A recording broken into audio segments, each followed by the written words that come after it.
5-minute call for members, please.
We can move to our seats, please.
Check, check, check.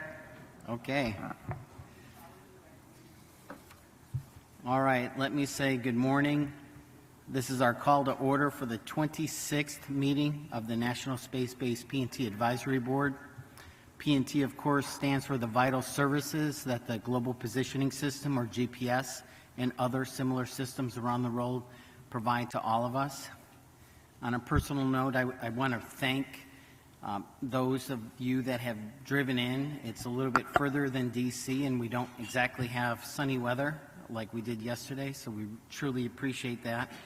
But we do have quite a few people online, and the presentations will be recorded, and for those that are not able to follow live, you'll have the opportunity to go back and revisit that. So from cars to airplanes and boats, to phones, electric and power distribution, GPS is the world's utility. And the PNT board members sitting around the table today are here to work with the U.S. government to ensure that these services remain robust and reliable to all of society. The PNT board initiated operations back in 2007, and I would like to recognize NASA's Badri Yunus for being our sponsor for so many years. Thank you, sir.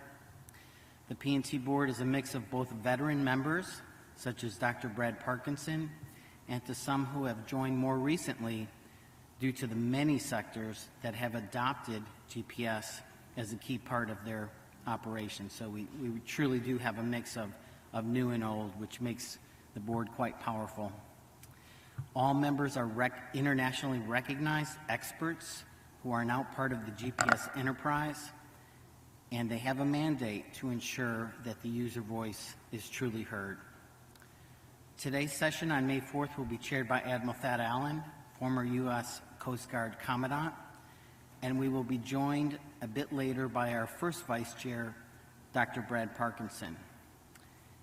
Brad was the chief architect of the GPS program, and even now, he is among his Naval Academy colleagues that he served with so many decades ago.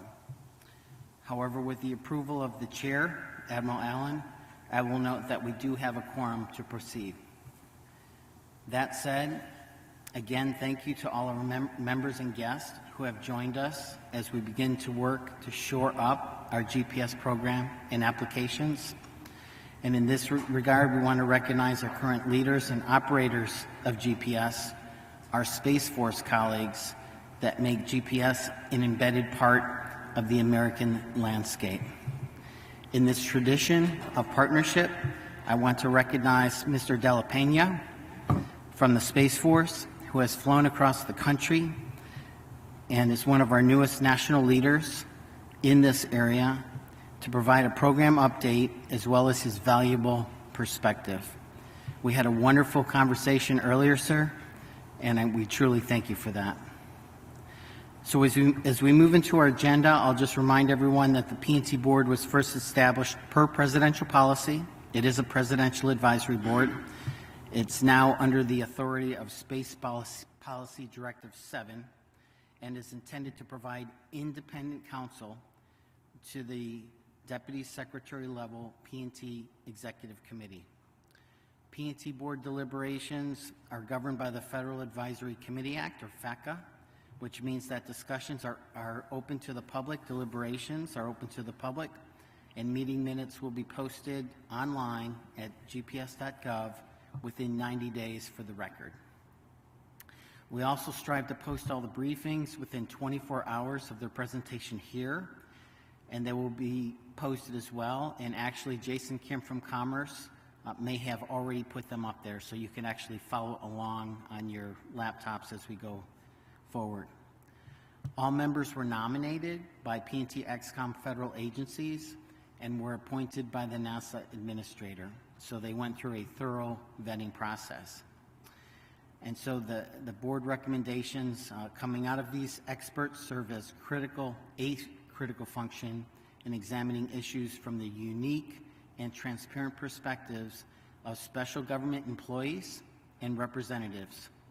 Their time is volunteered, but all the more valuable as they are providing direct feedback to all of us here who care very deeply about these topics.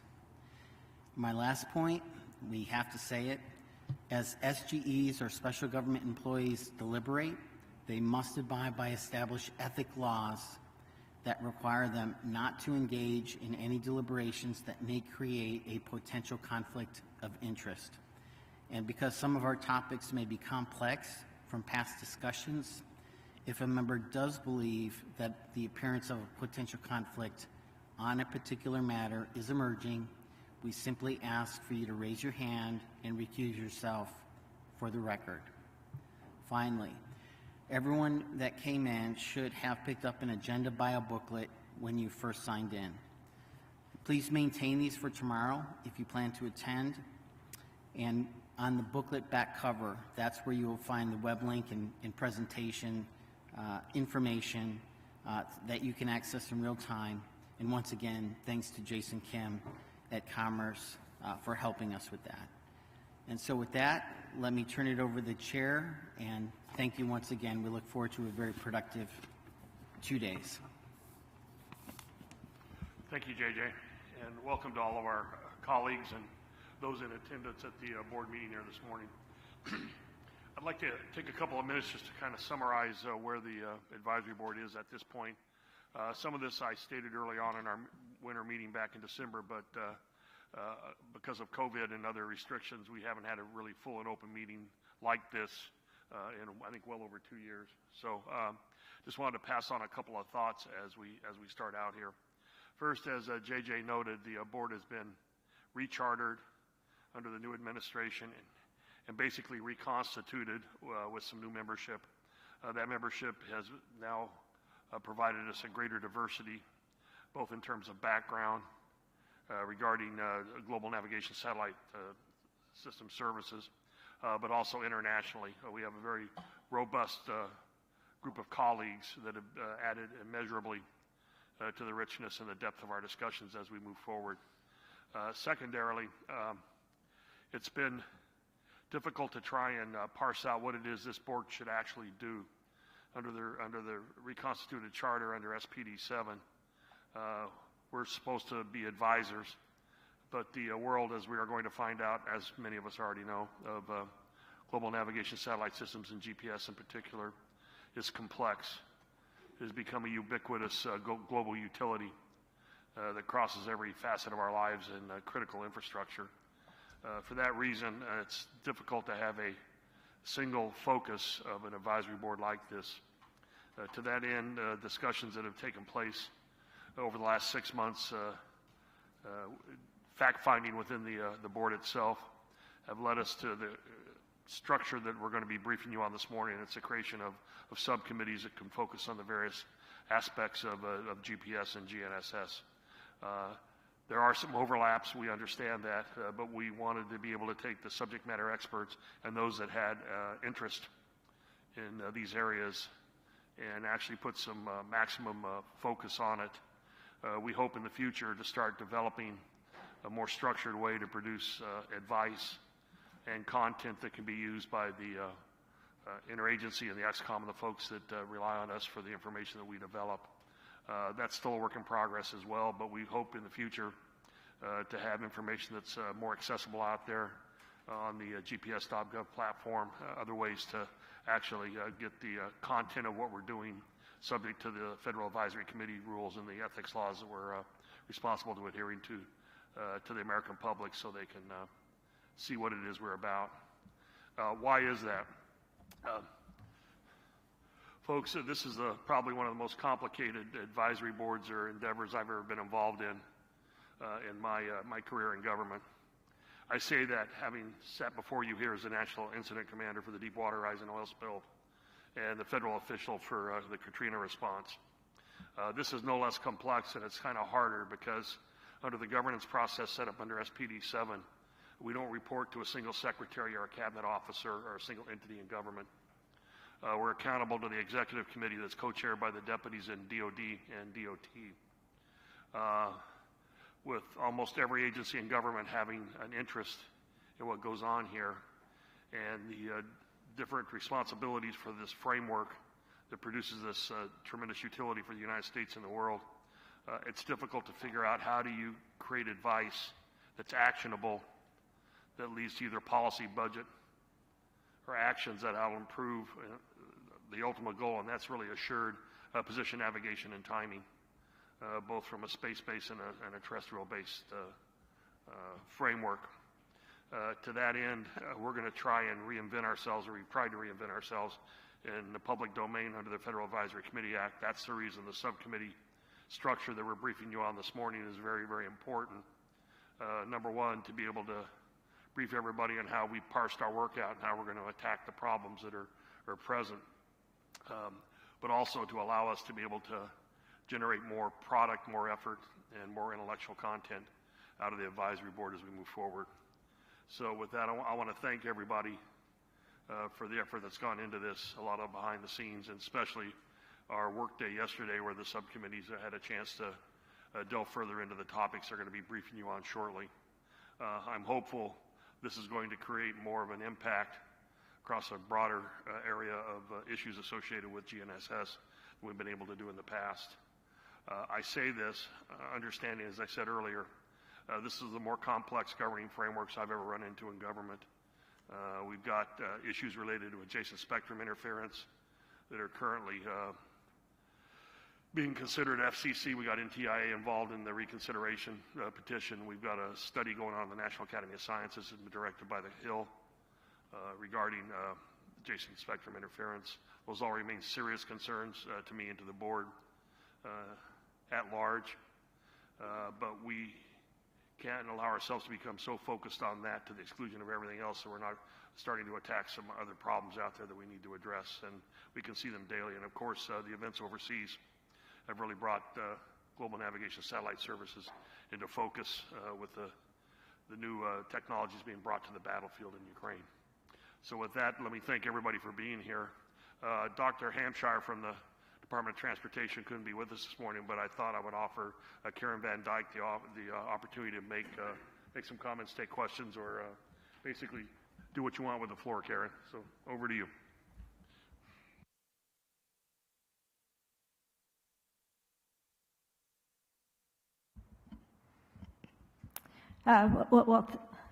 Thank you, Admiral Allen, and again, apologies on behalf of Dr. Hampshire. He will be here later this afternoon and plans to join the board for the dinner this evening, and so I'll keep my remarks short, and if he arrives in time, I know that he would very much enjoy addressing this group.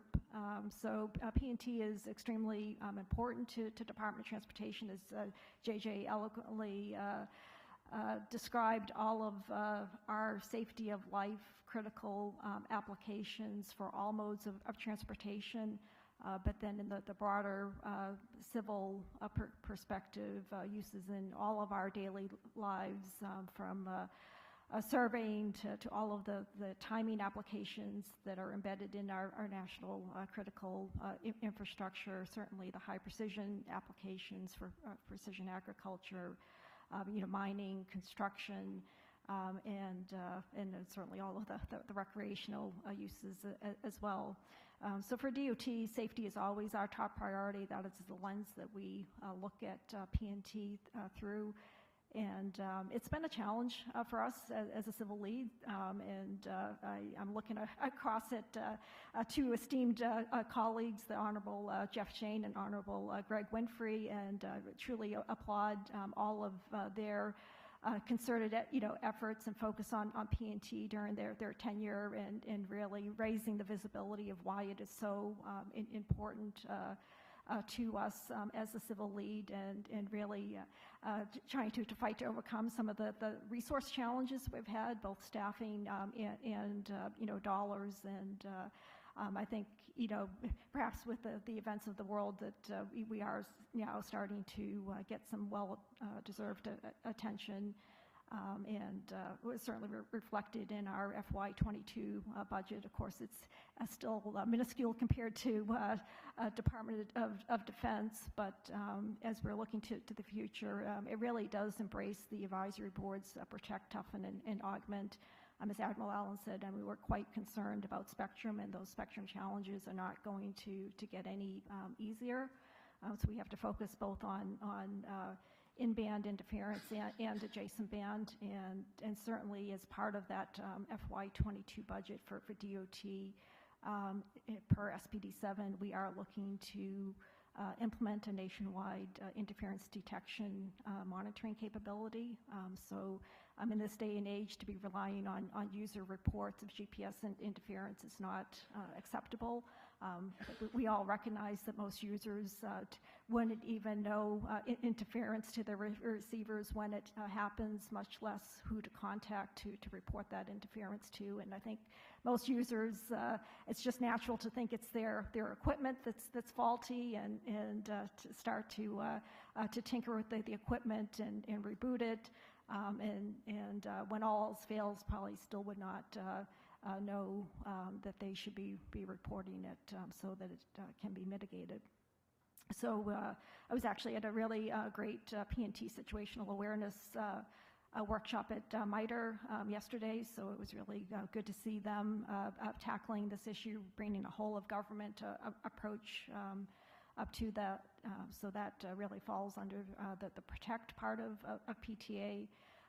For the toughen, really glad to see the advisory board tackling some of the ITAR restrictions and looking at how civil equipment can certainly embrace better interference rejection and take advantage of some of the technologies that the military has had access to. And of course, with augmentation and focus on complementary PNT. And I will say, for the A and PTA, I think it's augment and adopt. It's not sufficient to have additional signals in space. We have to find a way to actually make those signals into end user equipment and have that equipment adopted. And for transportation, we have some of the most challenging performance requirements: accuracy, availability, integrity, continuity, and that's balanced with cost. So for end users, they enjoy low cost GPS equipment, and certainly that's reflected in the proliferation of GPS user equipment, and certainly looking to the future in our partnership with Space Force. DOT does take its civil GPS leadership role very seriously. We appreciate that partnership, and Mr. Della Pena, look forward to finally meeting you in person and continuing to work GPS modernization with you. But we do need to also embrace complementary PNT technologies, and I think also look at the model that has made GPS so successful in terms of open standards to allow those complementary PNT technologies to be integrated into end user equipment and at a price point that is affordable, because if it meets all of our stringent performance requirements but is too costly, it won't be adopted. So I think those are some of the challenges that we're facing. Also for monitoring, it's not just about interference detection, it is about signal performance, and that's one of the key areas that we're working under SPD 7 to make sure that the civil GPS signals are properly monitored and meet our U.S. government performance commitments. And likewise, for other complementary PNT technologies, we need to ensure that those are monitored as well, and as we're encouraging those technologies to be adopted into safety-critical applications. And then finally, I'll recognize Dr. Dorota Grezhner-Brzezinska. So one of the activities that for DOT we stood up through our University Transportation Center program is a center focused on automated vehicle research for multimodal navigation, particularly with a focus on highly automated vehicles and assured PNT. And so they've just been doing a phenomenal job as part of that university consortium led by the Ohio State University. And it's been a tremendous benefit, and I think we're really looking to influence the future, build PNT resiliency in from the beginning. Because we can't afford to proliferate more end-user applications and then have to suffer the consequences when there are disruptions. And I think that's very much in the spirit of Executive Order 13905 and understanding vulnerabilities and threats, conducting testing, and then looking at what the risk mitigation is going forward, and also our highly automated safety system center of excellence, which really dovetails nicely with that Carmen University Transportation Center program. So I think I'll leave it at that, and hopefully Dr. Hampshire can say a few words later today, and if nothing else, certainly we'll enjoy meeting all of you at the dinner this evening. Thank you. Thanks, Karen, and thank you for your longstanding support and your contributions to this world of work across government, actually across the globe. Do any board members have any questions or comments? Since we have Karen here, a couple minutes. I guess you're off the hook there, Karen. Okay. What I'd like to do now is have the committee chairs report on how the committees are being structured, how they're thinking about their worlds of work, and the main topics that they're going to be addressing as we move forward. This will be subject, obviously, to revision as we move forward, but ultimately, as I said earlier, we're hoping to produce actual written advice that the board can provide per the advisory committee guidelines, but also to create some content suitable for display on gps.gov that shows the nature of our work, the level of our discussions, and the points that we're seeing that we think need to be made to the public and advise policymakers as they make decisions moving forward. The biggest challenge we have moving forward, and I think Brad Parkinson said this last night, he's not here, so I'll steal his line. If you look at our basic tenet of protect, toughen, and augment, that's owned by 3 different communities of interest. There's really not a good way to unify that from a policy or a governance standpoint. On protecting the spectrum, obviously the Air Force is responsible for the constellation and the signal, and protecting the signal. On toughen, that moves to industry and competent receivers and what we can do on that side. And augment is what type of use do you want to put it to, what kind of accuracy, high-level use do you want to put this to, and that moves into another set of stakeholders. Trying to resolve all that so you create a system and we'll talk about this in the future, whether it's gold standard or assured PNT or whatever, requires an extraordinary amount of insight across those 3 work streams that are owned by different parts of not only the government but the American economy and sometimes the global economy as we move forward. So with that said, why don't we go ahead and go with the reports and the briefings by the committee chairs, and we'll start with communications and external relations, chaired by Dana Goward. Thank you, sir. It's a pleasure to chair the Communications and External Relations Committee. We've established a fairly good rhythm of fact-finding meetings and discussions every other week as we feel our way forward to fulfill the duties that we are listed here.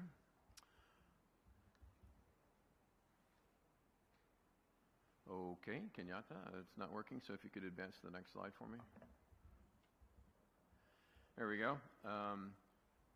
One of our responsibilities is to help communicate the inestimable value of GPS and PNT to every facet of life, and so to that end, we've obtained agreement from the R&T Foundation, at the suggestion of my colleague David Grossman here on the left, to allow their GPS Cafe app to be used on the gps.gov website and any other areas that the board would like to use it. As you can see, as the user mouses over the various items in the cafe, graphic explanation of how GPS supports that item, along with hyperlinks to more information, pop up. And it's everything from, as you can see, the meat on the plate.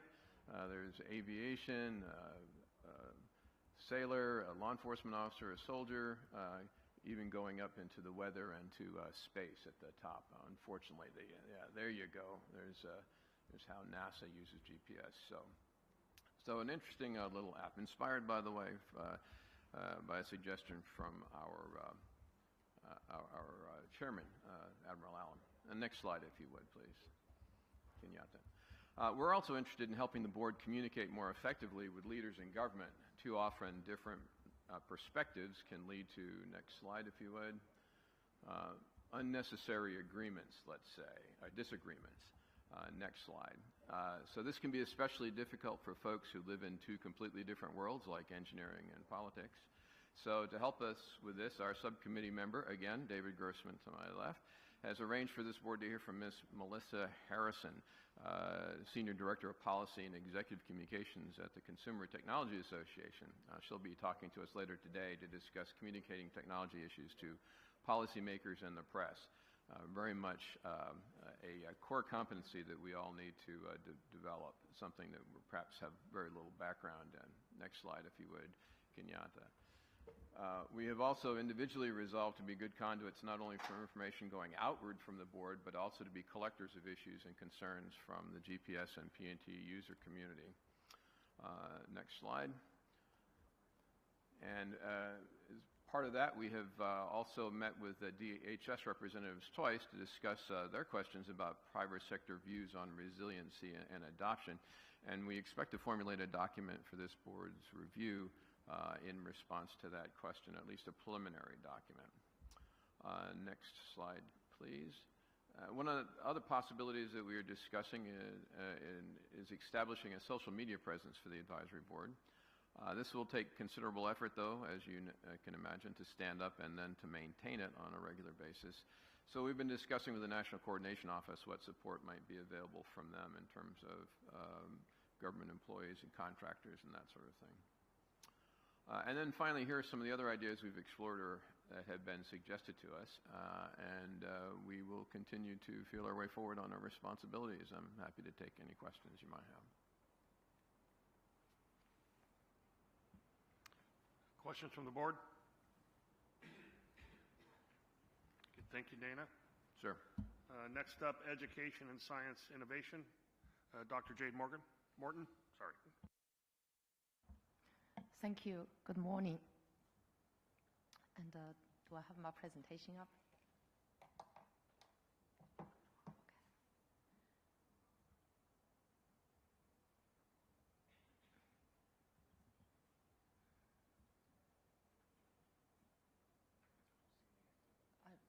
Yeah.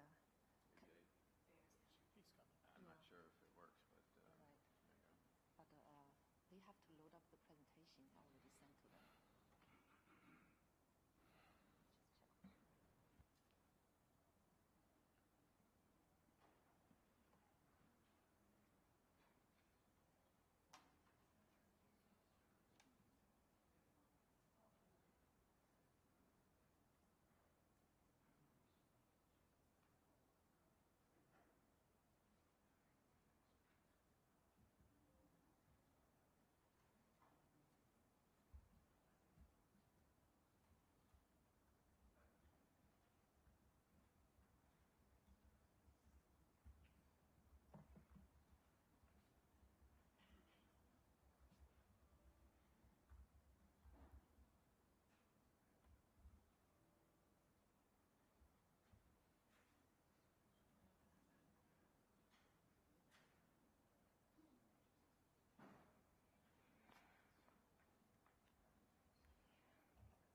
Thank you.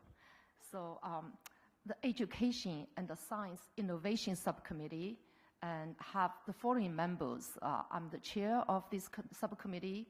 Professor Terry Moore from University of Nottingham, UK is the first vice chair. Professor Dorota Grezno-Brzezinska is the second vice chair. And Professor Penny Axelrad, Professor Renata Filjar, and Governor Jim Geringer, and Mr. Russ Shears are the members. The study areas that we were charged for includes two of them. The first one is the STEM and future PNT workforce development. The second is GNS science applications. Okay, could you advance? I don't think it works. So in these two areas, during this past year, we've looked into several aspects of this U.S. system and the future PNT workforce and education training, our intention is to bring in worldwide views into the discussion. And in this short summary, I'd like to summarize our discussions into 3 aspects. The first one is an understanding of the current landscape in this area. The second one is based on our understanding of the current landscape, formulate some recommendations. And the last aspect is to identify some of the opportunities that we're having in this area. In terms of the PNT and the GNS scientific applications, our objective is to bring in awareness to those applications that are typically not commonly understood in the engineering community. Next slide, please. So, in terms of the understanding of the landscape, we've relied on several documentations. The first one is a recent open letter that's authored by a group of academics and former US government employees. They highlighted the crisis in the field of geodesy. But this crisis is also playing out in the broader field of PNT and generally in STEM education. The second document is the National Science Foundation National Science Board report on the state of the US science engineering. And we have this link here. If you're interested, you can check out the indicators. This, of course, this report is on a broader field. And finally, there's a recent documentation from the National Science Board on its vision to remain, for the US to remain the world innovation leader in 2030. And this documentation is also available. And in addition to these documentations, there are also other studies. For example, Dr. Nikki Macchio from NGA, and in their study, they've looked at the geodetic science shortage of researchers and scientists. And Professor Terry Moore from the UK has participated in the UK government-sponsored study where they looked into the PNT skills, education, and training strategy. Both Dr. Nikki Macchio and Professor Terry Moore will be presenting their findings at the next board meeting. At the same time, this committee would like to conduct a survey on US universities and institutions that are having PNT programs, looking into the number of faculty, students, as well as their area studies, and also a separate survey on the trend of PNT publications in comparison between US and international authors. Next slide, please. So based on our limited understanding of the landscape and what we think we're going to find in the next stage of study, and we'd like to make a few recommendations. So the first recommendation is that we really need to understand the various different needs and the different levels of gaps, as well as the different size of workforce that's needed in government, industry, and academia. And we understand that we need a sufficient number of PhDs in the field of PNT in order to teach, to work, and to develop programs in government, industry, and academia.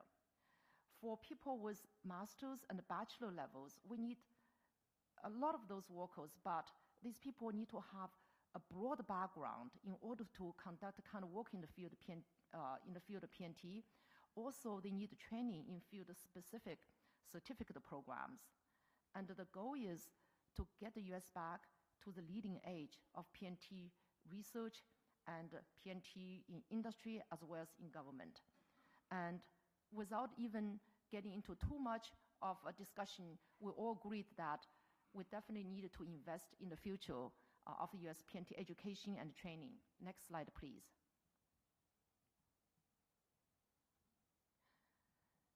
So within our discussions, we also were able to identify some opportunities among these challenges. The first opportunity is we need to take this pressing, challenging environment to push for development of innovative education programs that can teach not only essential skills and good understanding of systems, but also new methods that meet the need of the next generation PNT technology and applications. One of the examples that is a repeating theme in the discussion, is the need for integration of classical PNT technologies with imagery and big data tools. And another opportunity is we wanted to capitalize on the current exciting commercial space applications and aerospace interests among young people to attract and educate next generation PNT expert. And this challenge also is driving us to push for development and implementation of K-12 educational plans to better prepare students for college education at an early age.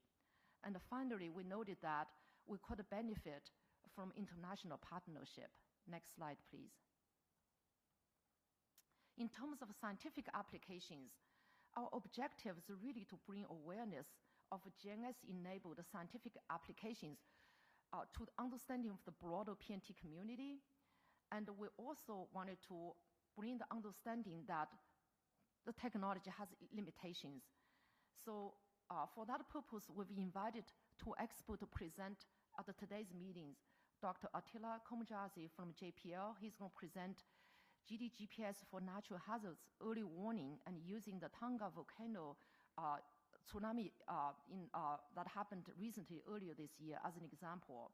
And Professor Dolores Knipp from University of Colorado at Boulder, she's going to talk about the space weather impact on the recent Starlink satellite launch failures.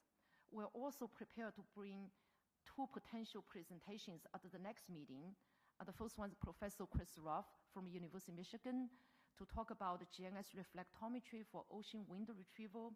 The second is Dr. Clara Chu from UCA to talk about the radio frequency interference impact on GNS reflectometry-based remote sensing. And you notice the two talks we have today, the first one is about GNS-enabled scientific applications. The second one is talking about the impact and the limitations of technology under space weather conditions. And same theme is happening with the next presentation. Professor Ruff's presentation is talking about the capabilities, benefits that can bring by GNS. The second one is talking about limitations of the technology. And that concludes our subgroups discussions summaries. Thank you. Thanks, Jade. I'm going to make comments as we go along because we're still a work in progress, and we've actually been talking about how to move this work forward yesterday, and we will today.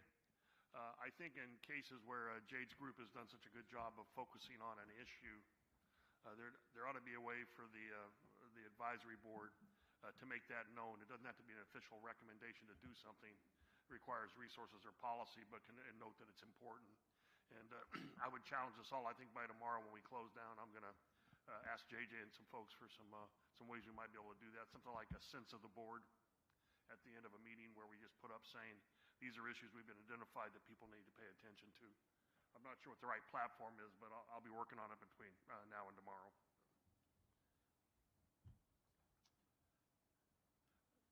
Next, we have emerging capabilities, applications, and sectors with Frank Van Diggelen.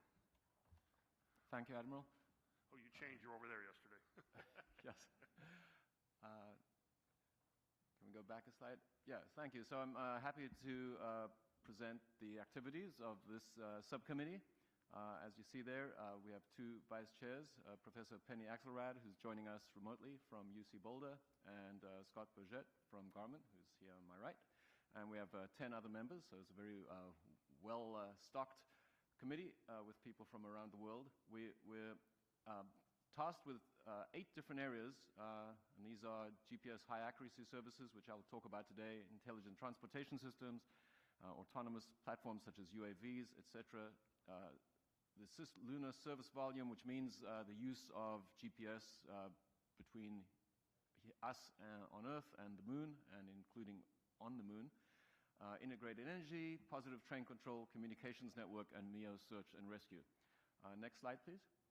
So over the last couple of months and today, we're focusing on this topic, the GPS high accuracy and resilience service, which is a proposed service that follows naturally from the GD-GPS study that was recently done by this committee. and that GDGPS is Global Differential GPS, and there'll be a talk later today at 5 o'clock by JPL on the GDGPS and how it can be used for providing corrections to the GPS system. So what the high accuracy and resilience service is to provide corrections to the orbit and clock errors of GPS and to provide the nav data bits over a side channel. And the side channel will be encrypted data over the internet. This is something that's achievable in the near term, matches what Galileo has already done in terms of accuracy and would surpass what Galileo has done in terms of resilience, because by providing the nav data bits over the kind of channel where we all share our credit card information without worrying about it, it will add a resilience to the GPS system far beyond what we have right now, where the nav data bits are broadcast at very, very weak signal, slow data rate from the satellites. So the picture on the bottom shows the basic architecture of the system, where there's an entity in the middle that collects the measurements from a reference network, creates the corrections, and distributes them to the consumers. And with this kind of system, we can achieve 1 meter accuracy, and what good is that for consumers, we'll talk about in the following slides. Okay, next slide, please. So there are many aspects to this, accuracy and resilience being one, but possibly one of the most important is that it allows us to maintain GPS leadership. As you'll notice there, I've got little screenshots from these different services.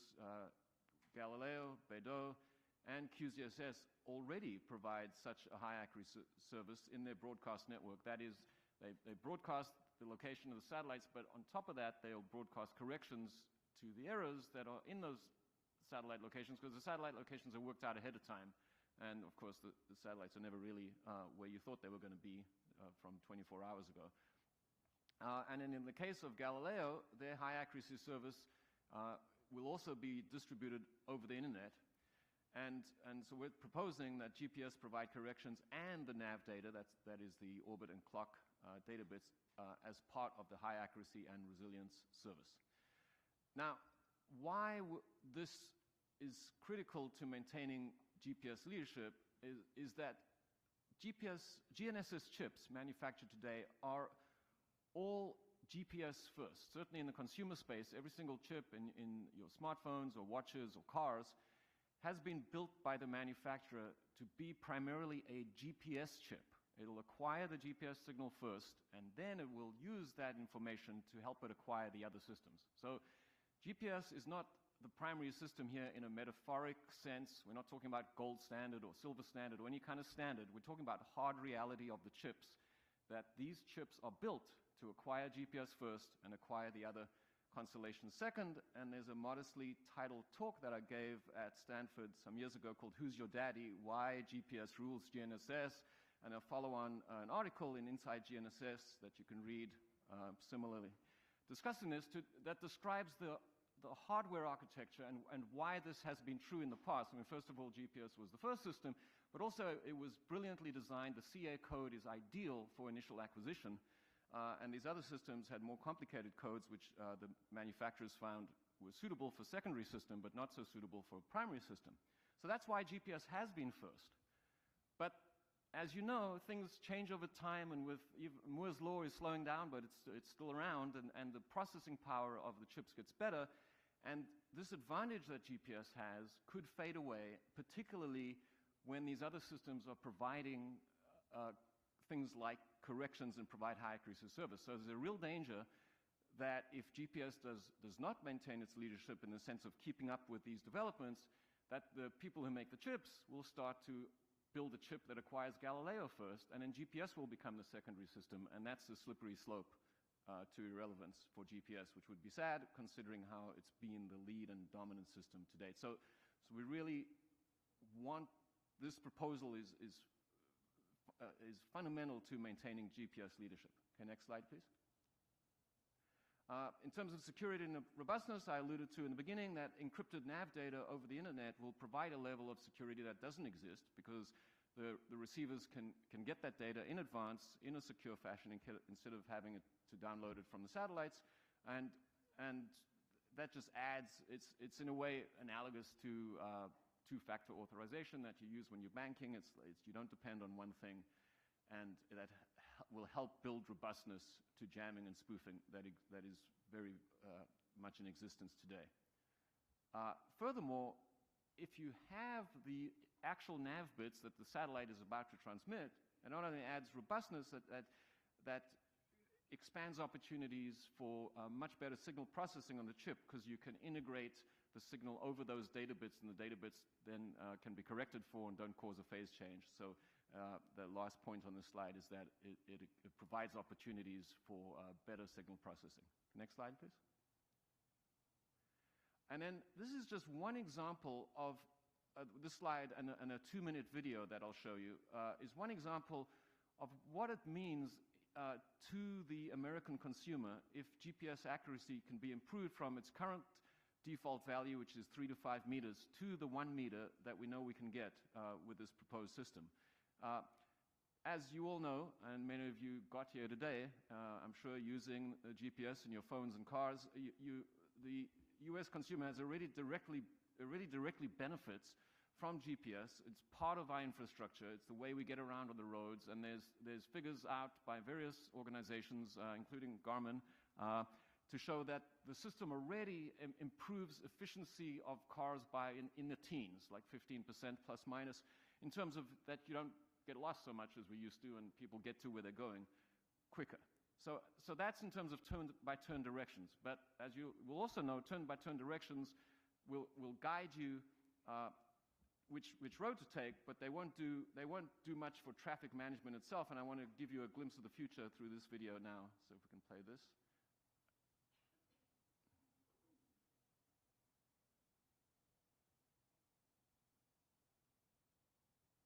So this is Professor Alex Bayern of Berkeley University, and he's one of the world leaders in traffic management systems, and that's what he's talking about here.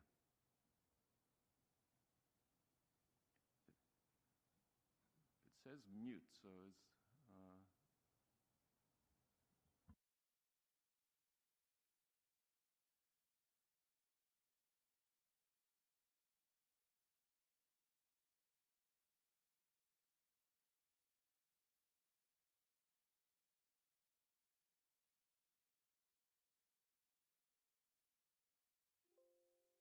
looking style rendering of what the future might look like. Some of you have probably read or seen on TV futuristic Star Wars looking style rendering of what the future might look like. One problem I'd like to talk about today is how we use self-driving car to make traffic better and specifically reduce traffic jams. In 2008, an experiment was conducted in Japan in which people were asked to drive at 25 miles an hour in a circle. A simple task, you would think. But what you see happening after a few seconds is a collapse of traffic because humans are not able to maintain distances. This is the cause of a lot of energy inefficiency in traffic. 10 years later, a Cal grad, Denmark, did this experiment. The Arrow is a self-driving vehicle. Right now, the car is just driven by a human, and you can see after a while the same oscillations happen. Now we're going to engage the autopilot. Okay, now it's self-driving, and what do you see? Suddenly, things smooth out.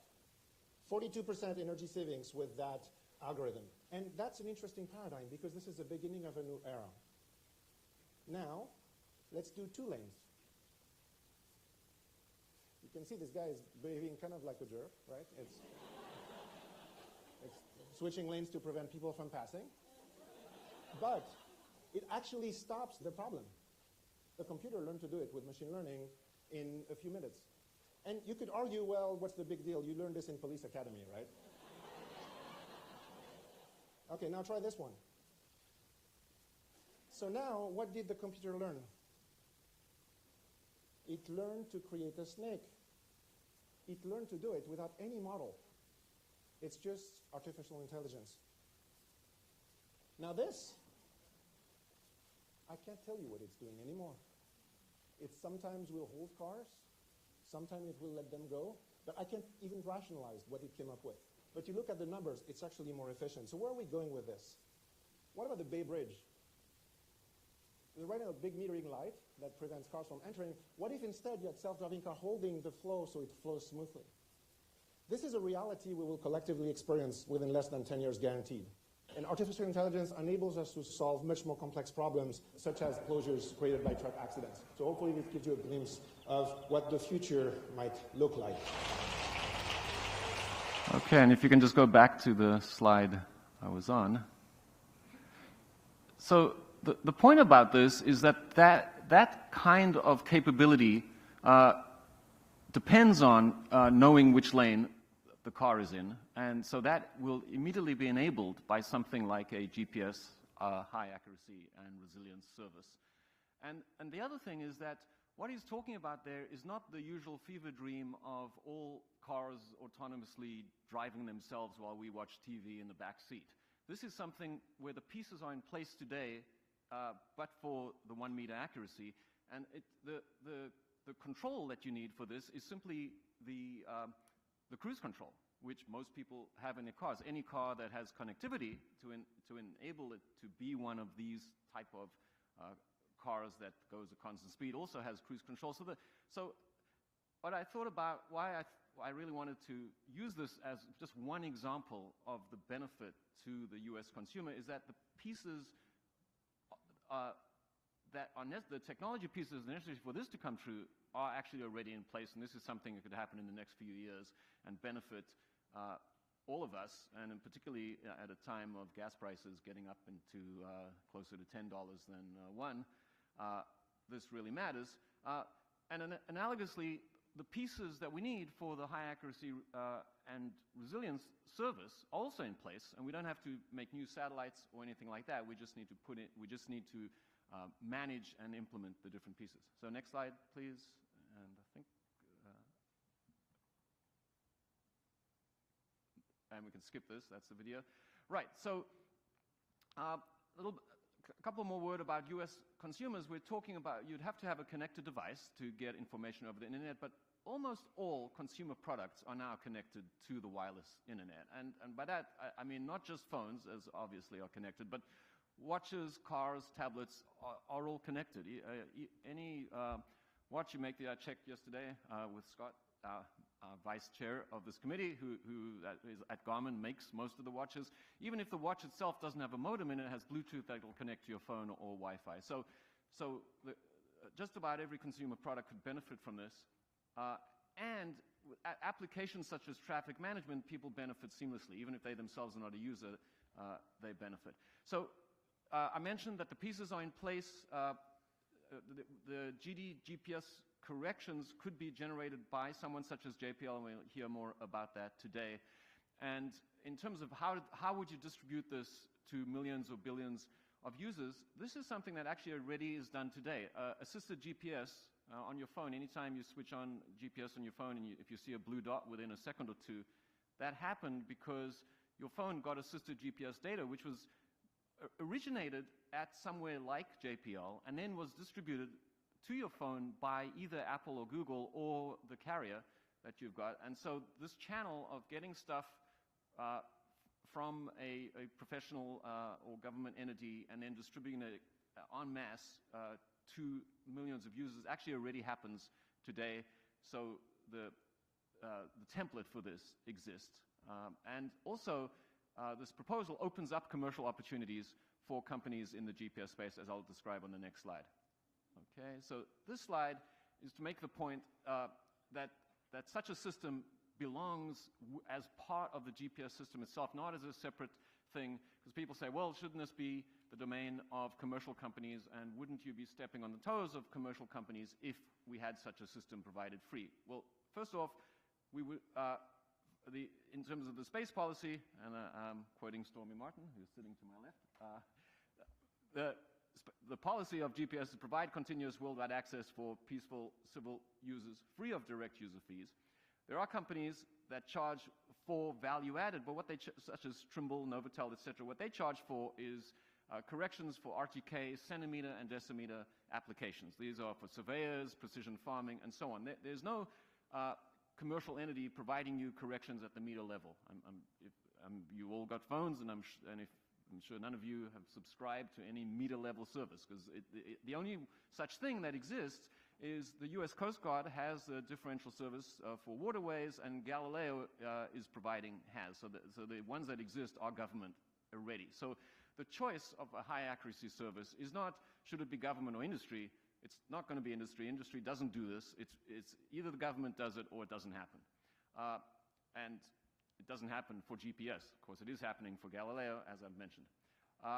Furthermore, as I talked about in the previous slide, if the GPS system provides this service, it still needs a distribution to the masses, and that provides an opportunity for companies that, like, as I just mentioned with assisted GPS, do such a distribution. They can do some value added, so it actually stimulates industry in that sense. Okay, and next slide.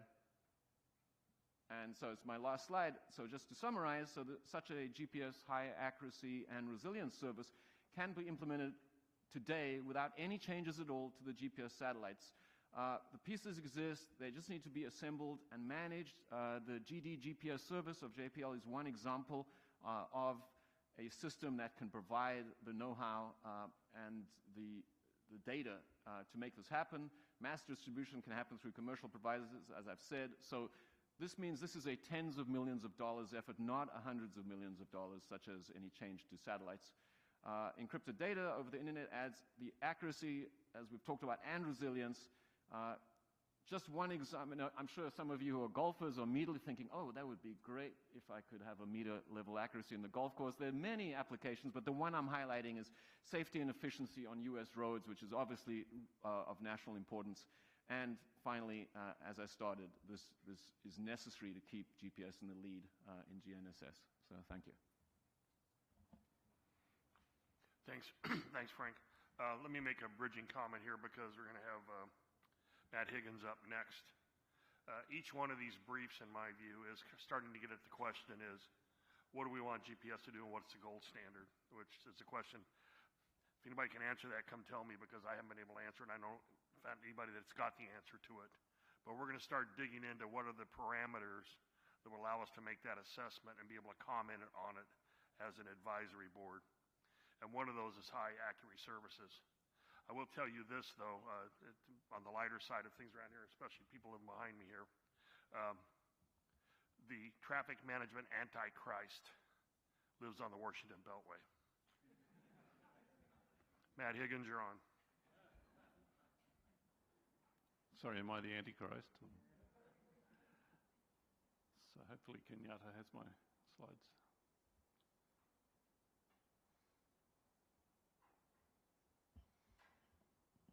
So it's good to be here after 2.5 years in person, rather than having to get up at 3 a.m. So good to see everyone. Matt comes to us from Australia, folks.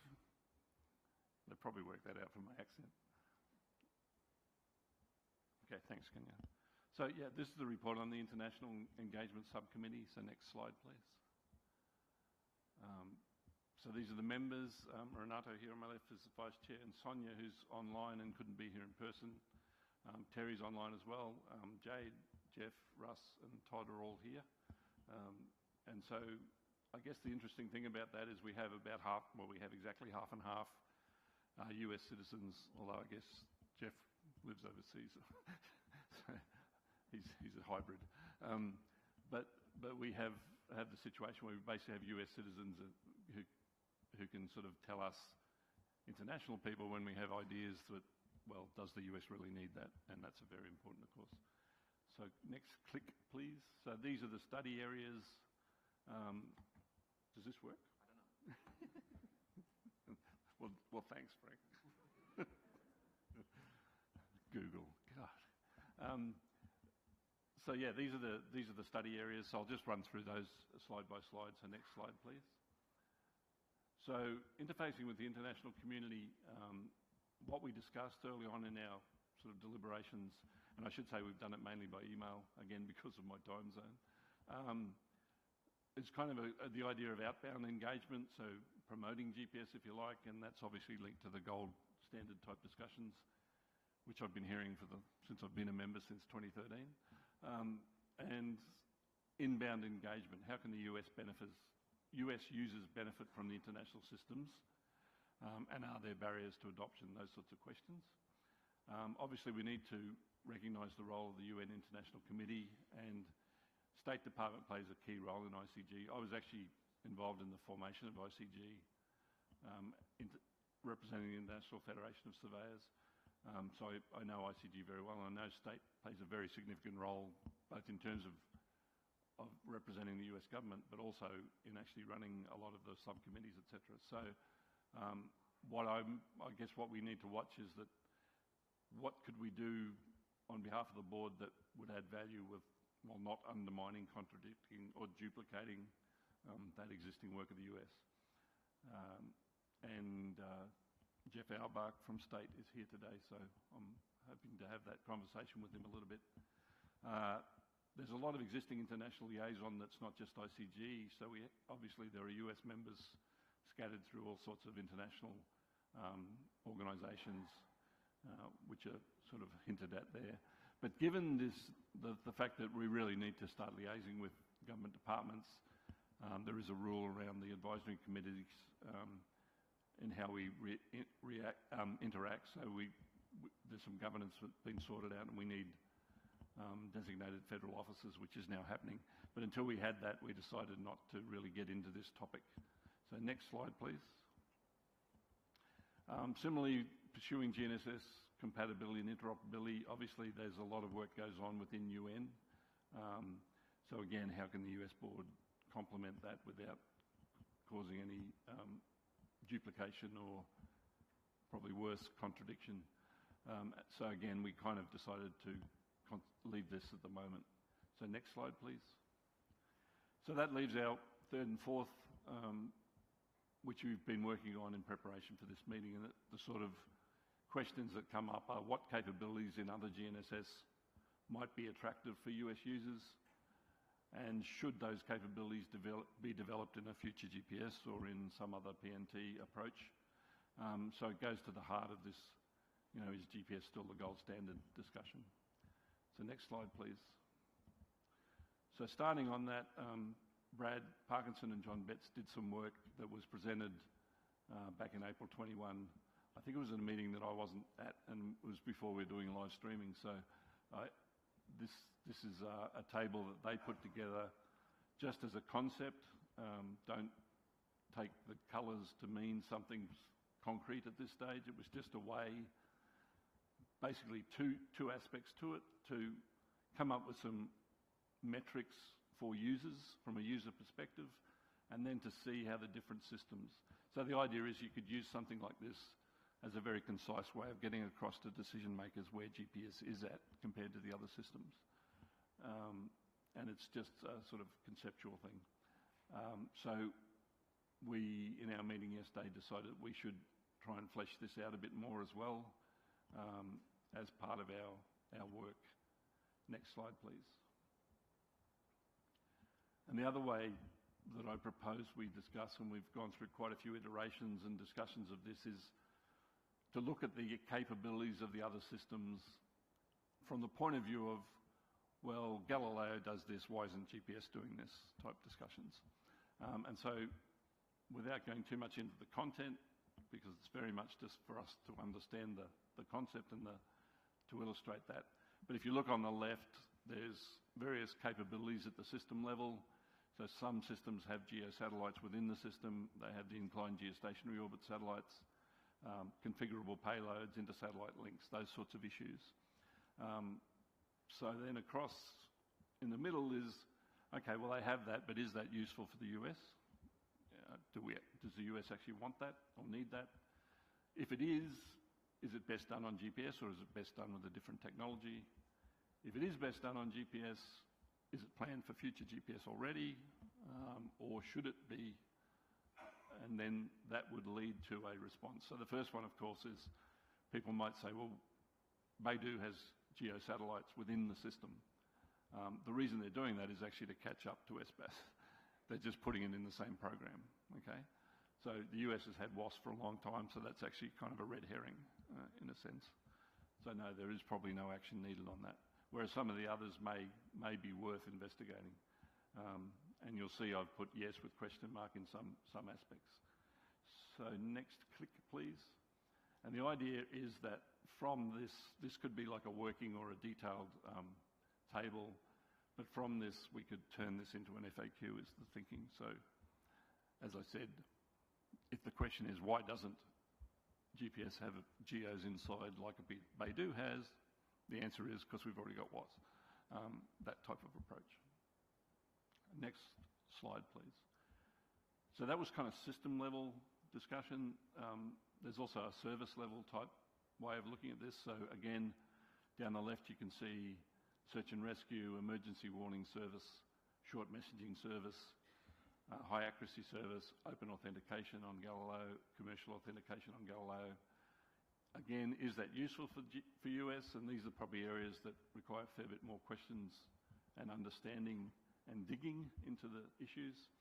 But if we look, for example, on the second one on emergency warning services, Galileo and GPS are sort of have this ability to send warning messages via the GNSS chip, so that your phone or your watch, even if it doesn't have signal because the mobile phone network has been destroyed by a tsunami or a cyclone or something, you can still get that message through the GNSS chip from the satellites.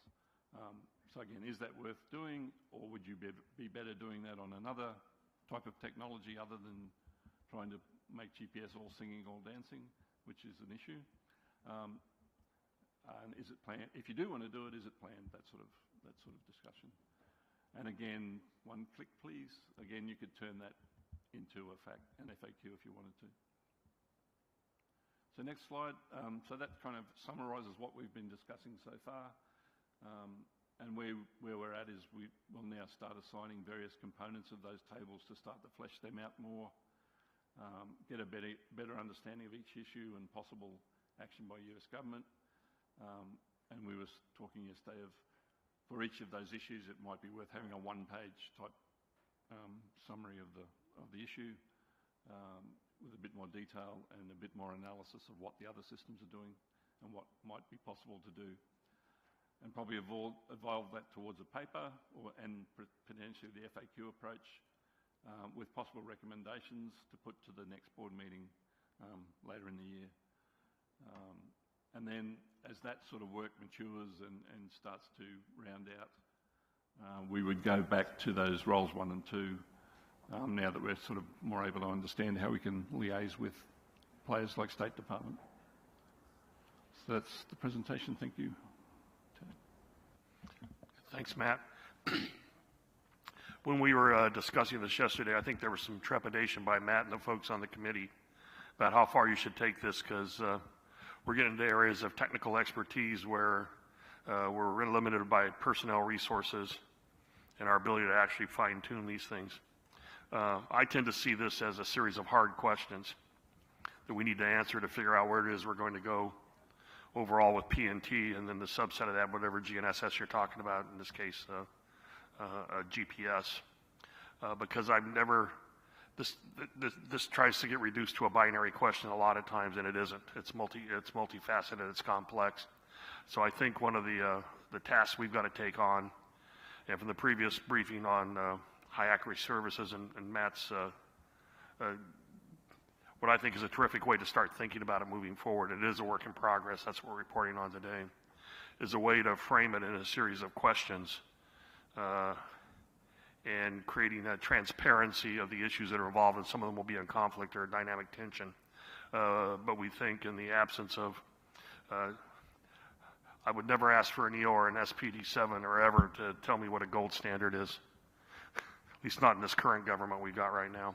So I think the opportunity for the board is to illuminate the issue, create transparency, and create the parameters that you would present to senior leaders by which to say, you know, here's what you need to think about. I think in terms of talking to somebody senior in government and saying, these are 10 hard questions you need to answer before we take a position on what it is your agency is going to do, what kind of resources you're going to commit, what kind of appropriations you're going to seek, how are you going to coordinate across the interagency, and who owns what space in this, regardless of the overall structure that's in it. SPD 7. We need to really understand this if we're going to move forward, and we've taken it on as our job as the advisory board here to illuminate that moving forward, just for context. Any comments from anybody?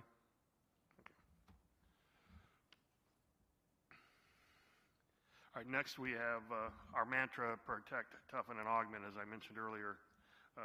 John Betts leads the group. He just had his hip replaced. Look around, who's going to, no. Sitting right in front of me. Tom Powell is going to do the presentation. Thanks, Tom. Okay, thank you, Admiral. Good morning, everyone. As the Admiral mentioned, I'm subbing for John today, who is the chair of this subcommittee, and then Tim Murphy, seated to my right, and I are the vice chairs. And the membership you see there on the left, everyone, I believe, is here except for John and Penny. That's on the useless button. It doesn't work? Okay. I'll go verbal. This committee, as its name implies, is protect, toughen, and augment. And if you've been to many of our board meetings, you recognize that as the sort of the overall mantra for the board itself. And so our mandate is very broad. And so that's one of our challenges with the committee, is to try to boil that down into something that we can do meaningful work on. So protect means basically protecting the service in terms of the spectrum, but also in a regulatory sense, but also detecting interference. And you'll see the proposal that I have in that area has to do with detecting interference, which is part of protecting.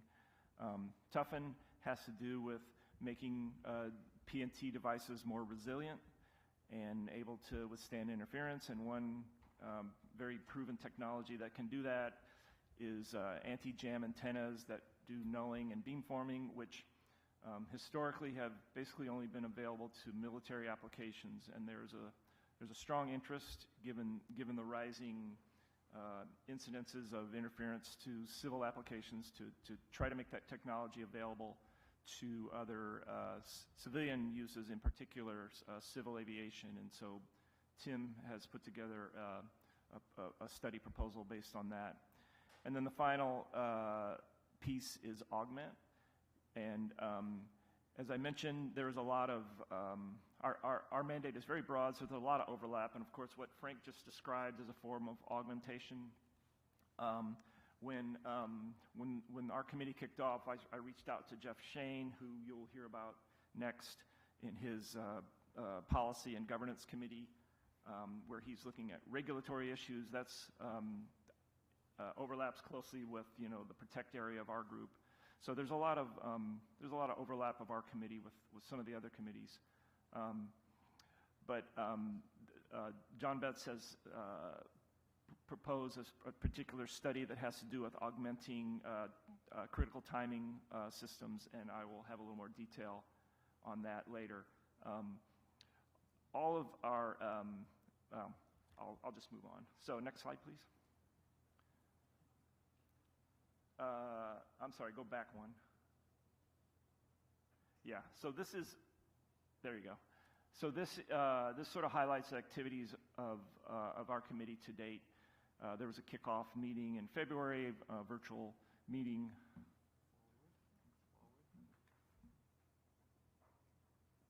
Oh, look at that, it does work. Okay, we had a kickoff meeting in February with most of the members, and John recognized up front that because of the large scope of this meeting, that we probably needed to sort of divide and conquer. And so what we chose to do, the three of us, was to each take one of the letters, P, T, and A, and then each of us then embarked on sort of subgroups where we conducted fact-finding and produced the study proposals that I'll describe next. And as I mentioned, there was a lot of overlap, and so where necessary, we reached out to other subcommittees. We have each, for each of our three letters, we have come up with a proposed study, and of course, any studies that would be conducted would be conducted according to the rules of the advisory board and with the consensus of the board, and any recommendations would also be subject to those same rules. But we've each, for each letter, we've chosen a topic to study. One of the key aspects of this is, you know, we can admire the problem and sort of dream up solutions, but if we can't identify stakeholders within the U.S. government who have both the authority and in many cases the funding to make these things happen, it's just further admiring the problem. So that's going to be an important step for any of our studies, is to, like, you know, can we identify government stakeholders who can actually make a difference and make some of these things happen. And if not, we want to seriously consider whether we want to, you know, continue the effort. So next, let's see, I can do this. So I will now speak briefly about each of the three studies. So the first one is the PROTECT study, and this is one that I proposed. And it has to do with network GNSS interference and detection reporting. As you heard Frank mention, you know, almost all PNT devices now and going forward will be networked in some way, whether it's through a cellular tower or the internet, and that offers a great opportunity to report the things that they see in the environment around them. The devices are also becoming increasingly sophisticated in terms of being able to measure interference. Some more so than others. A cell phone could tell you whether it has a GPS signal or not, but something like a high-precision receiver could do a very much more detailed survey of this RF environment that could be very valuable for certain situations. And so when you combine that increased ability to observe the environment with connectivity, it offers a really great opportunity to do essentially crowdsourcing of interference detection rather than relying on a government FCC person in a van or something. You know, everyone who uses GNSS could potentially be an interference sensor. Now, this idea is not new. There are other proposals, private and government proposals do things like this, but it does have merit. And so this proposal is to try to pursue this a little bit and see if there is something that could actually be implemented. None of this has really been implemented per se. And of course, as I mentioned earlier, one of the first questions is who would do this? Who would be in charge? Who would fund it, most importantly? And then some of the technical questions that arise is, you know, how do you validate that when a device says, I'm experiencing interference, how do you know it's not a false alarm, because you don't want to cry wolf when there is no interference. So there's some technical aspects of vetting the data that this crowdsourced data that you get.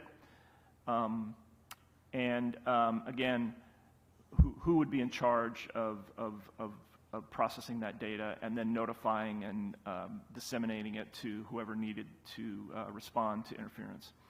So that is the PROTECT proposal. The toughen study is basically Tim's area, and I will speak to it briefly, and then I'll offer Tim if he wanted to correct anything. But it basically has to do, as I mentioned earlier, that these controlled radiation pattern antennas, what we call SERPAs, are multi-element antennas that can help with anti-jam by forming nulls in the direction of interference, and also some of the more advanced ones can form beams in the direction of satellites where you do want the signal. And it's a very effective technology for mitigating interference. And as I mentioned, it's traditionally only been available to the DoD, and it is subject to the military critical technology list and ITAR restrictions.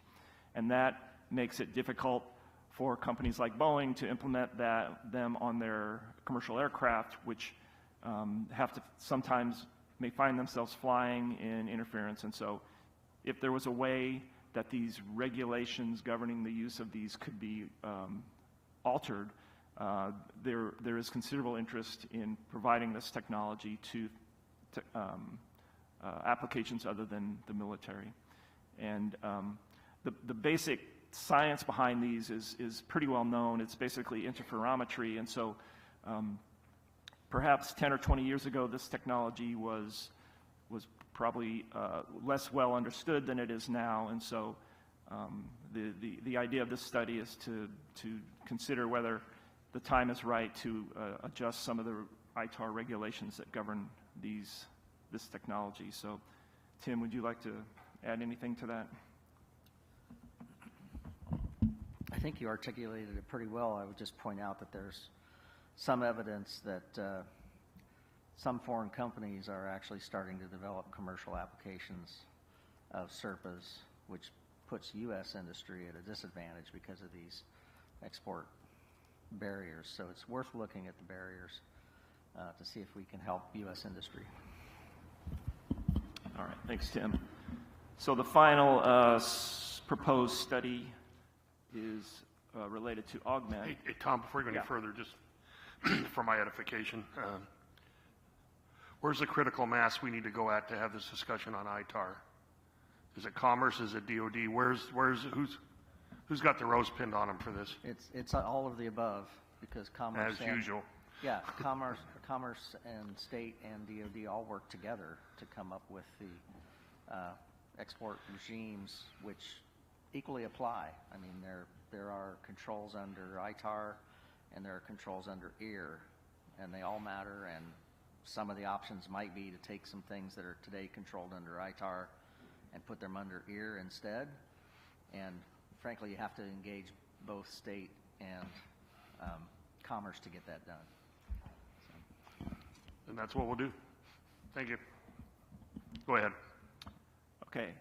The third and final proposal is augment, and this is a study that John Betts proposed, and it has to do with augmenting GPS-derived timing services. As we've heard in the board many times, you know, the timing applications of GPS are often overlooked, but they are no less critical than the position applications, and in many ways more critical because they are the force behind financial markets and timing networks and so forth. So it's obviously very critical that these timing applications be protected and have augmentations. And so the study that John has proposed is trying not to invent anything new, to try to focus on technology that's already available, and try to come up with, as with some of the other areas, identify potential threats from jamming or spoofing that could affect timing networks, and look at some of the use cases, because not all timing use cases are the same, and finally come up with some proposal architectures to back up these critical timing applications, and as with all the committees, come up with specific steps on who in the U.S. government could take action on the findings.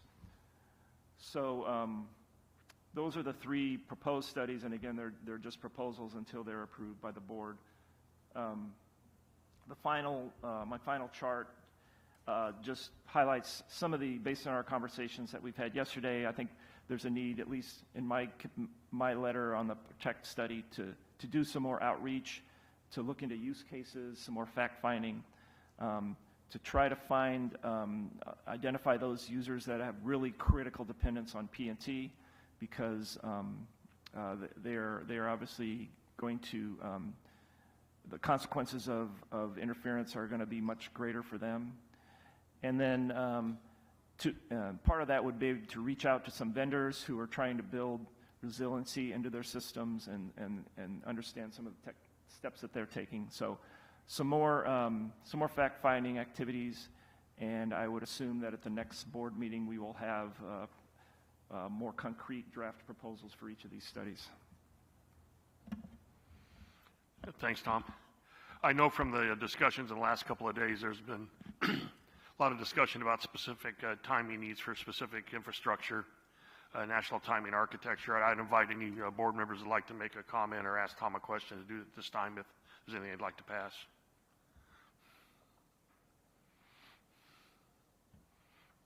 Okay. Badri? Thank you, Admiral. In terms of resiliency, have we explored the use of cognitive technology in GPS receivers to make sense of whatever they are observing before making decision whether... Things like machine learning and artificial Yep. intelligence.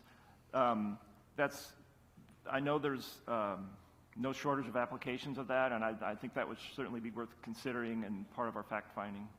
Yeah, we'll be more than happy to engage. I have a number of entities working on cognitive radios, cognitive networking, and that's something we probably can, with especially Aerospace Corporation, you guys invest in some of these technology. We can collaborate on pursuing cognitive technology as a solution to address interference. And regarding the ITAR issue, I believe this could be a PNT XCOM topic. You have all of the entities over there between state, commerce, and DOD. Thank you.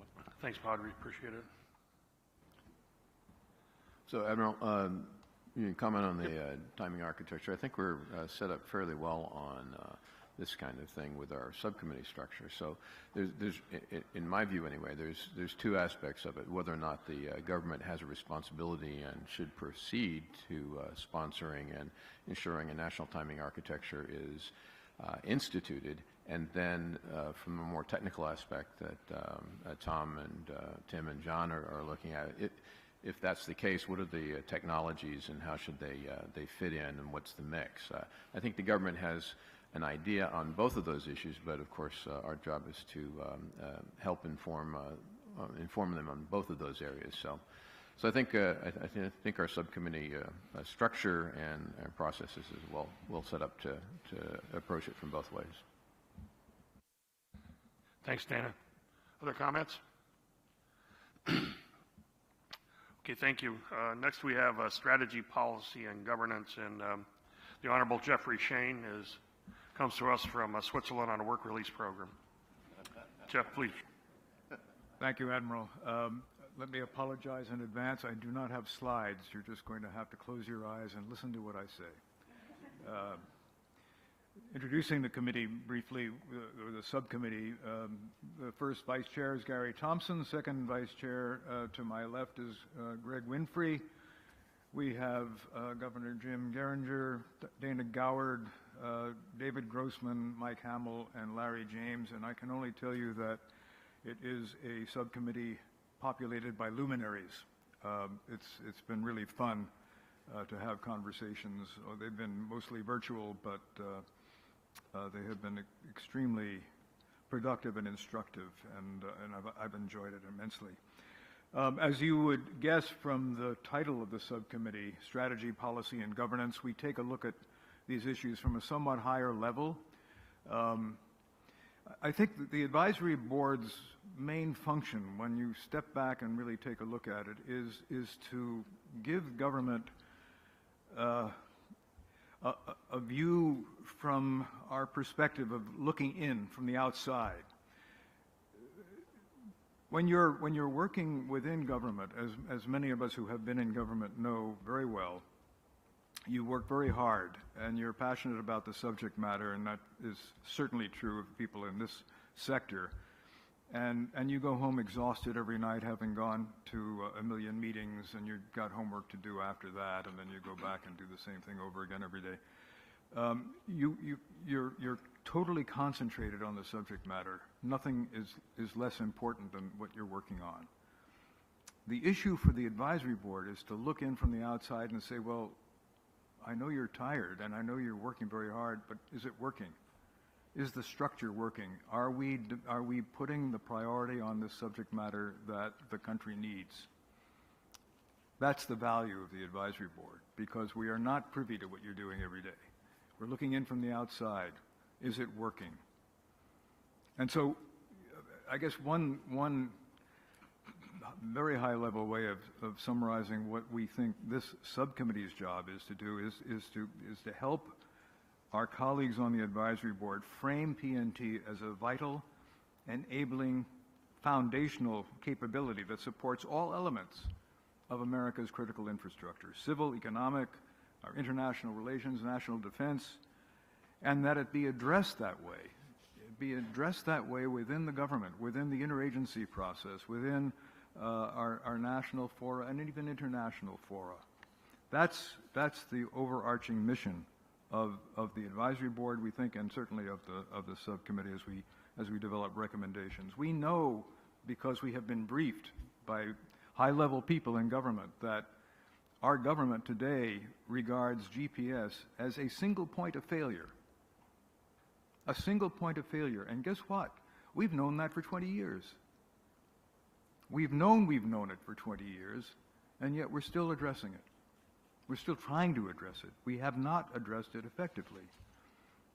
So the conclusion probably is that PNT, despite all of the work, all of the passion that everybody working on the subject matter within government feels and devotes, PNT has not taken its rightful place in the national policy agenda.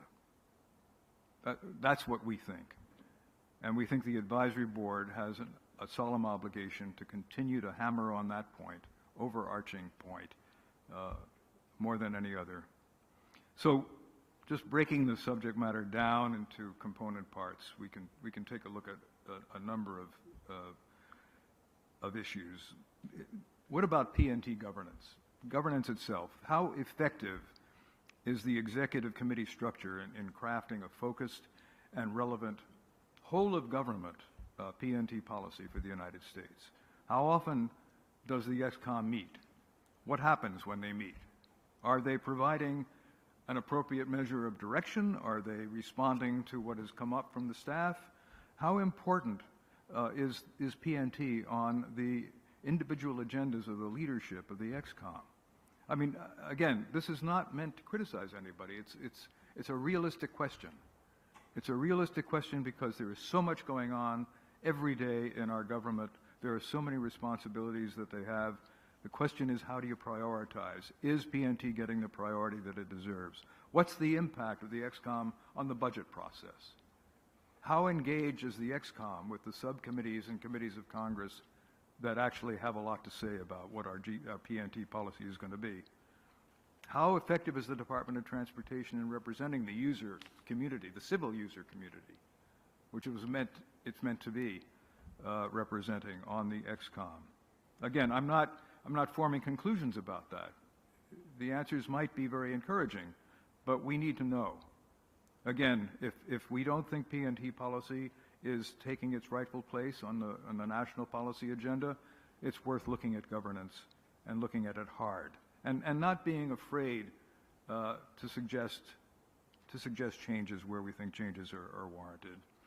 We talked about the gold standard.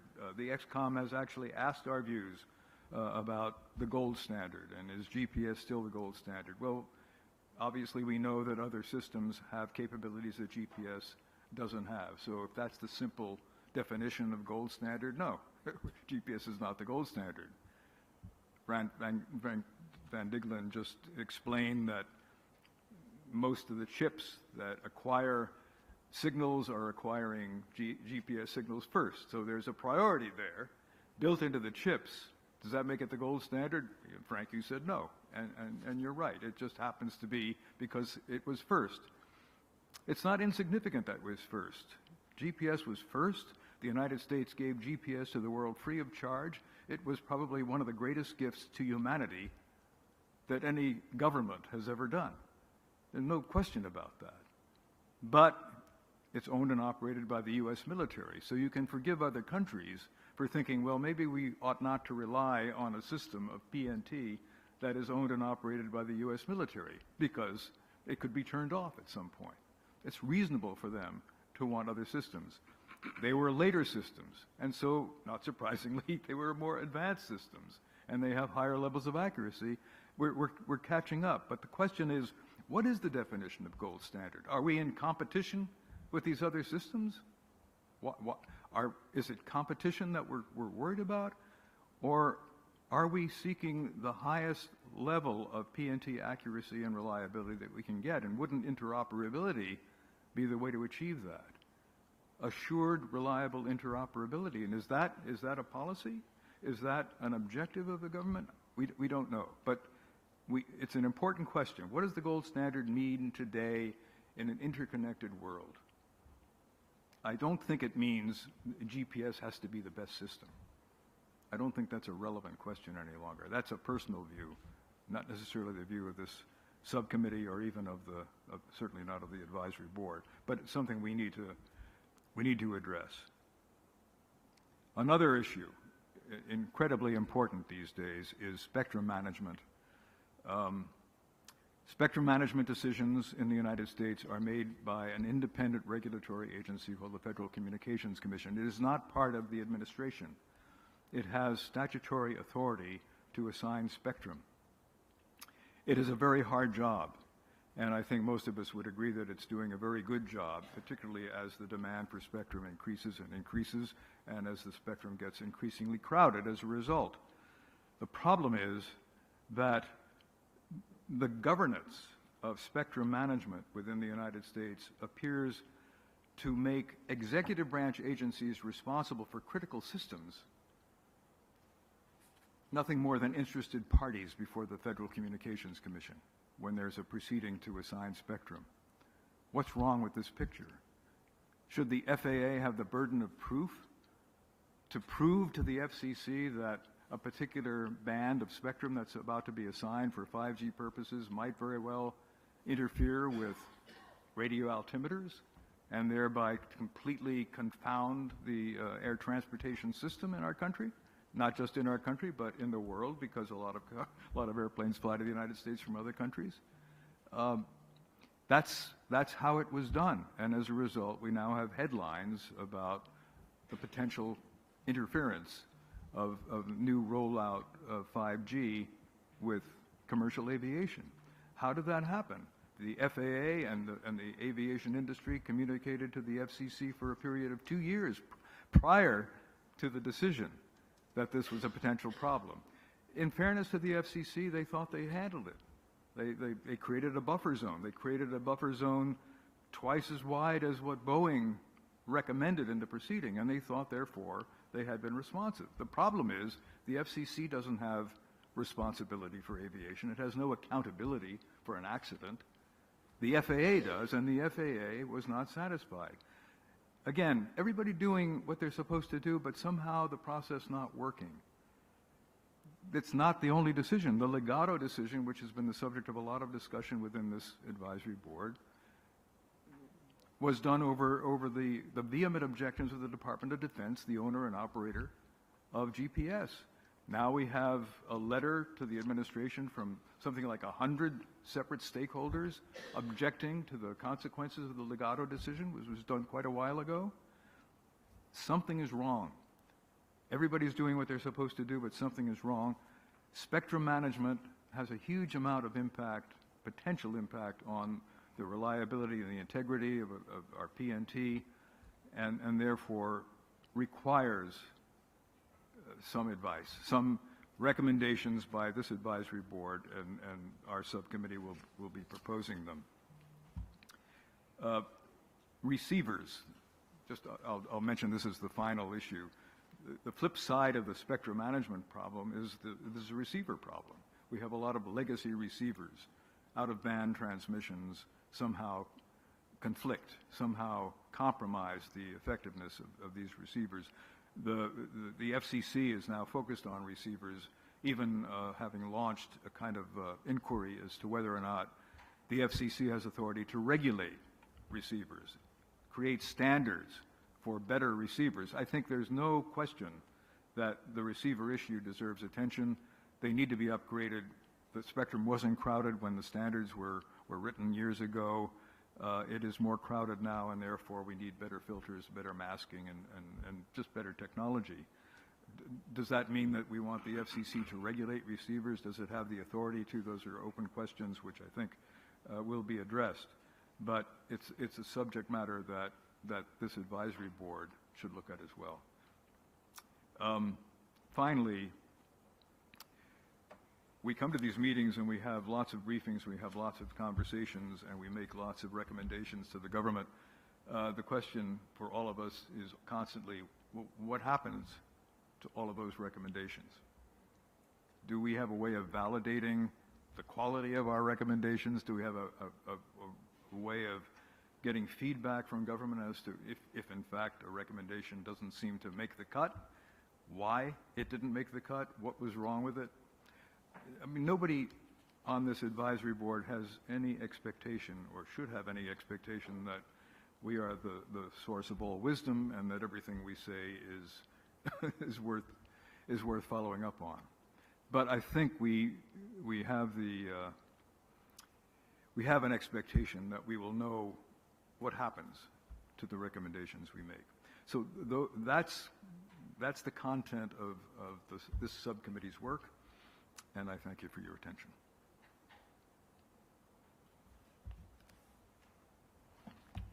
Thanks, Jeff. Eloquently put. I had a sidebar with JJ a few minutes ago. It gets directly to Jeff's comments. What I'm considering, and since we're deliberating in an open fashion consistent with the Federal Advisory Committee Act, I'm wondering whether or not we can start with this session maybe at the closing of the last day to seek concurrence of the board for resolutions on what we believe. Not recommendations of forcing anybody to do anything, but for instance, Jay's folks got very strong recommendations on the state of geodesy. We have an opinion, maybe we should just state it publicly and make it for the record. It's not requiring anybody to do anything, but the sense of the board should carry some weight, and in the long run, we start to build a history or a track record, if you will, of the collective wisdom, experience, and the interactions to take place on this board. So I would ask you all to think about it, and at some point when we have time for, there'll be a couple of times for discussion, let us know what you think. But I'm wondering anywhere from, not a lot, maybe 5 items where we can just say, this is the sense of the board. It's important, just like Jeff said, somebody ought to be paying attention to it. We may not be able to fix it, but unless people start saying it in repeated fashion, we're going to be captured by, Jeff described it really well. I call it the tyranny of the present in this town. You know, we eat up budget years like those machines that pick up the asphalt before they repave. That's all we do. We just grind out and eat up budget years. And we consider it successful if we made it through the year. It's kind of like bull riding. If you stay on 8 seconds, you're declared a winner. We can do better than that as government. So I thank Jeff for framing the problem. We're a few minutes early, but that's okay. We're going to go ahead and take a break, and we'll come back at 11:50. Thank you, folks.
No problem.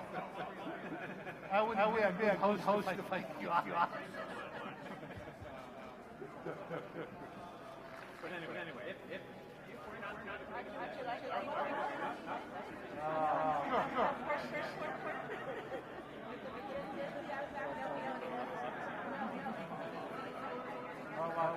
How about? Thank you.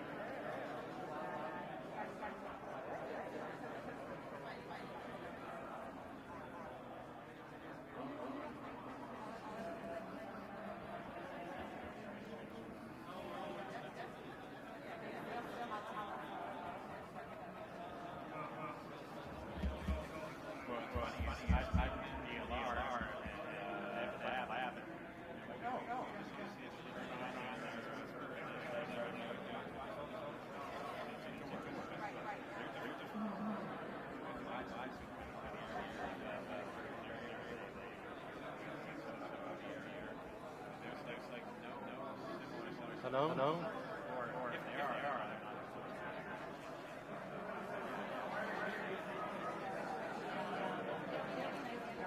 This is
Folks, let's head back to our chairs.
Yeah, I was using my outdoor gavel. I'll settle them back into our seats here. We're really lucky to have with us. I'll keep it short. We want to hear what you have to say. But Cordell de la Pena, who's the Program Executive Officer of Milcom and PNT at Space Systems Command, United States Space Force. Del, it's all yours. Thank you to the advisory board for the invite today. I'm really looking forward to working with all the subcommittee leads as we implement many of these capabilities that we talked about this morning. So I'm from the United States Space Force. In the United States Space Force, I'm part of Space Systems Command. I'll talk about that command in my portfolio. And I'll give the update on all the programs that are currently in development, production, fielding, and sustainment from the DoD perspective. All right. So next slide. Next slide. Next slide. Okay. The Space Force got stood up in December of 2019. Just a little over 3 years ago. The primary reason the nation decided to break out a separate service was due to the threat to our on-orbit peacetime constellation. You've seen in the press where countries like China have launched Russian doll satellites that got dangerously close to our satellites and kicked out another what we call a satellite projectile. China also launched another satellite that got especially close to our satellites and deployed a robotic arm with the potential to knock one of our satellites out of its orbit. And as recently as November, you saw China launch a hypersonic go halfway around the world. And left us Space Force in a reaction mode, not a proactive. And we talked earlier today about the gold standard for GPS. I felt on the commercial side, that gap is reducing.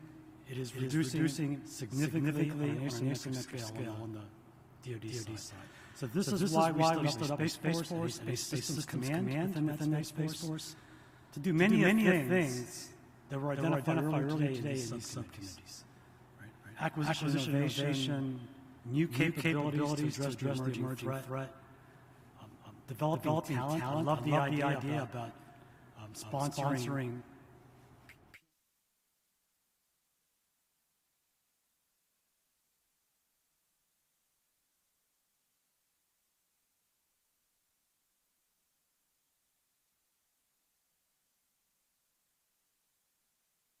academic degrees in PNT. I think that's a good thing. I'm going to take that lead, take that back to Space Force, see if we can get that instantiated. We already have programs on the acquisition side with the University of Tennessee, for example.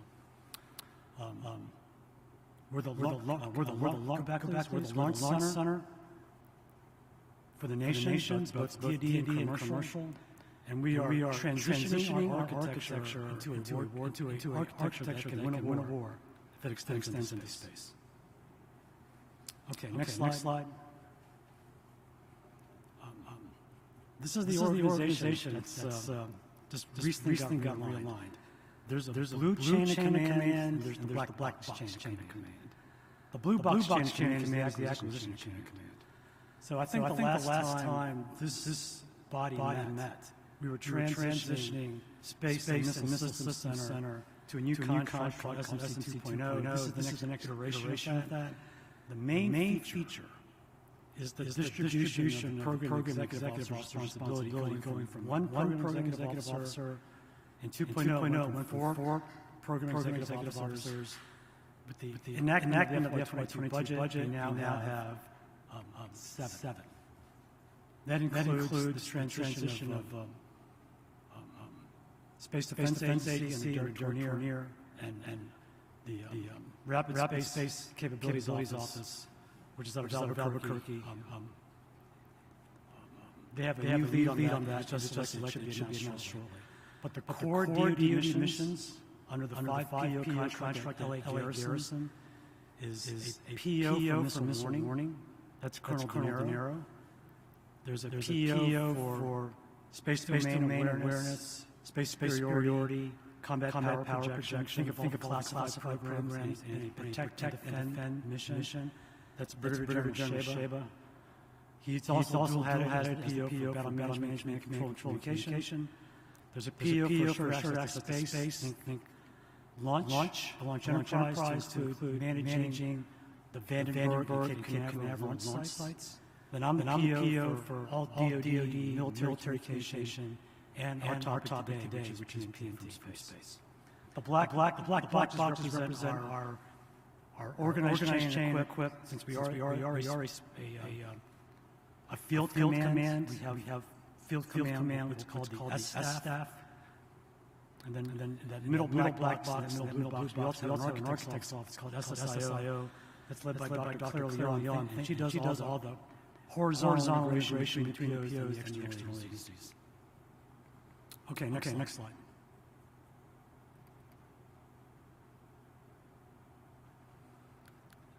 When I said that Space Systems Command is responsible for all the DoD space capabilities, this is our OV1 space map representing all of our DoD space capabilities both on the ground and on orbits. In the lower domain, think space weather, tactical ISR, and the medium Earth orbit domain, that's where PNT, GPS resides.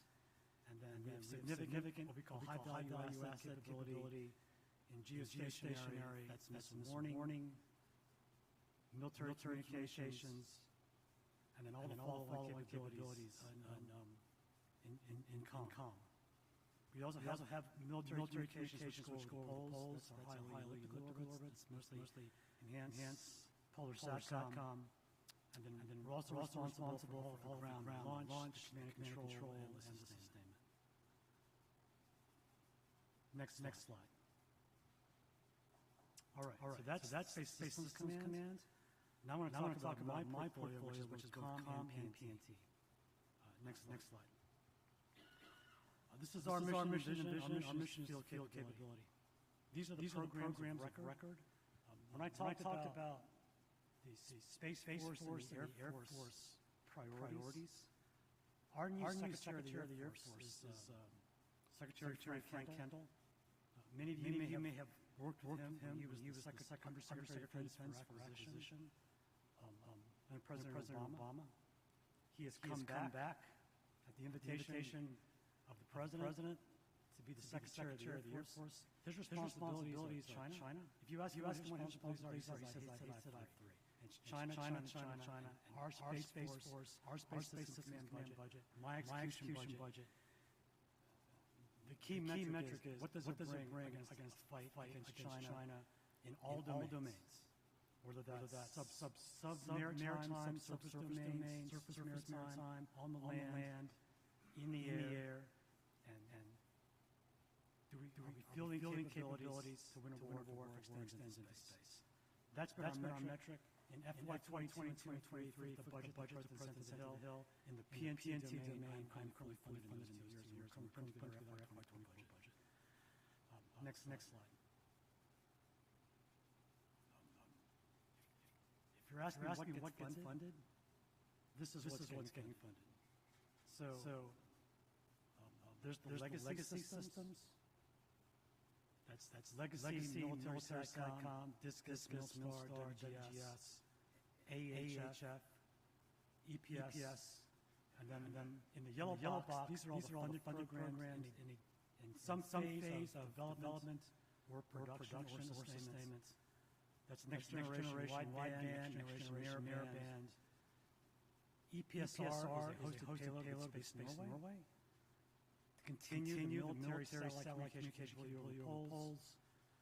And then in the 21-22 budget, based on General Hyten and then General Raymond's priorities to transition peacetime architecture into a warfighting architecture, we disaggregated things like strategic SATCOM into a strategic element, which is ESS, Enhanced SATCOM, and a tactical SATCOM, protected tactical SATCOM, PTS, into two separate swim lanes, because those are two separate missions, two separate priorities. It builds our resiliency, gets away from the General Hyten described as a high-value target. for our adversaries. And as you've seen in the press, many countries, China, Russia included, have demonstrated the ability to launch and successfully engage our satellites on orbit with kinetic capability to knock satellites out of orbit. I think last time this body met, the Space Force rep, one of our key metrics, how many objects we track in space. A couple years ago, we were tracking about 4,000 objects in space. Today, we've doubled that. We're tracking over 8,000 objects in space. A lot of that's due to these really irresponsible acts of aggression that you see from places like China, who are conducting experiments, destroying satellites on orbit, creating space for us to track. And then on the bottom there, we're also responsible for implementing all the ground systems. I'll talk about a couple of those for PNT, which is OCX, and our user equipment. All right, next slide. This is my organization. I'm the PO. That first blue level is what we're referring to as our acquisition deltas. They correspond with responsibility to the operational deltas and Space Ops Command, which are corresponding ops deltas 8 and Colonel Holston. But we've got an acquisition delta for the tactical comm, acquisition delta for strategic comm, acquisition delta for narrowband. We just completed the transition of the first space program since the establishment of the Space Force from another service into the Space Force, moved the Navy mobile objective user system, the newest narrowband system, intact. From the Navy into the Space Force. The PEs were established, the budget got approved back in March. I just held the change of command ceremony 2 weeks ago. That brings U.S. Captain Chief, the entire organization into the Space Force. They'll execute under me as PO. And then on my right-hand side of the slide, those are the PNT organizations. I've got Act Delta for the PNT vehicles, GPS-3, GPS-3F. CX and OCX3F, and then all the user equipments. That's increment 1 and increment 2, moving from 45 nanometer ASIC technology, 14 nanometer ASIC technology. Of everything on my slide today, that's probably the challenging challenge I have. We're a Space Force, space acquisition organization. Our history and legacy is building satellites. I've got the first program for the DoD. Implementing the miniaturization of an ASIC chip from 45 nanometers down to 14 nanometers to fit on handheld and precision-guided munitions. I had a great discussion with Garmin rep this morning on how hard that is to do, why it's important. Because SWAP and weapons go together. SWAP and handheld devices, like your watch or your phone, go together. So even though the commercial business is Moore's Law ahead of us by several generations on SWAP. For the DoD, that 14 nanometer technology is new. That's 14 nanometer technology to maintain the link, the anti-jam waveform called M-code, which we'll talk about, and maintain the current battery life of a handheld. And for a Marine operator, or Army ground operator who is dismantled in a gunfight, they don't want to have to change batteries. So getting that swap right is very important to us, and we are the first program to take that on. I also have my two sustainment deltas, which part of their budget, the extra $100 million a year, maintaining ASABO, which is availability, but also doing the proactive studies on ASAMO investments for things like obsolescence. All our main bad actors, they price 50% of their budget looking at ASABO studies to maintain ASABO for the next 5 years. I also want to highlight the bottom of their staff, traditional staff for contracting logistics.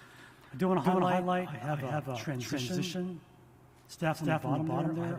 I have a Space Force, Air Force Colonel at Schriever. Her name is Colonel Anderson. Her job is to lead the transition of OCX from production into operational test to acceptance by the operators. OCX is the first major ground transition we've had since the inception of GPS. So it's a major transition, and our intent is it will be transparent to the operator, it will be transparent to the world when we throw the switch, which is why we've got an 06 out in Schriever running that transition for me. So that's my organization. Next slide. This is just our portfolio by the numbers. In the active years, starting in 27, the 5 active years, my total budget is about $20 billion. 7 ACAT 1s, 1 ACAT 2, 4 ACAT 3s. Five of these really special acquisition categories called MPAs, that stands for mid-tier acquisitions. Those are acquisition programs that are designed to develop and field prototype, demonstrated capability within 5 years. So my 5 MPAs are in enhanced strategic SATCOM, both on the space vehicle and on the ground, protected tactical SATCOM, both on the space vehicles and on the ground, and then I have 2 in the PNT arena, which is on the military GPS user equipment. That's MGUS, that's MGUE Inc. 2. That's that 45 nanometer down to 14 nanometer chip. I've got 5 years to demonstrate that technology. We're about 2 years into it. And then the handheld will start next year upon the completion of the PDR of Inc. 2. Satellites and sustainment, 37 PNT satellites, 34 SATCOM satellites. On the ground, responsible for the 27 SATCOM ground antennas, all the GPS monitoring stations. At any given time, we've got 17 payloads in production, delivering on 8 new ground systems, supporting 2 million GPS handheld military users. We do a lot of FMS, especially on the user equipment side. We've got 75 active SMS cases, total workforce. For those of you who did business with the old SMC, the old MIL SATCOM portfolio and the old GPS portfolio are now merged into one new portfolio. We've got about 1,800 people, both active duty, civilian, contractors. All right, next slide. Next slide. I want to give this audience, this is an unclassified slide, but when you talk about accuracy, we talk about that user range error. This is an unclassified slide, but of the 31 transmitting satellites today, 30 set healthy. The 31st is GPS 3, Space Vehicle 5, which we launched in the summer. That's just gone through its final check. So of the 31 satellites on orbit today, this is the kind of user range error we're getting. About 31 centimeters on a good day, 67 centimeters on a not so good day. You translate that into inches, that's like 12 inches on a good day, 24 inches on a not so good day. So between 1 and 2 feet. That's the average. And as an unclassified slide, that's the average. That what you're getting today is on magnitude of 1 to 2 feet, somewhere in between. Okay, slide. So that's what's on orbit today. I want to give you appreciation for everything in modernization from a DoD perspective. So that top swim lane covers the space segment, and what's in blue are considered what I consider our modernization activities. So GPS 3, we're finishing the production run. We just launched Space Vehicle 6 in the summer. 6, 7, and 8, we've completed the production. They're in storage waiting for call-up. We're going to complete 8, 9, and 10 in 23 and early 24. They are deep in production. I don't see any issues given the fact that where we are, those will deliver, those will be built for launch on schedule. The next generation is the GPS 3F. That brings on the next set of capabilities. It brings on the next generation of anti-jam, which is regional military protection. New capabilities, the search and rescue capabilities, which was actually through our international partner through Canada. New laser reflectology arrays, a new NDS payload, That's GPS 3F SV 11 through 22. That 11 through 22, that represents, in the entire space enterprise, that is our biggest production run. That's around 20-ish satellites.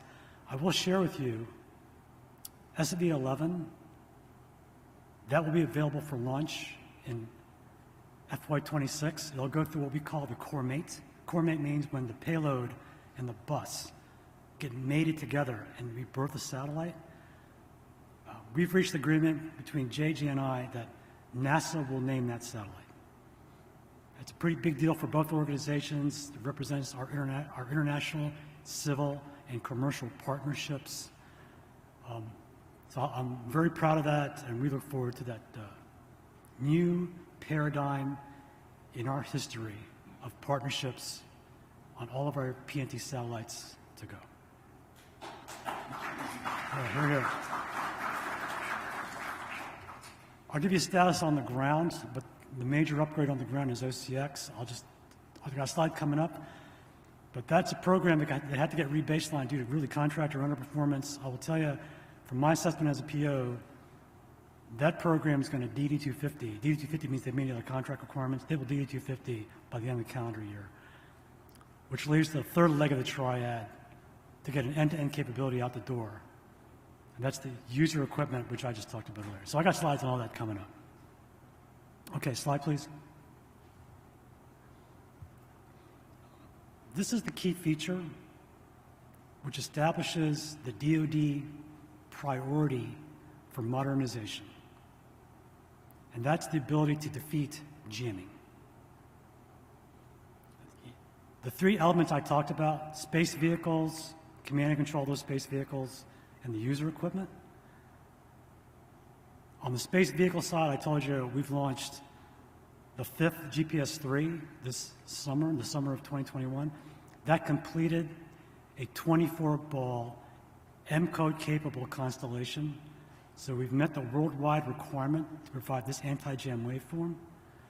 I told you the command and control of that waveform, we already promoted into operations something called contingency operations to enable the command and control of M-code, but OCX comes in at the end of the calendar year with the transition 6 months later. That brings in the new cyber architecture associated with OCX, then we'll talk about the user equipment.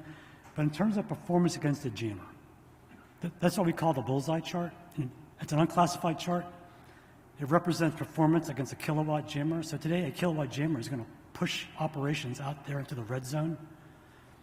That red zone is roughly 100 kilometers.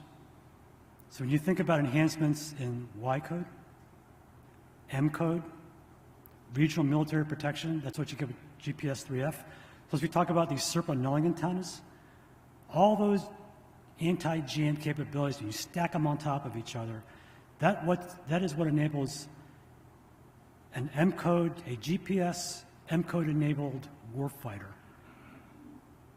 to conduct operations inside a kilowatt jammer going from 100 kilometers almost to single-digit meters.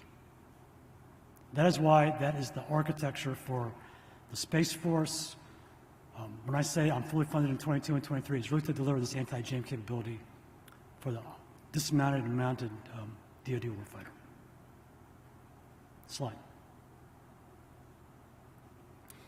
We'll continue to deliver the civil signals. That's L2C for dual frequency. That's L5 to support those emerging safety of life transportation capabilities. And then the enhancement of L1C to enable interoperability with our international partners. Slide.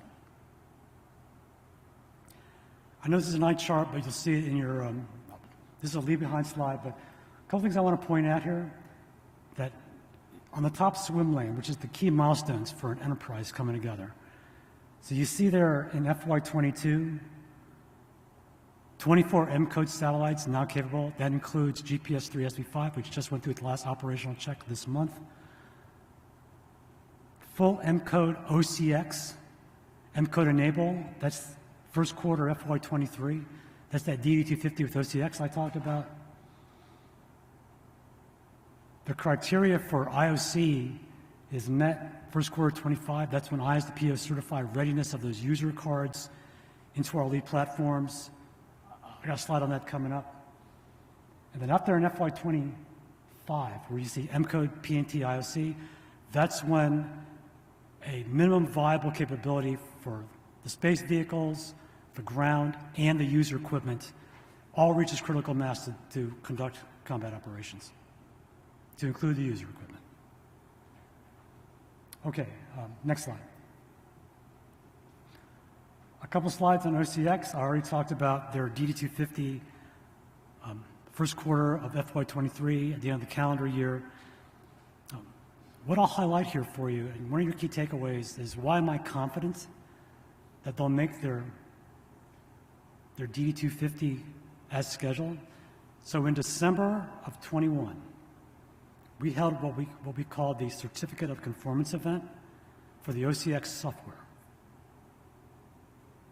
And so we have fundamentally DD250, the software functionality on the legacy IBM hardware in December of 21. But because that's on the IBM hardware, because the IBM sold its microelectronics to Lenovo, which is a subsidiary of China, we cannot field the IBM hardware baseline to the warfighter. So we're going to spend the next year, December 21 to December 22, rehosting the OCX software onto the Hewlett-Packard baseline. So it's a hosting and software integration, not a software integration task in front of me. So the key risk is retired, and we're in integration phase right now. Right? Not without problems. Every time you introduce software and hardware together, you're going to get DRs and issues to fix. We track all of that. But from my perspective as a PO, I've got sufficient margin to hold that December calendar year 22 steady. We've already completed installation of all 17 GPS worldwide monitoring stations. We did all that through COVID-19, deployed teams all over the world, updating all the monitoring stations to the OCX baseline. All right, slide. So after the DD250 of the OCX baseline, we then switched the team's focus to OCX 3F. I mentioned earlier, the first 3F satellite will be the NASA named satellite, which is SV-11. We awarded the contract last year to start the command and control portion to command and control and launch the OCX 3F satellites, leveraging OCX on this standalone acquisition program called OCX 3F. We awarded the contract in April. I just chaired the milestone B meeting yesterday to enter that program into full-scale EMD. I'll sign the ADM by the end of the week. But it will be there to support the first 3F SV-11 launch in FY26. Okay, slide. Which brings us to the third leg of the triad called the user equipment. This will be the long pole in the tent from here on out. It's integrating user equipment into the existing platforms.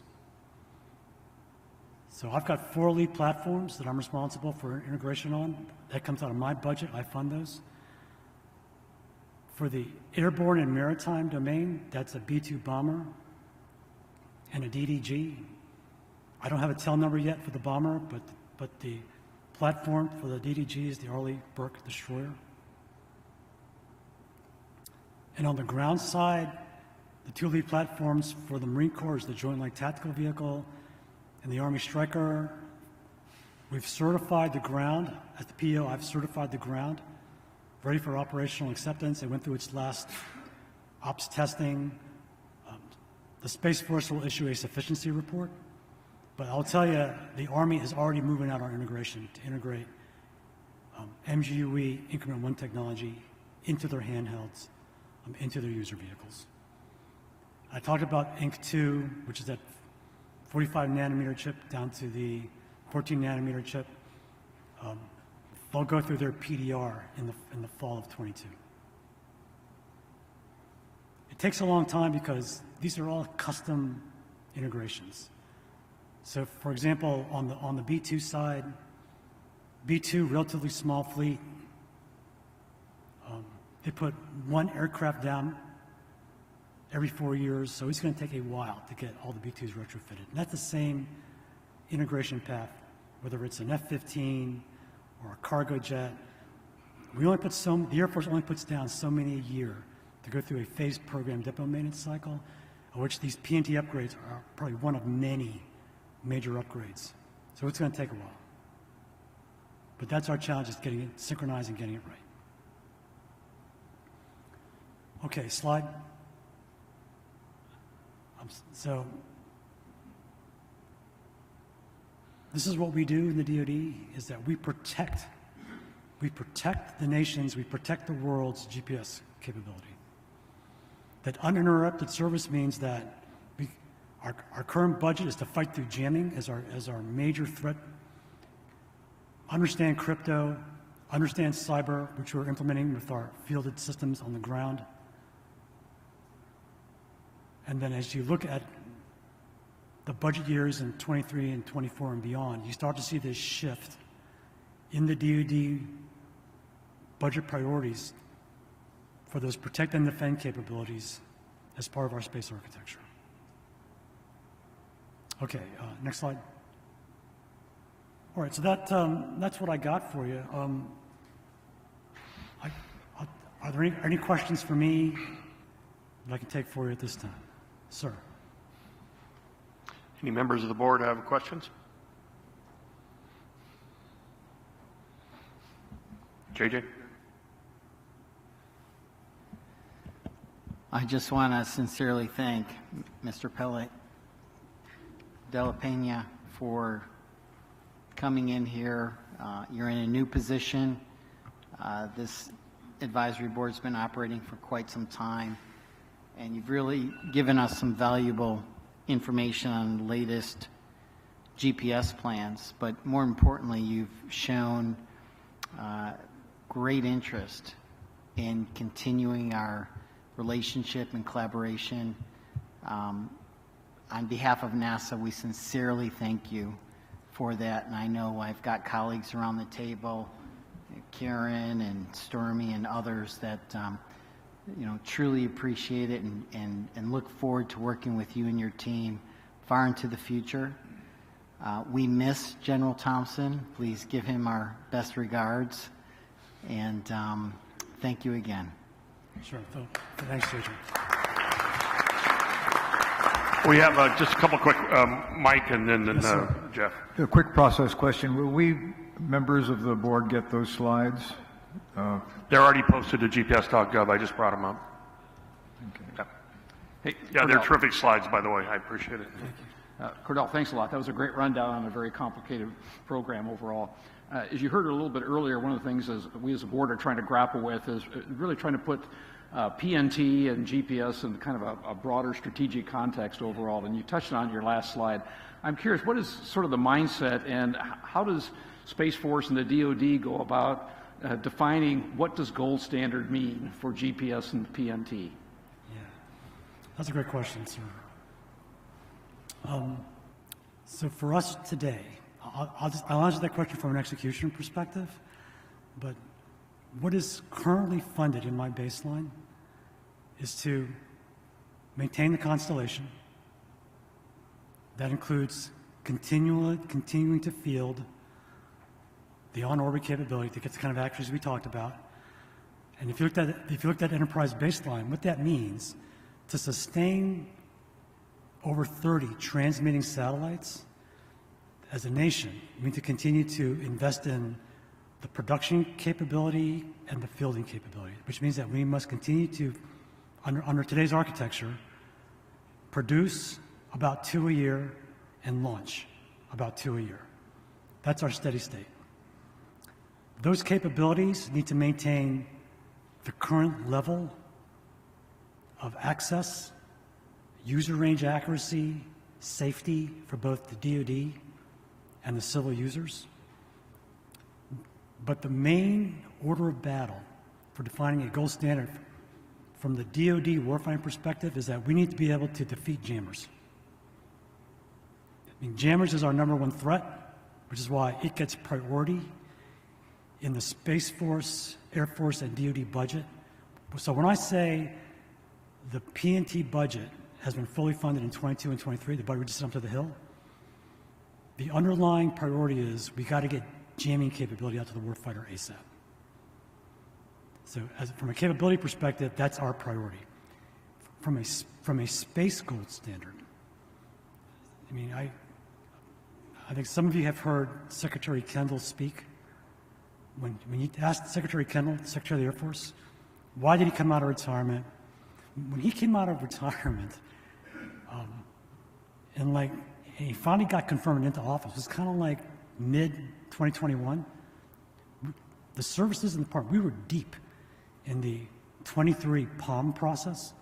He came in, and 2 weeks in the job, he unzipped the Air Force budget. Unzipped the whole thing and said, here's the priorities. It's China, China, China. Every dollar we spend. If there's a war that extends multiple domains to include space, are we investing these precious dollars to endure in a war against China in the near term? So that's maintaining the existing advantage of all space capabilities, from strategic to tactical to comm to PNT to weather to all of it. So that's probably the best answer I can give you. From my perspective as a PO and a producer and a developer, I got a pretty black and white criteria for priorities.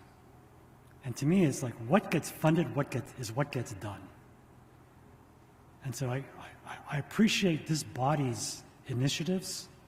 I mean, I just had a sidebar with JJ earlier, but to me, for this body to advise the XCOM with, toughening and augmenting initiatives, we also owe it to those decision makers as to what's a funding strategy.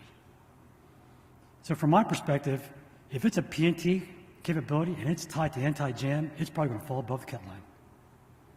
But that's a DoD perspective. From a national strategic perspective, all these other initiatives about maintaining our asymmetric advantage on the civil side, I think you need a civil combined civil DoD funding strategy, but how to go do that. So, sir, I know I talked all the way around it, but that's my answer to your question. Oh, Thanks. That's very good. Thanks. Thank you very much for coming, and I appreciate looking at those charts. The magnitude of your job is just enormous. And of course, from my perspective, as long as you keep NAV #1, it'll be okay. But I'd just like to say, in terms of toughening, I certainly would like to see a re-emphasis of toughening at the receiver level using the techniques that have been established 40 years ago. I simply don't see enough motion within the armed forces. We've got Tim here somewhere. But I don't see enough motion in the armed forces or on the commercial side to make the receivers as tough as we know how to make them. And I would urge the armed forces to do that. You have had demonstrations in your materiel labs of this, even recently. And it is not necessarily in your job jar to do this, but somewhere within the military, I'd sure like to see that re-emphasized. Right. Yeah, so I agree. And when I mentioned that the terminals and the receivers were kind of the limp fact for the speed of fielding capability, that is a challenge that's not going away. However, my portfolio, we have partnered with AFRL, and L3 is the prime, on an on-orbit experiment called NTS-3. It's going to do, it's an on-orbit collection of about 100 experiments. There's a couple things as a DoD PO, things that I think have a lot of merit, things that I'm watching. So the capability to do on-orbit reprogramming of a waveform, and having the companion software-defined terminal capability to enable to very quickly close the link with an on-orbit reprogramming of the waveform and having a software-defined receiver terminal. If that comes to fruition, that 10-year cycle that I just talked about, where I say, in order to get if there's a new waveform beyond M-code, and it's going to require 24 satellites for a global capability under today's architecture, I launch 2 satellites a year. That's 12 years before you could get there. With a software reprogrammable and an on-orbit reprogrammable capability, there is the potential that you could reprogram your waveform against an existing threat right in the middle of a fight and just eliminate 10 years worth of building. So that's got a lot of promise. All those technologies for toughening receivers really has to go through really the rest of it from a DoD perspective. Things like anti-tamper drives a ton of requirements as more capable receivers get proliferated, and in a DoD conflict perspective, they fall into the hands of our adversary. How do we ensure that that technology doesn't get exploited? Those are the tough requirements that I talked about earlier. But yes, sir, I agree with you. Those things need to be addressed. I'm actually talking a somewhat different dimension than the one you're talking about. I appreciate and applaud what you're doing, but I'm talking about the simple things of having a real multi-beam antenna, the ability to reject that 1 kilowatt down to the fact that it's totally an ineffective jammer. We know how to do that.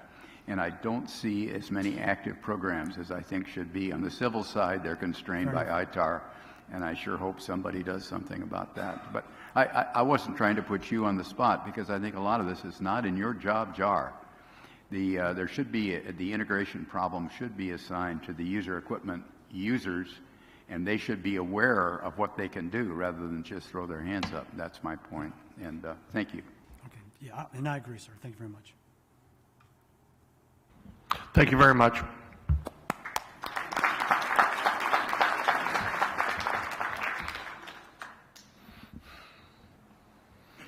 Good afternoon, everyone. I'm thrilled to introduce our next speaker up to the podium.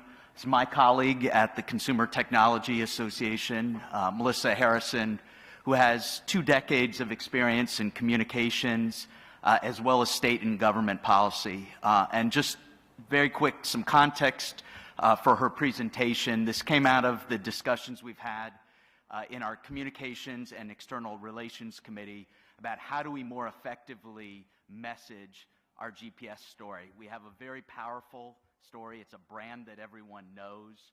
And Melissa's here to give some strategies and tips to help us better tell that story. Melissa. Thank you, David. It is a tall order for a child who went to space camp to follow the Space Force today, but we will do our best. And I just want to say thank you again for having me. And I'm going to try to leave a few minutes at the end for a few questions. So, without further ado, let's dive in. 4 quick discussion topics today. So first, we're going to start with why you. We'll dive in more on that. Looking at the policy landscape, as well as the media landscape, and then how to be an effective communicator for both of those worlds. So first, why you? Why are you the person that should be talking to policymakers or talking to the media?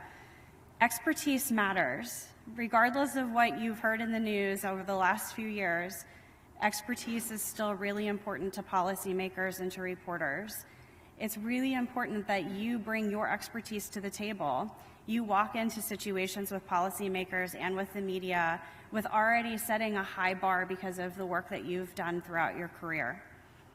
These are a great opportunity to build relationships. As you know, relationships are how we get things done in Washington. So it's important that you take your expertise and you're able to communicate it to not only policymakers, but to the media.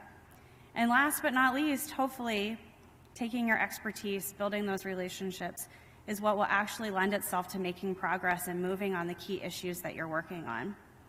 Now, I know I'm standing between us and lunch, so I will try to remain brief, but I thought it was an appropriate time to remind everyone that there's an old saying in Washington that if you're not at the table, you're probably on the menu. And I see a couple people laughing because I think they've probably, like myself, been on the menu a few times. So it's good to remember that you have a special knowledge that you're able to bring to that table, and you want to make sure that you're in those conversations as they're happening. So let's talk a minute about the policymaker landscape. So I'm showing you this not to make any judgments on any leadership in any way, shape, or form, starting there.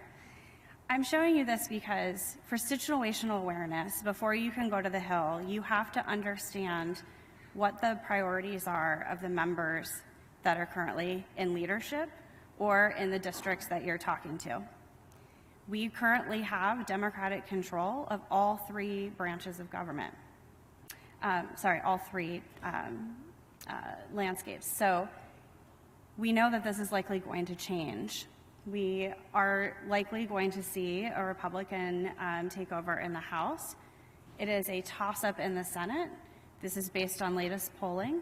And of course, the White House, while it will remain, because these are midterms, will remain in Democratic control, it's important to remember that across many agencies and staff within the White House, the midterm is sort of the time that people start making decisions about leaving their positions. So the person that you may have established a relationship with in the Biden administration in the first 2 years may not be the person that you need to work with in the next 2. So just to keep all of this in mind.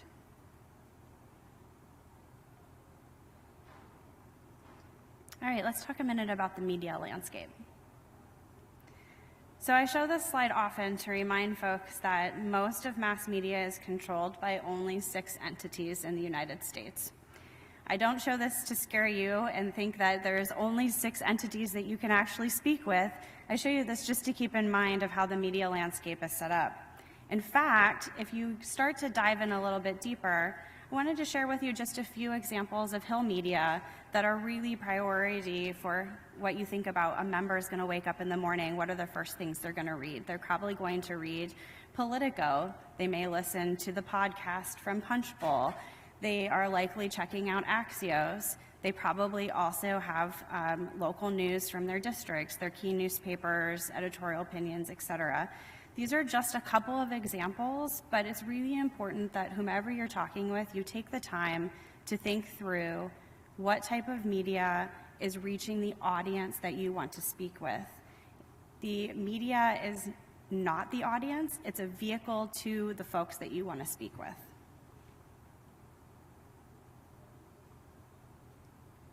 So, how do we become effective communicators to the policymakers and the press? I like to basically bring it down to 4 key points. First of all, it's really important that you are clear. I understand that you have subject matter expertise and that you are probably the smartest person in the room on the subject that you're talking about.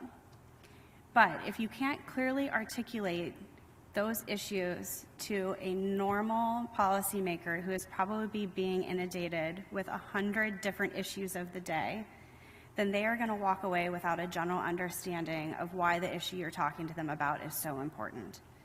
So it's really critical to think about what are the 3 takeaways that I want to leave with the policymaker or the media? How do I clearly articulate those?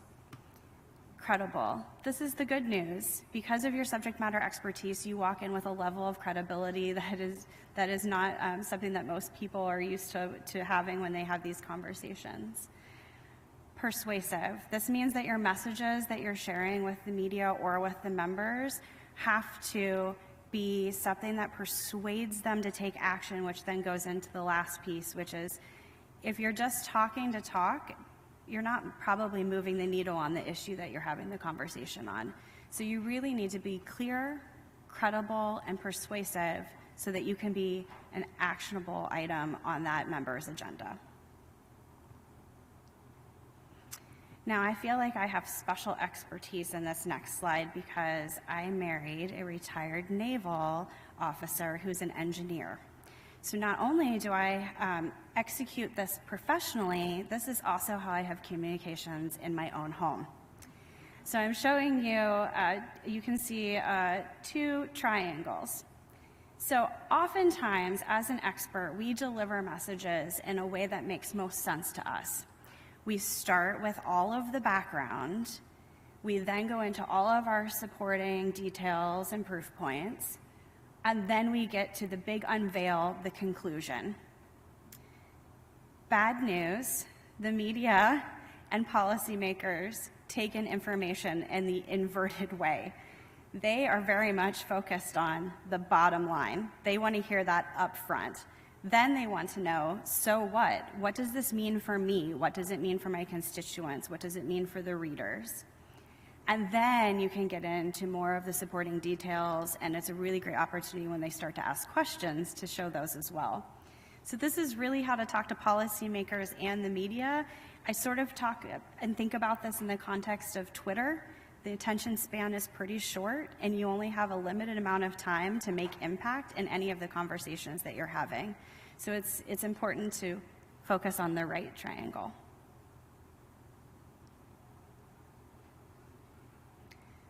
So I wanted to give you just a few tips and tactics on working with policymakers. As many of you know, I'm sure you have experience, there are lots of different ways to enter into a conversation with a policymaker. Oftentimes, you will have the opportunity to talk to the member of Congress themselves. You want to make sure that that is a real close follow of that right triangle when you're talking to a member. Concise messages are important. You're going to have a very limited amount of time. Think about if they spend 15 minutes with you, they're probably spending 15 minutes with 20 other people on 20 other issues throughout the day. You really need to make sure that you put in the top line request and really focus on why it should matter to that lawmaker in his or her district.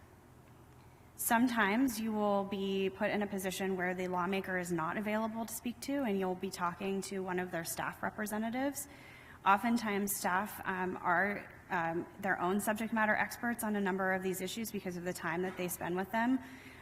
So it's important to still treat them sort of like the member, to remember that you need concise messages. It's also important to have proof points. They're going to be looking for how to build the argument to their member for or against what you're discussing, why it should matter to their boss. And I always recommend having a half-page or a one-page leave behind so that when they run to 13 different meetings, they come back at the end of the day, they remember that they talked to you, and then they have something to reference back to other than just their notes. Now, another opportunity is if you're actually in district, you could reach out and meet with a district representative for the member of Congress. It's very, very specific to the district itself. Think about your concise messages, but then also some proof points that back up why it matters specifically in the district. Clearly, economic impact is always top of mind for members of Congress, so it's important to share that with the staff representative. And then also, I find it just easier to do a follow-up email. You may also have a leave behind that you want to share with representative, but oftentimes they're on the road and they're moving from meeting to meeting across the district, and so sometimes it's easier for them to have a digital version of what you'd like to leave with them. Now, moving on to administration officials, think about what the regulatory impact is. This is sort of the frame of reference. Whomever you're meeting with, you want to think about what is their bottom line, what are they concerned with, and how do you answer that question for them. You know, how does this impact the economy, consumers? The one-page brief is also good again. Always follow up with the staff contacts. Usually when you're meeting with administration officials, there'll be others in the room. Those are the folks who are probably doing a lot of the heavy lifting on these issues, so following up with them, making sure you get a business card or contact information is really important. And then last, but of course not least, talking to the media. You know, when we think about earned media, and that's talking to the reporters who are really specific to the issue that you're discussing. So I showed just a couple of media outlets. I know there are press in the room today from a number of trade media outlets. There are so many niche outlets covering specific issues, which are great vehicles to be able to communicate to your audiences. So it's important to really think about being targeted in your media outreach. I don't like to do the shotgun approach. I really like to dive in, see who the key reporters are on the issues, who are the key media outlets, and making sure that you're having conversations with those folks. We tend to focus on inside the Beltway because that's the audience that we're trying to talk to. It's important to have concise pitches. Don't send any emails to reporters that are 3 and 4 paragraphs long. We try to keep it as concise as possible. They're very busy, and they're going to be more likely to open your email if you have a subject line that's short and succinct and to the point. Also think about considering opinion pieces. It has gotten more difficult to place opinion pieces because of the volume of people that are trying to place, but it is an opportunity to get your message across and to also think about not just inside the Beltway press, But if you're targeting a certain member on a certain issue, think about targeting the media outlets within their district for posting an opinion piece. It's a little bit lower hanging fruit to be able to get published, and it is a direct correlation to the member. They will absolutely see it if it's in their local press. And then, of course, there's also an opportunity for paid media. I don't spend a lot of time on this because I know many of us don't have large paid media budgets, but just keep in mind that it is effective. It is something that you can do both inside the Beltway and within a member's district. Okay, so you've put your pitch together and you're thinking about, okay, how am I going to get the media interested in what I want to talk with them about? First of all, the media want a story.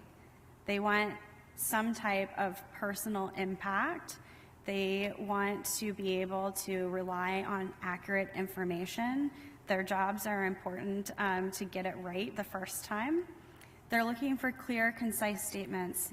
The longer you talk, the more editing that's going to happen and the more likely that the information you've shared with them will not be conveyed correctly. They're looking for colorful details. This is an opportunity to really shine a light on how the work that you're doing impacts real people. Human drama, we don't always like to lean into this one, but just think about the fact that they are writing to an audience of real live humans and they'd like to understand how it impacts them. Timely responses, I cannot tell you enough how important it is that if you have an opportunity to speak with a reporter or a reporter reaches out to you, you respond to them immediately. Say to them, thank you so much, what is your deadline? I'll be happy to get back with you, let's set up a time. But they are under a lot of pressure to meet deadlines, and if they don't hear from you pretty quickly, they're likely to move on to someone else and you'll miss your opportunity. And then of course it wouldn't be Washington if we didn't talk about the fact that a lot of times reporters want that inside scoop. Look at what we just saw on Monday evening. They want that secret, non-public information, which is probably not what we want to share, but just know that that's probably going to come up in your conversation because they're going to dig to try to figure out if there's anything else there. Does everybody recognize the gentleman on the right of the screen? Figured he once said genius is 1% talent and 99% hard work. So unfortunately, I'm here to tell you that this is hard work. You have to practice. You can't just show up and wing it. I wanted to give you a few pro tips just for thought.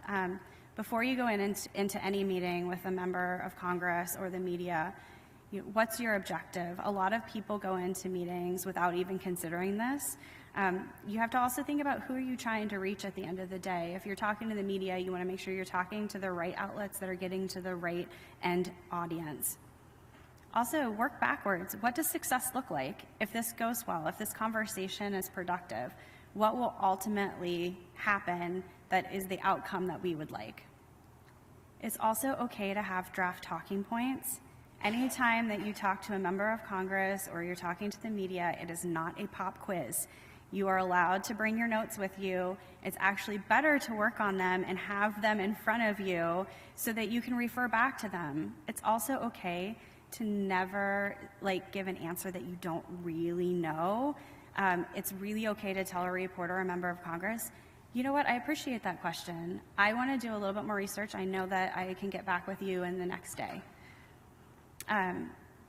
Identify tough questions before you go in. Like I said, it's not a pop quiz. You want to think about what's the hardest thing that I'm going to get asked today and prepare your answer ahead of time. And then last but not least, you have to practice. That's the hard part. It's important to work with others.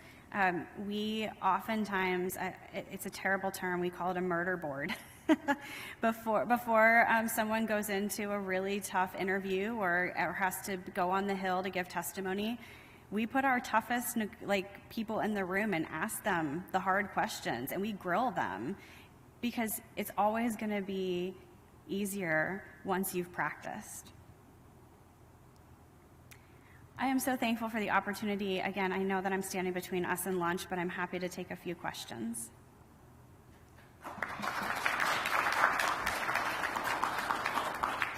Just to add on to what our conversations were yesterday and alluded to today, We need to produce some collateral content. We call it collateral. The press calls it that too. Things you can pull off the shelf when you're talking to people. The points that are here are embodied in that, how you want to put those together. When I was at Booz Allen, we called them slick sheets. We need to be able to produce that. We all need to be singing from the same hymnal. So this is just a kind of way to zero base everybody on how we're going to go about this and how it's important to do it. You can give the detailed brief, and it's not a smart chart of 3 decimal places once you're in the room, but we got to be able to get their attention and let them know what's important there. So thank you very much. Thank you.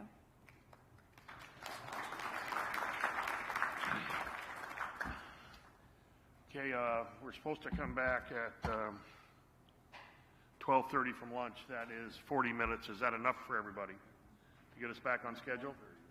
1:30, I'm sorry. Yeah. I was off by an hour. I'm on Central Standard Time there. Is 40 minutes enough for lunch for everybody? Thanks. Appreciate it.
Check, check.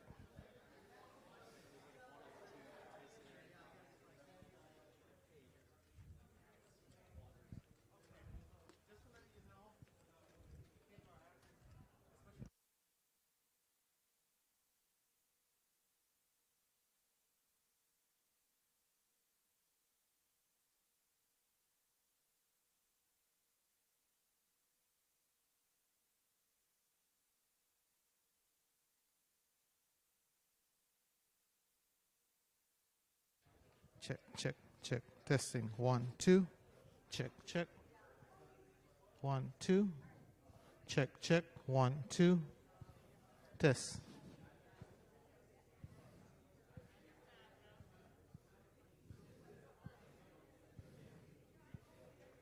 Check, check. 1, 2. Testing. 1, 2. Check, check. 1, 2. Test, test. 1, 2.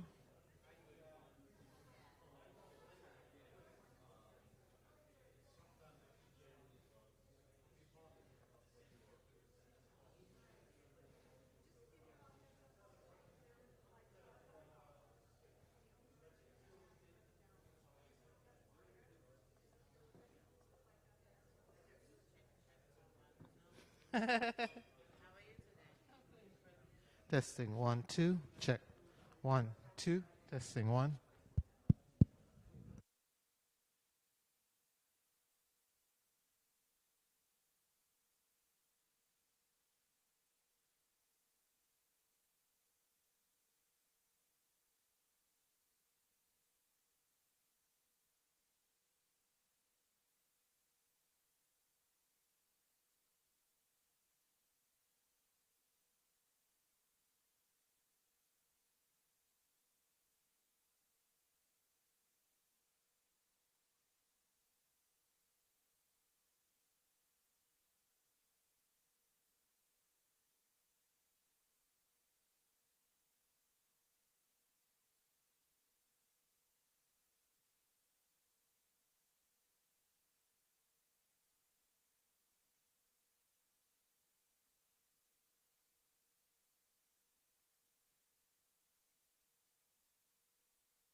Check, check. Testing.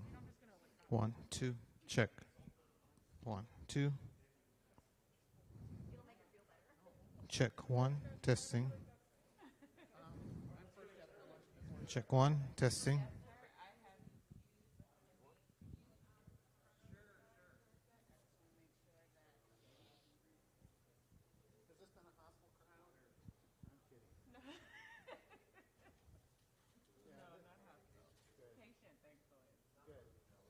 Check, check, check, check. 1, 2. Testing. 1, 2. Check. Check. 1, 2. Testing. Testing. 1, 2. Check, check. 1, 2. Testing.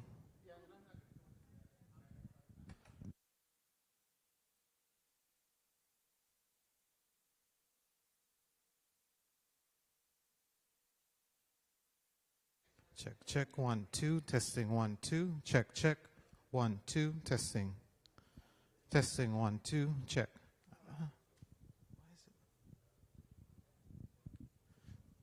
Mic check. 1.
Check, check. 1, 2. Mic check. 1, 2, 3. Testing. 1, 2. Check.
Testing. 1, 2. Check. 1, 2. You know what? I know what I'm going to do.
Testing one. Testing 1, 2. Testing 1, 2. Mic check 1, 2. Testing 1, 2. Check. Podium check, check. Check, check.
Testing 1, 2. Check, check.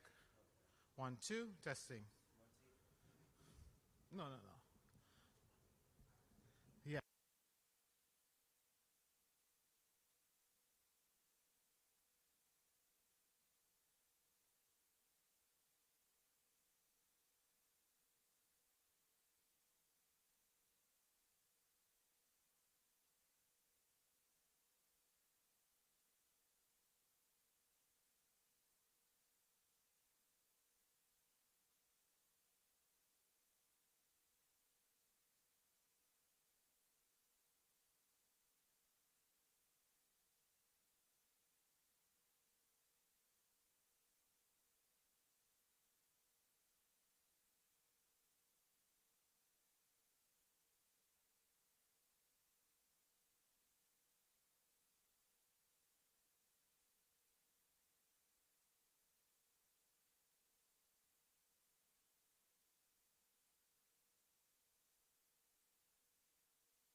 Testing, testing.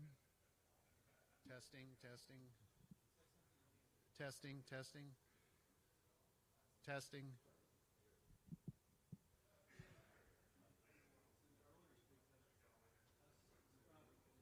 Really? Is this better? Good.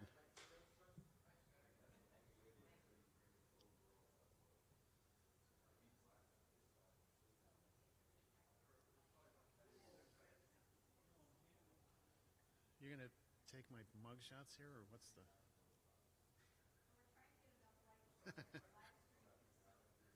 I know, I'm only teasing.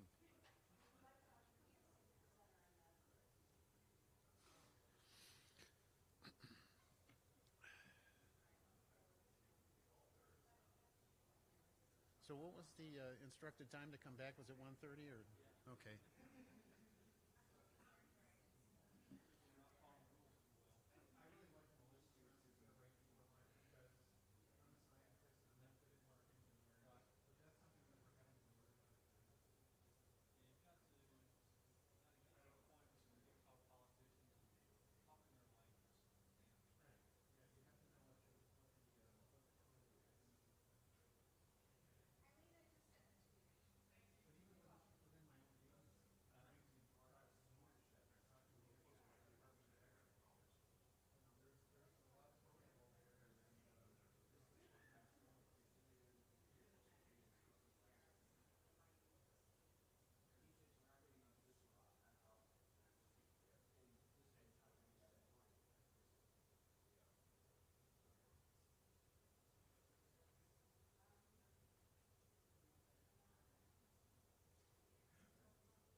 Okay. Do you want to bring up my presentation now, or do you want to wait?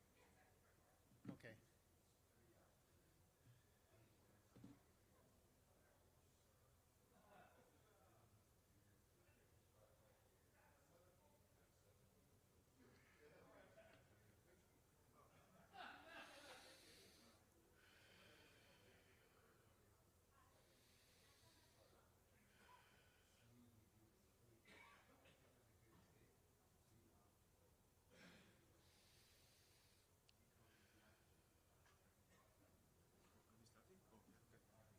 Pretty shortly.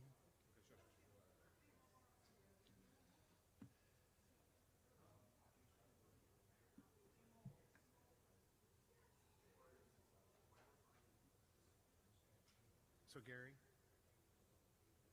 That's me.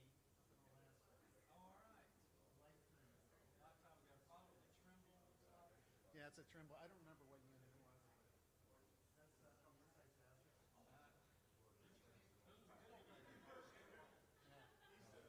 Yeah, there was a brass monument there. You're working to densify the network up there.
I think we'll go ahead and get started here. We got some stragglers, but we are a little behind. We got a lot of people that need to talk this afternoon. Are you ready to go?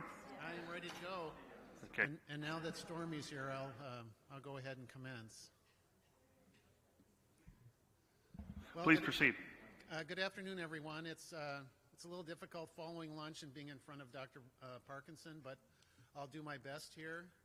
And I know that earlier today that Dr. Jade Morton talked a little bit about bringing enough geodesists and associated professions into our agencies to help support the needs. And I want to talk about that a little bit today. You'll notice in the title here, this is me in the upper corner here, surveying up in Alaska a lifetime ago. I actually changed this from a crisis to a challenge.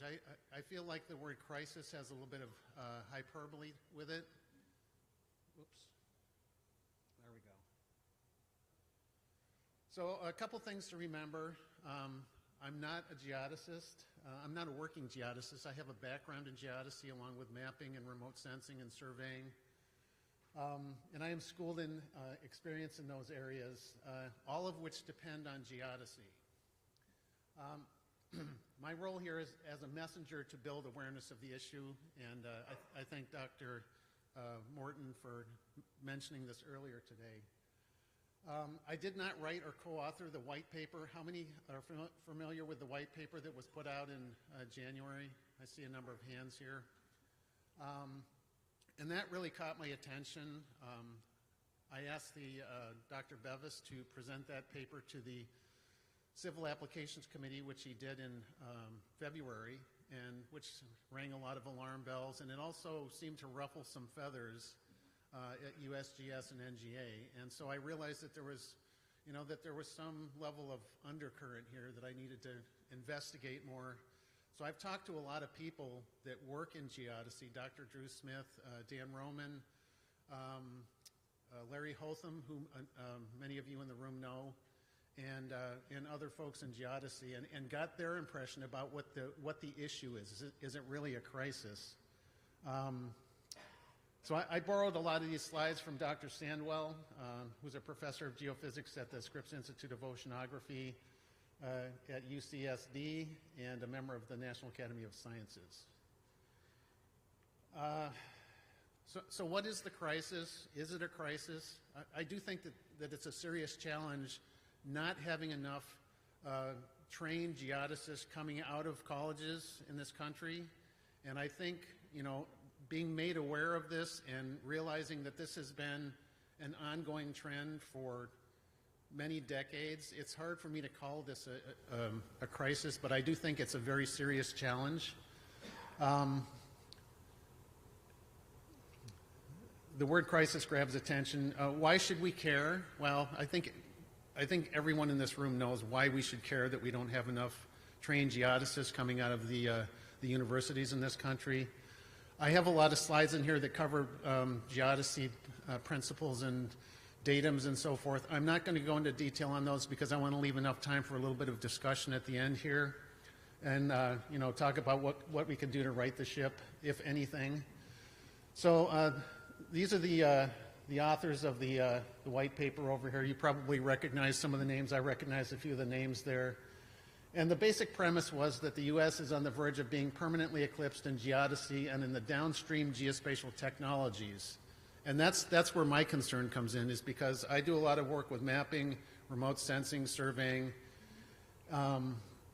This threatens our national security and poses major risk to an economy that is strongly tied to the geospatial revolution on Earth and eventually in space. And that's something that also crept onto my radar screen as we're starting to engage in going back to the moon and other planetary exploration, that we need to build our infrastructure out into space. Averting such dangers at such a late date will require the U.S. to invest in geodetic research and training on an industrial scale. So that was the basic premise of the paper.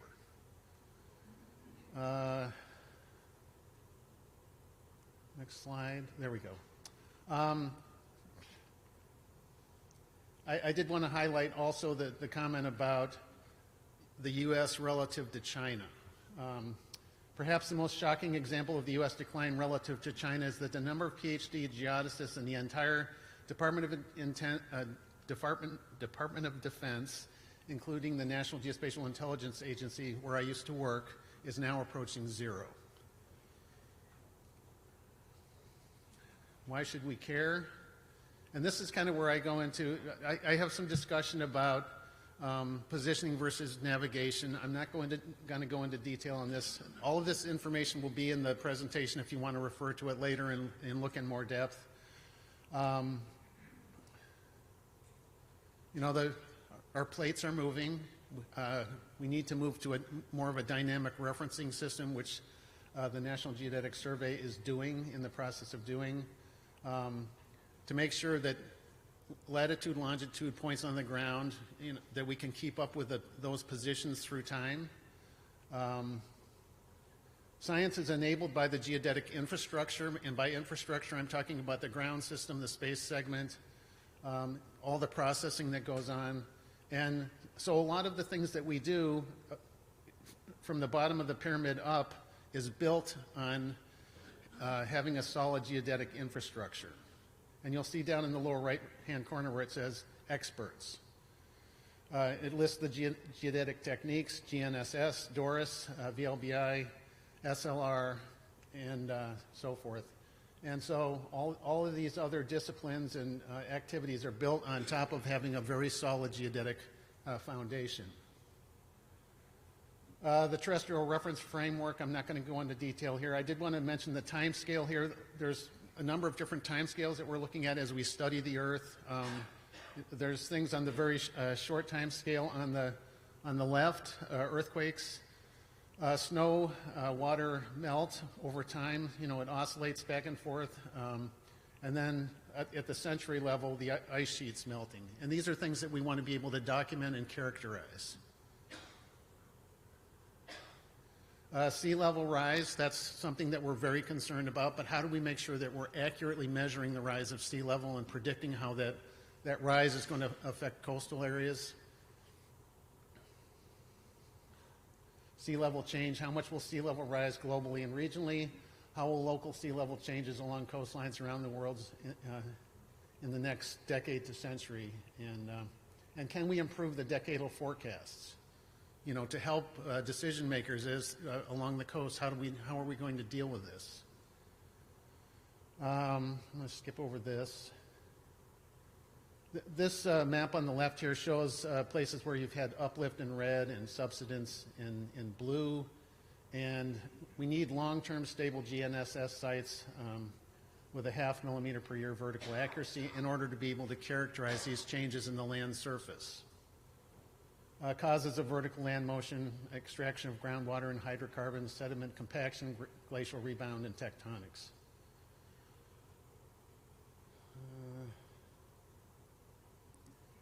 This is taken from the slide deck that I got from, well, actually the attribution is there at the bottom, but it came through the white paper from Dr. Bevis and his co-authors. China's Baidu system is at least as good as GPS. I don't know if that is true or not, but that's what it said in the paper.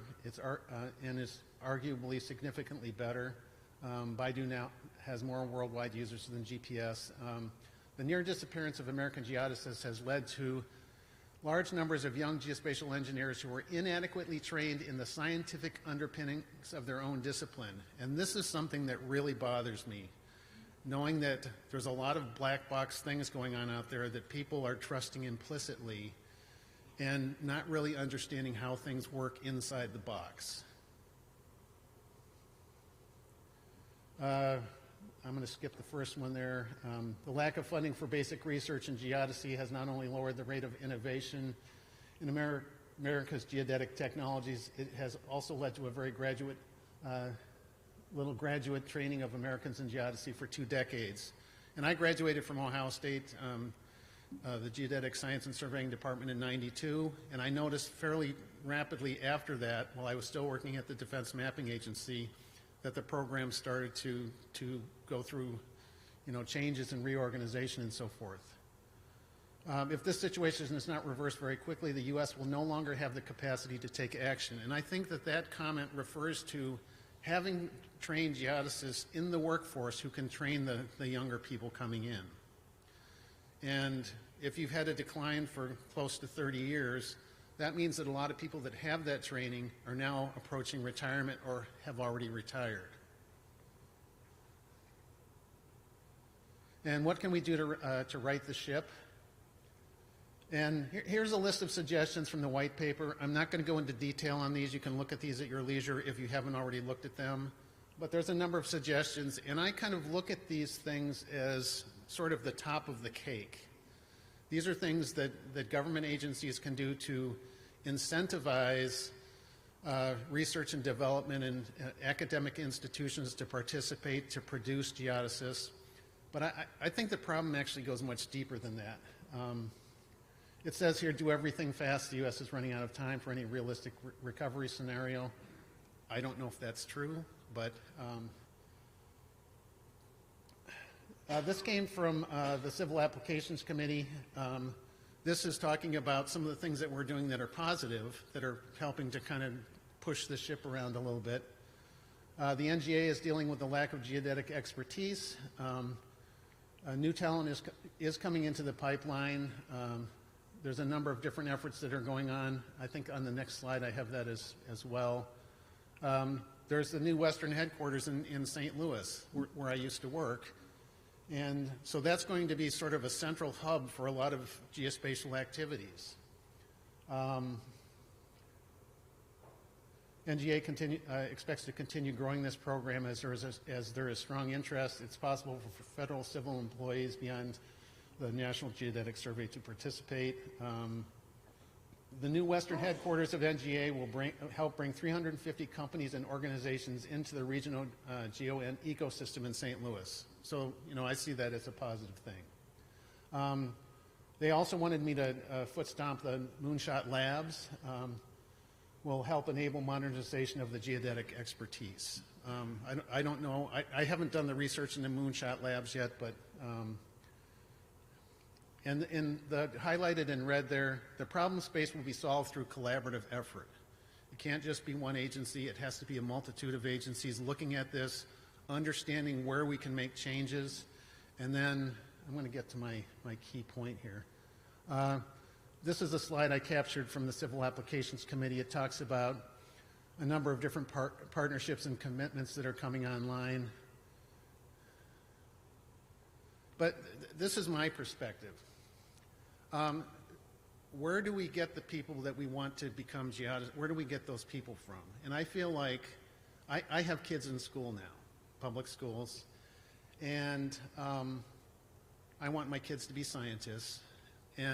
But I think that there's been a real failing in this country for several decades now in terms of getting kids interested in STEM. And that's really the pipeline for producing graduates from universities that are in scientific disciplines, mathematic disciplines, and geospatial disciplines. That's really the pipeline. So if we're not really focusing on STEM in schools to the level that we should be, and I don't think that we are, we're not going to get those people coming up through the system that we may be able to attract into geodesy. I think I covered point number 2 there. Support for our geospatial, economic geospatial engine takes many disciplines working together to build new block satellites, new dynamic datums, new GPS receivers, and so forth. And this was something that Larry Hotham told me 2 nights ago. We had a 2-hour conversation, and he said, the whole GPS system, it's more than just geodesists. There's a lot of different disciplines that go into building the system, producing the ground segment, the satellites, the equations that do the calculations on the receivers and so forth. So it's not just geodesists, but there's a lot of things in that, many different disciplines that need to work together to have a very strong and robust GPS system. All geospatial disciplines are engaged in geodesy at some level, whether people that are working in those disciplines know it or not. So pointing the issue solely at geodesy, I think, misses the mark a bit. There are career opportunities in the U.S. for geodesy-educated students from other countries, but they are limited by citizenship issues. It's really hard for them to get to work for the federal government unless they're working for a contract company. And I know a lot of people that have come from other countries that work in geodesy, really bright, really smart people. And, you know, we need to tap into that reservoir as well. That's just my opinion and my perspective. But so with that, I don't know how I did time-wise, but I kind of breezed through You that. did as good as you could, and we appreciate it. We're under a little bit of a time crunch today. Thank you. I have one comment, and that is that so often activity follows the money. And if geodesy is as important as I think it is and you think it is, I think the answer in part is that you fund a lot of university research and you get a feedstock of young PhDs who have gotten an education in geodesy, and then you have to be certain that they have jobs. Because to me, those are the two things. The STEM problem is much larger than you or I can handle. But certainly in a zero-sum world, i.e. competing for the bright STEM-educated high school or baccalaureate students, it seems to me a substantial program of sponsored research that gives you that feedstock is very important. Yeah, it's a full ecosystem, so thank you for that, Dr. Perkins-Smith. Badri? Yeah, thank you, Admiral. Definitely trying to promote STEM and trying to reach out to the young folks to pursue the kind of discipline that support your activities. You cannot rely on the system. You have to take the action yourself. Within our community's space communication and navigation program, we have something we call the summer intern program, SIP, that Ms. Addy is leading. On a yearly basis, we graduate about 100 people, 100 students between high school and postgraduate students. We get them to work to have hands-on work on things of scientific value. Please reach out to Ms. Addy and talk to her about establishing something like this within your organization.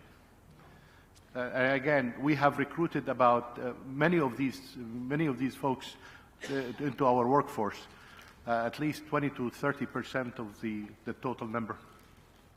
Thank you very much for that. Okay. And I'll cede the floor in the interest of time. One more? Yes, Renato Filler from Croatia. Appreciate your presentation and discussion, and after going quite thoroughly through the white paper, I have recognized another thing. There is no problem with geodesy. In a time when there is a huge explosion of the space data exploitation in different kind of disciplines, it is just the quest that geodesy has become the multidisciplinary issue. So it would be a good idea to consider the people from the other disciplines, computer scientists, mathematicians, electrical engineers, who get some knowledge of the geodesy along with the others, to try to engage them in the tasks you would need. So it is just a plus. Geodesy is taking the attraction. Thank you. Thank you very much. Brad, you got the floor. Thank you. Let's see if we can do this. Okay. Play from start. Excellent. Well, good afternoon, and thanks for everyone being here. There was a dialogue that went on in one of our working groups on PTA and what the balance is among the various elements. And I was encouraged by our chairman and by a few others, John Betts in particular, to put together my assessment. So I'd like to do that because I think there is some imbalance we can correct. So the title is Assured PNT and the PTA Strategy, and I status issues and observations, I have to add one thing as usual. These are my opinions, and of course, except to the extent they've already been echoed by or put forward by the PNT Advisory Board. So if you blame someone for something you don't like, you are looking at that person. So our objective, if I can paraphrase it slightly, is assured PNT for all users and to encourage and exploit system improvements, the new stuff, the new techniques to advance PNT. And that's sort of a philosophical, over-the-top kind of statement. But we have traditionally, at least for the last 5 years or so, employed a strategy. We call it the PTA, protect the spectrum, identify and shut down interferers. Toughen GPS receivers. There are other things one might do in space, but in terms of near term, the thing that can be done most quickly is to toughen the receivers themselves, and in particular against jamming and spoofing. And then the third that we have also emphasized is augment with additional sources of PNT information and using techniques that help us do that. I am going to tell you what the bottom line is up front. The military likes to call this bluff, and that is that PT and A are complementary and all are needed. In spite of the efforts to protect, there will always be situations in which the interferers break the rules, and toughen and augment are the strategies meant to help us with that situation. Toughening makes GPS much more resistant to challenges, but there still may be challenges or situations where toughening isn't quite enough, and in these, augment can help. So in spite of that protecting and toughening, the role of augmentation is to try to do something else. And there's been a lot of focus on this recently, but augment alone cannot be the answer, as we well know. So let's turn to that first strategy. I'd like to poke at it just a little bit. My observation is that the legato problem is not resolved, particularly for the installed base of precision applications. And the second thing, which is not on the same line, because legato, of course, would be authorized, is that identifying and prosecuting interferers does not seem to be a very active priority. There are examples in which we have found interference and done something about it, but usually after a protracted delay. And the various pieces of hardware and authority don't seem to reside where they should. Just to review, the legato situation is that those two brownish squares were authorizations the predecessor company had. GNSS, not just GPS, but virtually all of the constellations reside in the green band, and the upper band of the two that legato originally had is apparently off the table. But it's that lower band that gives us problems, and the FCC order specified 10 watts and said they shouldn't be any closer than 433 meters. I'm going to use the round number of 400 meters for the analysis.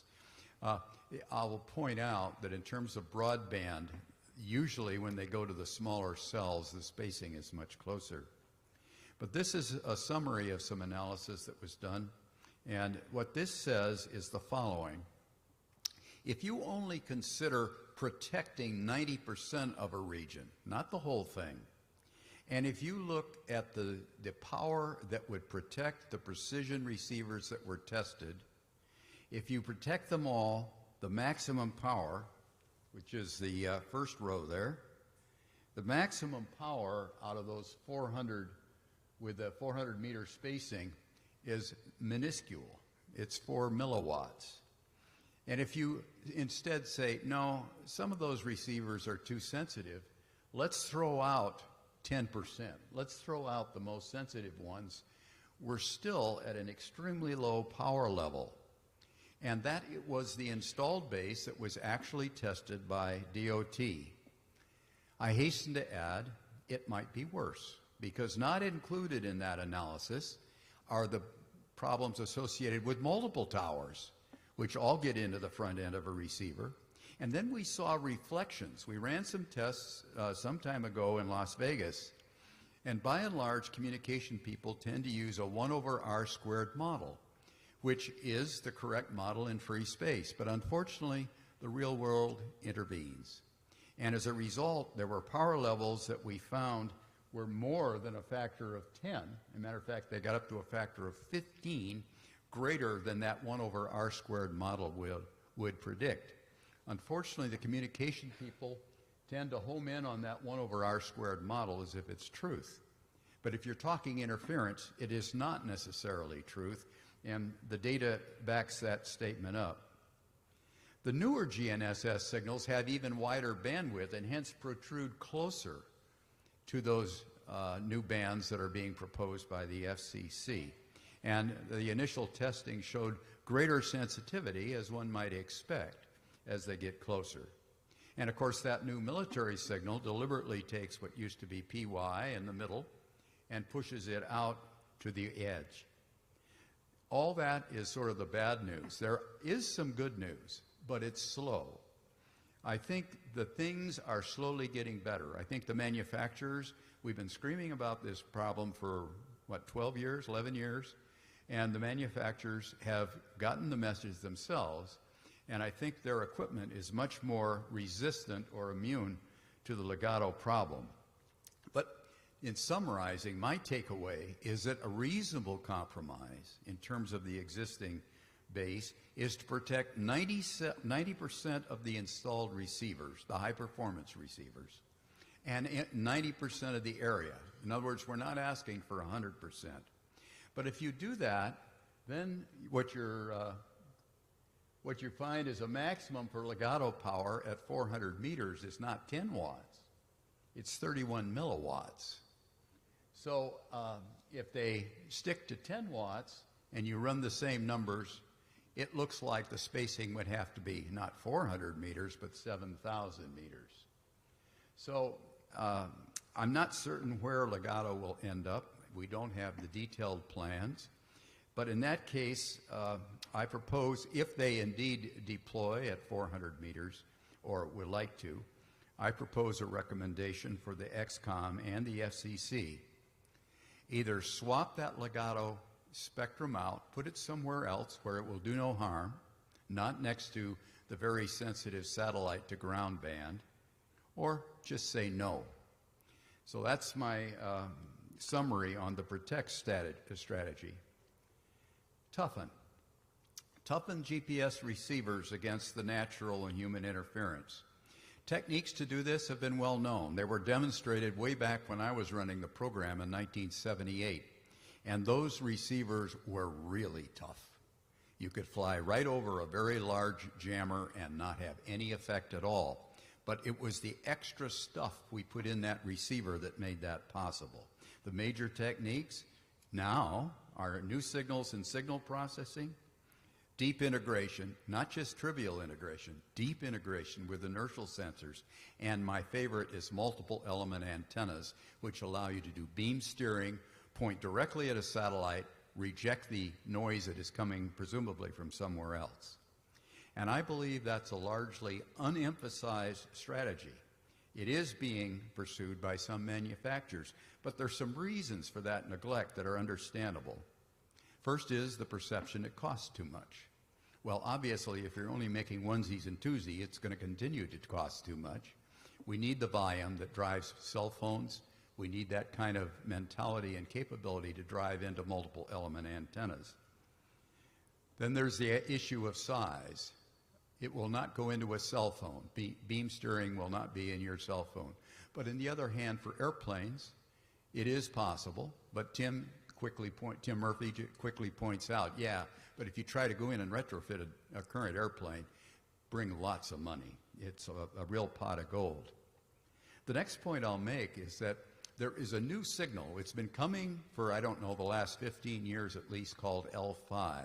And I'm going to quantify in just a minute why that is such an important development for everybody. The FAA demanded it. Karen Van Dyke at DOT demanded that they have a separate civil signal, and fortunately the Department of Defense went along with that, and it is in the newer satellites. and it is a great signal.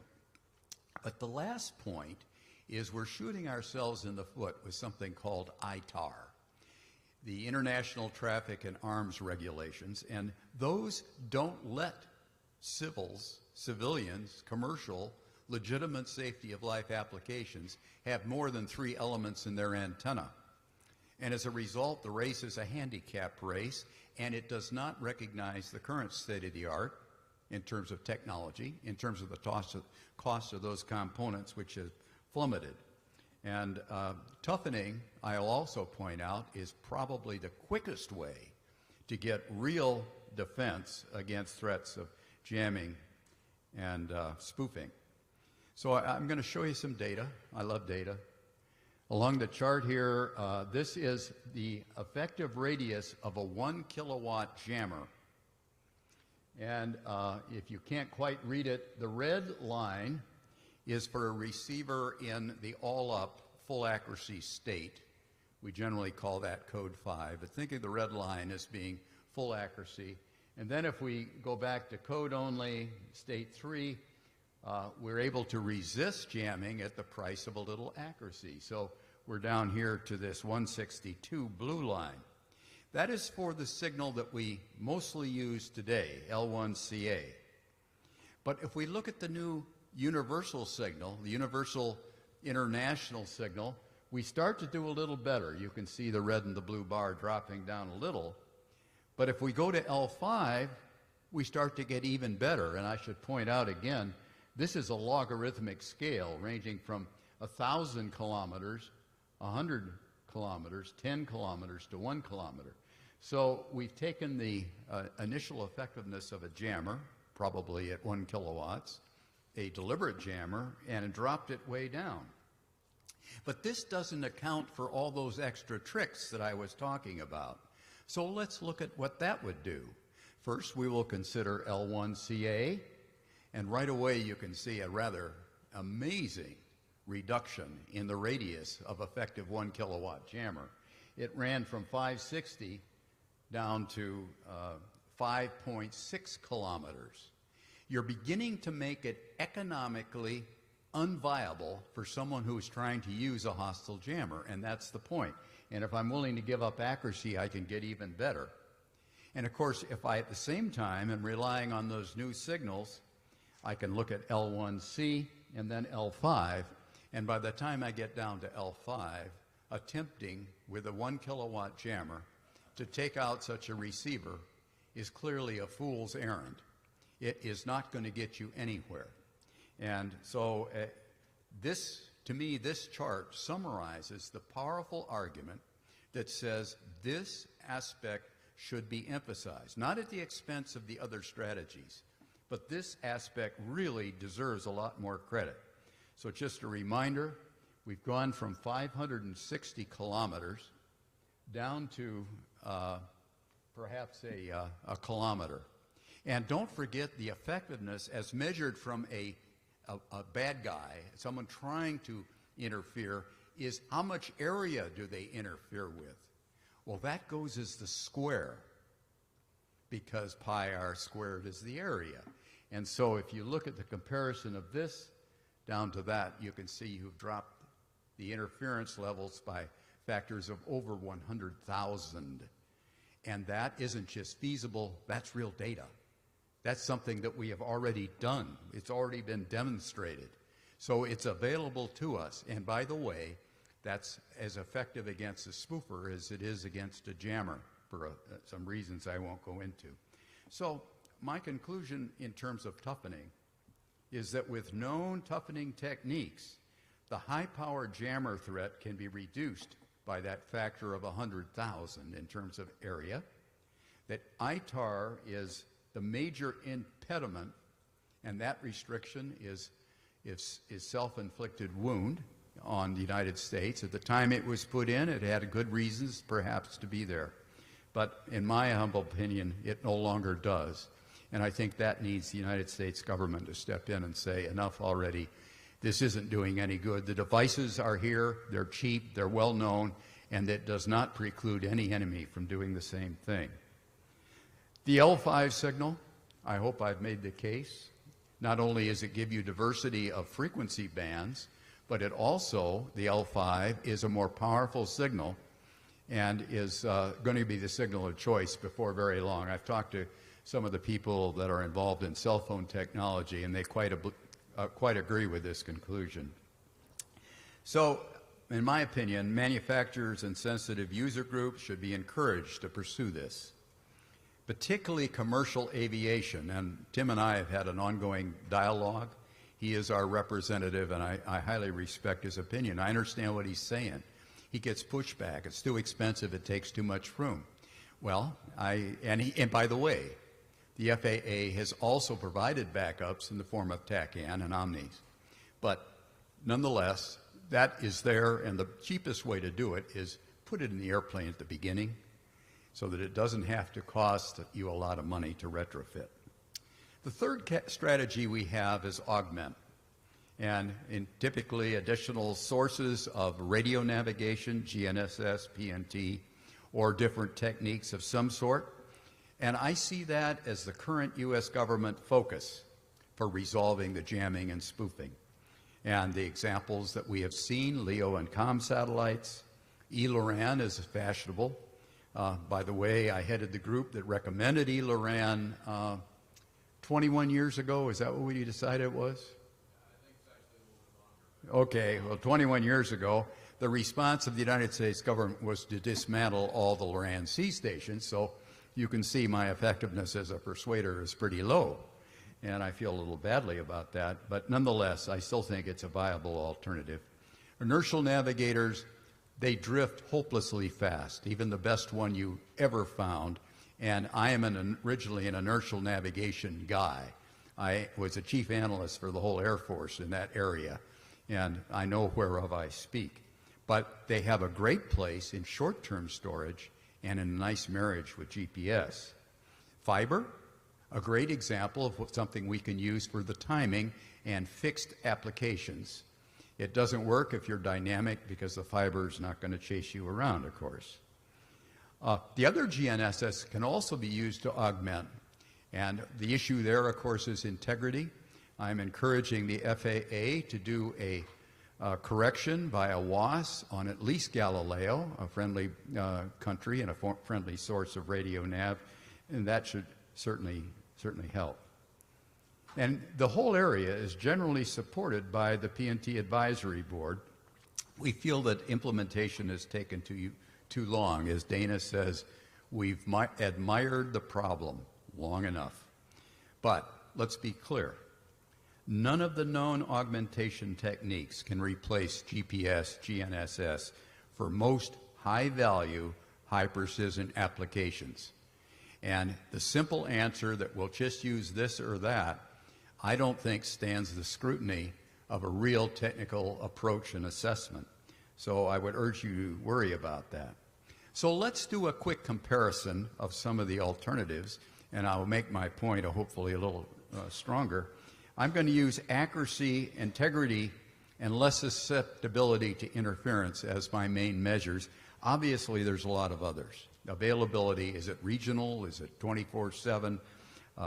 How long does it take to field it? All those are valid ways to compare these.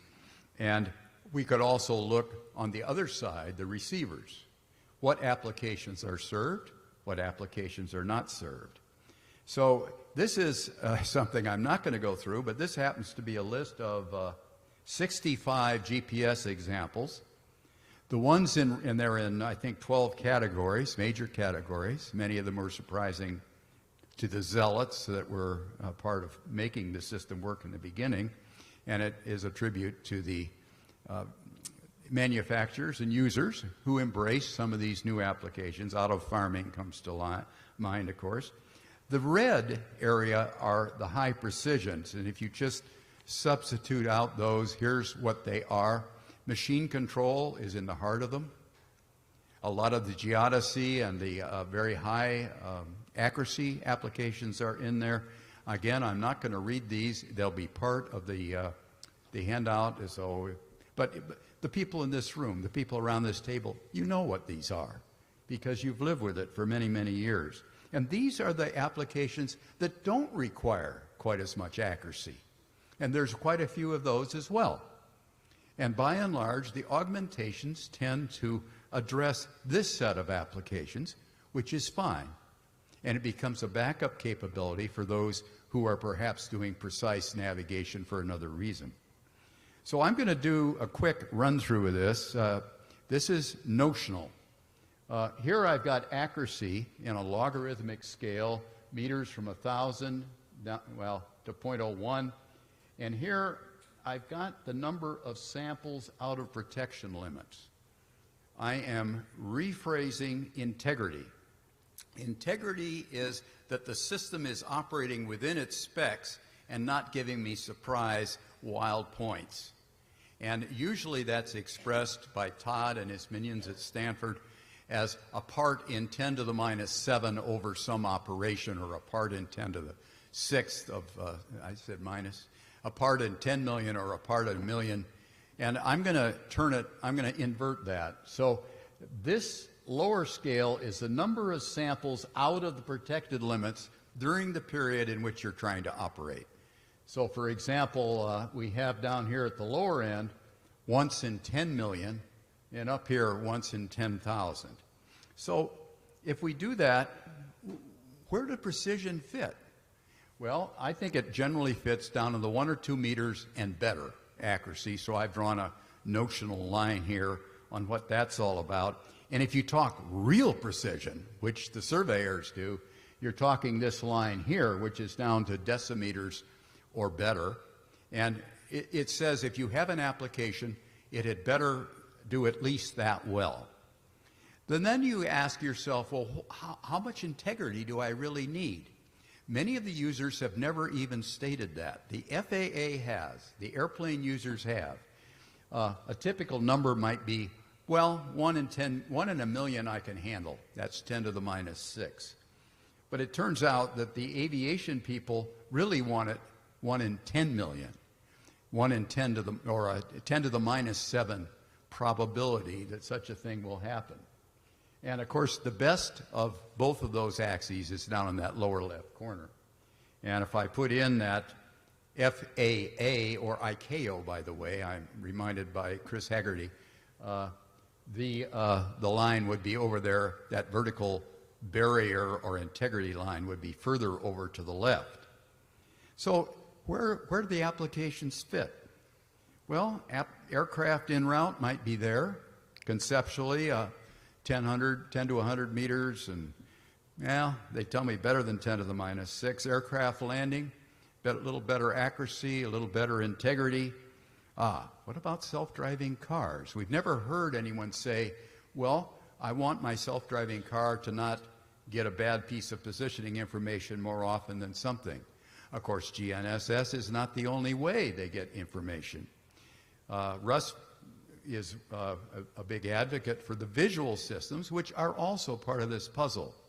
But whatever it is, the PNT needs for a self-driving car are pretty darn stringent. And a train is in the same category. Auto farming and machine control, and of course all of these applications accumulate down on that lower left with geodesy pushing way down in terms of the accuracy needs. So against that, what do we have? Well, there conceptually are the GPS capabilities, and generally with supplements they tend to span all of those applications I just showed. The LEO and COM, I don't know what they are. They haven't been subject to enough scrutiny, but my guess is in terms of integrity they've got a problem, and in terms of accuracy they have a problem. ELORAN, I'm not certain exactly where it would stand on the integrity, but again, I'm not saying that they aren't useful. What I'm saying is there are a set of applications that would not consider using them or depending on them. And if you put that all together, you get this kind of a picture, accuracy and integrity. So let's do one more thing. Let's talk about susceptibility to jamming and plot that across the bottom against accuracy in meters on the left. Again, both are logarithmic scales. And what I just showed you in data on toughening is that the untoughened GPS receiver sits somewhere out here with a 1 kilowatt jammer, perhaps 500 meters or down to perhaps 50 meters or something thereabouts. Kilometers. Somewhere between 500 kilometers and perhaps 100 kilometers. But I just showed you the toughened GPS and where that belongs. That belongs way down here where the 1 kilowatt jammer's range is a kilometer or less. And it still possesses a lot of the accuracy characteristics that the users need. So where does aircraft landing fit in this particular conglomerate? I think it fits about there. Self-driving cars. This says how far should a self-driving car be from a jammer and not be affected? And I honestly don't know what the answer is. I don't know that anyone does. But I'm suggesting it should be somewhere down on the order of a few kilometers. And at the same time, farming. Well, farming is going to be a little further away from jammers in all probability. I don't think anyone's going to haul a kilowatt jammer out to the middle of the wheat fields of Kansas. So perhaps that belongs there. And aircraft, en route, they don't need quite as much accuracy. And if I'm flying directly over at 30,000 feet, then if I am, let's say the range to that jammer down is only about 10 kilometers. So if I'm resistant, if I'm robust against such a jammer, then I'm probably okay. So again, these are conceptual or notional.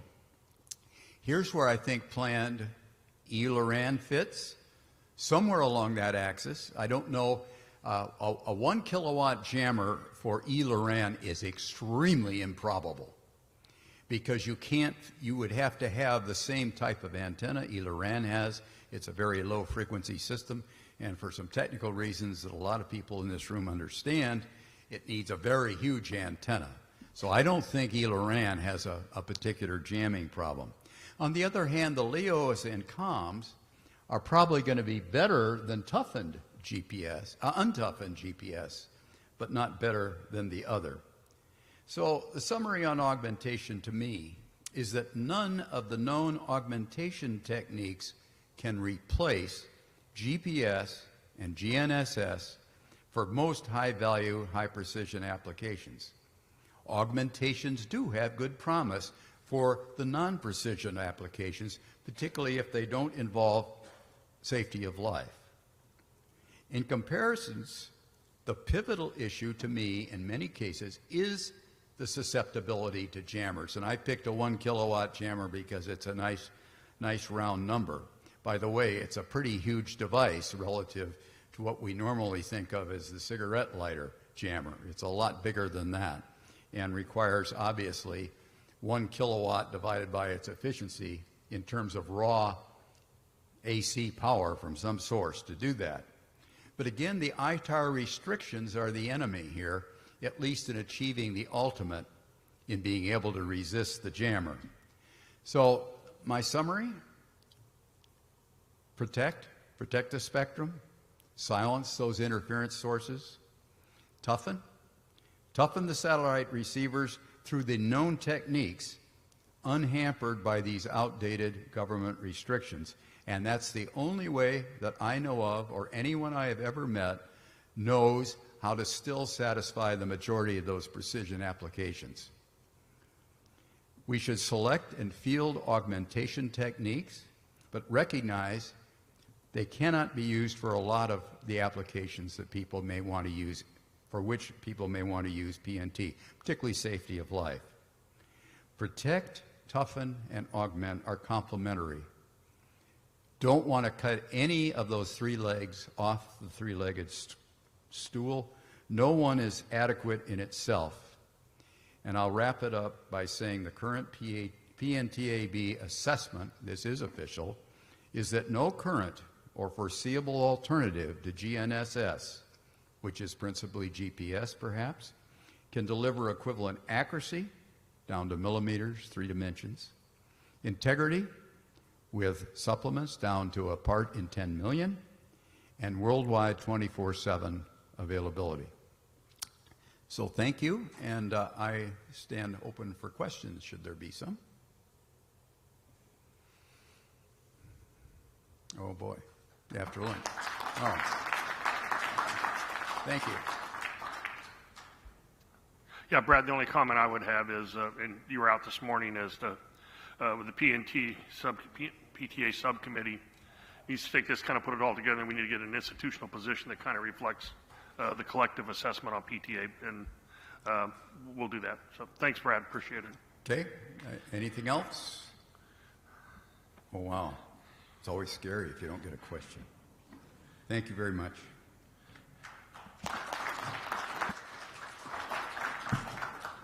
Okay, I'm going to exercise a little chair prerogative here. We're not going to do the break as scheduled. If you need to get up, get a cup of coffee, go to the bathroom, whatever you need to do, get coffee, get rid of coffee, go ahead and do that, and we're going to continue through the briefs. So next we have, make sure I get this right, Brandon Villet? Yes, and actually I'm going to get us back on schedule, so okay. We might be able to keep the break. You're my hero. Oh, I try. So again, my name is Brandon Villet. I'm with the Science and Technology Directorate of the Department of Homeland Security. If you don't know who we are, S&T for short is the research and development arm of the Homeland Security Enterprise. And so the last time I spoke to you all in person was down in Cocoa Beach, Florida, and a lot has happened since then. So what's happened in the last 2 years? Well, you all know a lot of what happened. But what S&T has done during that time is we planned, postponed, and then finally hosted a live sky GPS test event, which some of you and your organizations attended, so thank you. We have published anti-spoof algorithms and a PNT integrity library and do-it-yourself kit that are available for the public and for critical infrastructure owners and operators to use to improve the resiliency of their systems against spoofing. We, thanks to the efforts of my peer Ernest Wong, we have published the Resilient PNT Conformance Framework, which is currently with IEEE. We're working on some standards in that space. But as Cordell mentioned in his presentation, what gets funded is what gets done, and we were out of money. Honestly, S&T was planning to sunset our PNT program, and until, next slide please, or can I do it here? There we go. Until the Critical Infrastructure Bill was passed. So a little bit of strategic context and overview. The Infrastructure Investment and Jobs Act, aka the Critical Infrastructure Bill, was signed by the President almost 6 months ago, November 15th, 2021. And this provided S&T with $157.5 million to conduct research and development for critical infrastructure protection. So I am actually now the strategic program manager for the entire, what we're calling CISR effort, Critical Infrastructure Security and Resilience Research. And that includes 5 focus areas and actually 8 separate topic areas. The first is Special Event Risk Assessment Rating, or SEER.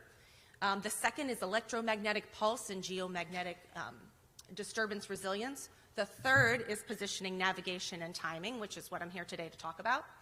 The fourth is public safety and violence prevention and soft target security. That's approaching both the behavioral and physical elements of soft target security. And then finally, 3 separate topics: telecommunications equipment, industrial control systems, and open source software. A little bit about how we put the CISR program together. So what we really wanted to do, OMB asked for a spend plan, and they said, you know, just high-level numbers. And we said, we really want to do this right. We want to identify what technically needs to be achieved in all of these areas. So to set the overarching goal and technical objectives, understanding the intent of each area. So we looked at strategic and operational drivers such as congressional intent, policies, strategies, executive orders, GAO. Also, operational component gaps and requirements from our DHS component customers. And then we looked at were there existing DHS acquisition programs, was there ongoing work that S&T was performing throughout the department. Also, had there been tech scouting in this area? What was state of the art? And we coordinated and collaborated very closely with CISA. Mike Roskind is here in the room today, and most of you know Jim Platt. So we coordinated closely with the Cybersecurity and Infrastructure Security Agency, as well as DHS Ops and our other components, including TSA and Secret Service. So ultimately, the outcome was to develop technical goals, objectives, and to provide the foundation for alignment of a life cycle of research and development, test and evaluation activities, and ultimately develop our spend plan. So focus area 3 is positioning, navigation, and timing. I am the program manager for this area as well right now, wearing 2 hats. Ernest is our technical manager, and we're collaborating very closely with CISA on this effort. So our goal is to work with industry to fully understand the impacts of new PNT threats and to develop and make available actionable tools, resources, and frameworks with industry adoption and deployment in mind. As we focus on critical infrastructure, I noticed when Karen was talking about the PTA structure this morning, she said augment and adopt. And as we deal with critical infrastructure, the federal government doesn't control most power companies, most telecommunications companies, the financial services sector. And so we really, the adoption is a big piece of making sure that we have tools and frameworks that can be developed, can be adopted by these groups so that we can make a difference in this space. And we're back on schedule. So I have one ask of the room. This is a big effort that we are undertaking, and because they are 5-year funds, we are not getting any permanent employees to support this effort. We are currently seeking candidates to come and work on term federal appointments from 2 to 4 years to work for S&T under the Intergovernmental Personnel Act. So people who can come in and work for us and serve as federal government employees during that time and perform inherently governmental duties. We are looking for both a program manager and a PNT subject matter expert. So if you know people who might be interested, anyone retire recently and want a gig for a couple years, we need good people. And so I'm here to tell you I'm going to have great news for you in a couple years about all the good work we're doing, and that I need your help to staff up. And that's it. Thank you. The White House stood up a office to oversee the implementation of the critical infrastructure appropriations. You said the magic 3 letters that everybody says that controls everything in Washington, that's OMB. Can you pretty much, how is the structure in the White House tracking this? How are you connected? And is there, if somebody wanted to take a look at the issues regarding GPS and GNSS across all critical infrastructure, across the infrastructure bill, is there somebody in the White House that's tracking this, or are you guys the only ones carrying the flag? So I will tell you that the White House, they have a group that's tracking it. There's a gentleman at FEMA. We got $157 million, which is a lot for us. Other agencies got billions of dollars. So there's an individual at FEMA who's leading the DHS response. There will be OIG oversight on this as well. I will say we are farther ahead than many of the other parts of DHS with our planning and our preparation to execute. A lot of things are still being stood up. There's not a lot of details yet. Reporting processes are being put in place. We just received our apportionment which means we got the money. We got the money this week. And so things are still coming together. So I think a lot more will be in the next 6 months. A lot more, we'll be able to tell you a lot more about how those things will be accessible. Yeah, and by the way, this is not an interrogation, but how would somebody who was dealing with positive train control or intelligent transportation systems in DOT that implicated PNT know what you were doing, and how would you know what they were doing? I would say a lot of those conversations are still happening in our existing interagency work groups. You know, whether it's the PNT XCOM or the working group that works with that. We also have a DHS PNT working group that's chaired by Jim, and we also have a DHS PNT Executive Steering Committee. Again, didn't want to throw out too many acronyms. So a lot of that coordination is still happening in the existing channels that you all are familiar with today. So somewhere there's a DHS listing of all the appropriations, who's got what, who's doing what? Yes. It's yes. Just, I'm assuming it's CISA, FEMA, and S&T? For the critical infrastructure bill, it's quite a few parts of DHS. I don't have all the list. And the money for the PNT part came directly to S&T. for research and development in that space. So you're the only one that's got money labeled PNT for the department? To my knowledge, yes. Okay. Thank you. Thank you. Jeff? Just a quick question, and I apologize. This is not, Brandon, this is for you. Sorry, you're not done yet. I apologize. This is not specifically PNT, but there's a big worry about uncrewed aviation systems, aka drones, and identifying who the operator is, particularly if it seems to be doing something that it shouldn't be doing. Is that research part of your program or somewhere else in DHS? That research on unmanned aerial systems, S&T is doing a tremendous amount of work in that space for a variety of DHS customers, but that is not included in the current PNT program that's funded by the Infrastructure Investment and Jobs Act. Okay, thank you. And to add, there may be some work that we are doing that will peripherally support those areas, but a lot of our activities are still coming together and being refined, so we'll know more about that in the coming years. Jeff, they set up a separate coordinating entity to deal with the FAA Reauthorization Act of 2 years ago that gave the increased authority and jurisdiction to the Department of Justice, Homeland Security, Coast Guard, and some others. That's actively being worked, but it's not being worked in S&T. I can give you some background on that. Thank you.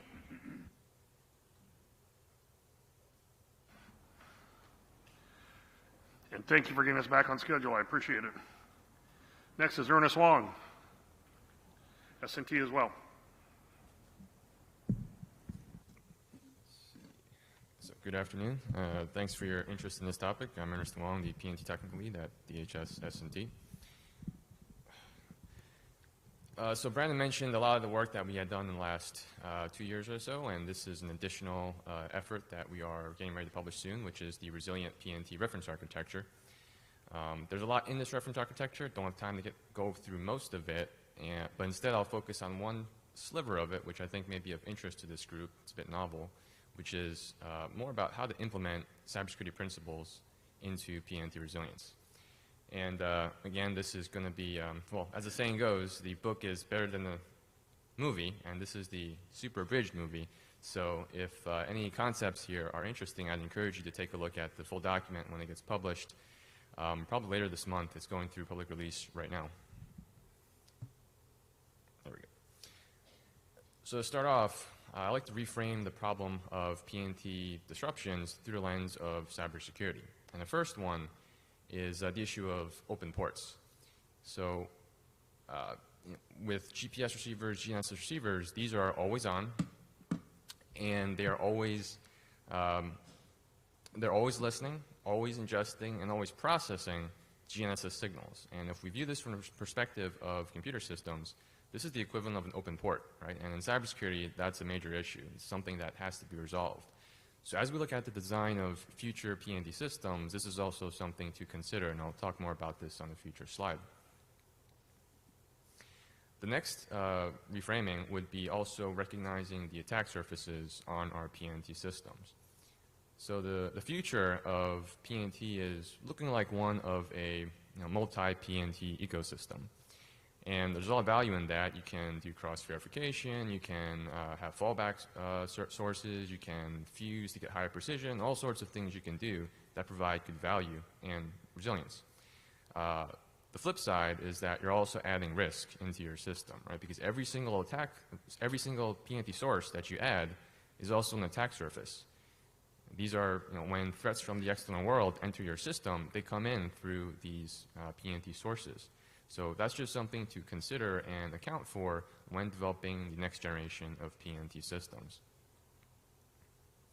Now, before getting into the reference architecture, I do want to take one step back and kind of provide some context about where all of this actually fits in.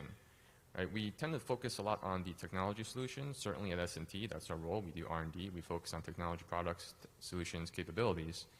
But these technology solutions generally aren't where you start when you look at solving any sort of security problem. Not just PNT, but really anything, right? If you think about cybersecurity, if a company is going to stand up cybersecurity measures, the first thing they do is, they're going to roll out cybersecurity awareness training, right? We've all taken these. So it's the first thing you do would be rules, policies, and procedures, right? So cybersecurity training policies, rules about allowable software on your corporate laptops, rules about how you're going to configure network traffic, all those sorts of things before you even get to technology solutions like network intrusion detection systems, EDR, all those things. So when we look at PNT, it's very similar. Right? Before we get to these technology solutions, the first portion of that, the organizational level, is the whole responsible use of PNT, right? EO 13905. And we can also start with the NIST foundational PNT profiles for that as a tool to look at where in our infrastructure are we using, where do we have applications in our infrastructure that are dependent on PNT? Where did they get that PNT from? And what are the actual PNT requirements, right? And do they really need GPS level requirements, or does something like NTP suffice? And so once you go through that process, then at the end of it, you do some risk mitigation, and then you end up with a subset of applications that continue to have a critical dependency on PNT, and then you have to figure out what to do about it. And that's where things like resilient PNT products come into play, where the conformance framework comes into play, where alternate services come into play, and where this reference architecture comes into play. So that's some context about where all of this fits in. And so what is the reference architecture? So it's really two things. First is this is a follow-on to the conformance framework. So for those that aren't familiar, that's a framework that defines some expected behaviors for resilient PNT systems across 4 levels, right? Because no one-size-fits-all solution. There may be varying levels of criticality, risk tolerance, budgets, all those things. So you may have different needs for different types of applications. So 4 levels. One of the challenges with the conformance framework is that because it's outcome-based, it's non-prescriptive, meaning we're trying not to hinder innovation. Because it's non-prescriptive, it's also a bit broad in terms of the language. So when it comes to the intent of what we mean when we have certain definition requirements, it's not always clear. So the role of the reference architecture is to try and clarify the intent by providing some example implementations for the various levels. So that's number one.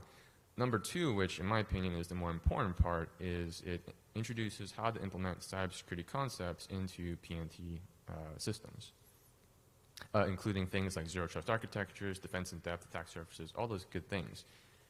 So when we apply these concepts to PNT systems, this doesn't just help make them resilient against the current generation of threats, but also future unknown threats.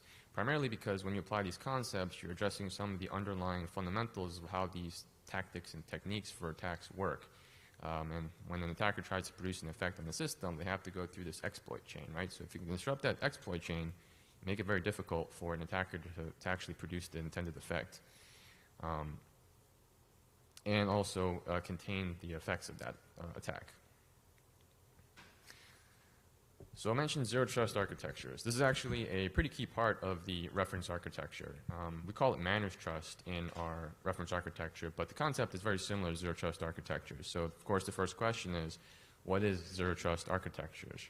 And this has become something that's gotten a lot more attention over the past year because of EO 14028, the cybersecurity EO that requires federal systems to implement ZTA, zero trust architectures. And if you were to Google, what is ZTA, oftentimes you'll see a lot of reference to things like access controls, default deny policies, those sorts of things. And it's like, what's that got to do with PNT, right? And the thing is, even if you apply those things, that's not necessarily the only way to implement ZTA. And if that's all you do, that's also not sufficient. So we have to get to what is the spirit of the concept of ZTA. And there's really 2 things behind it. The first is the assumption that your systems will not only be attacked, but that attacks will actually penetrate your defenses and compromise your system. So that's the underlying paradigm you operate under. And the second point is, under that paradigm, then you have to figure out how do you continue to operate even with that sort of premise. And that's based on the concept that you're going to have to build these walled gardens around your different components so that if something gets in, you can't break out of that box. So that's the isolation feature.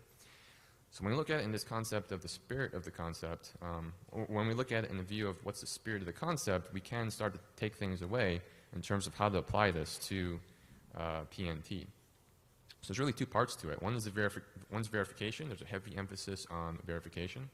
And then the second is also component isolation, that walled garden, if you will. And there's two additional things that we talk about in the reference architecture, which is the trusted core and the untrusted edge. And I'll use this figure to talk about that. And obviously, there's a lot here on this diagram. This is one of the key figures in the reference architecture. Not going to go over all of it, because again, this is the super abridged movie version. But it is useful for talking about ZTA. So we start in the upper left-hand corner, box 1. This is the whole ZTA premise that we're going to assume that attacks actually penetrate our defenses and get into our system.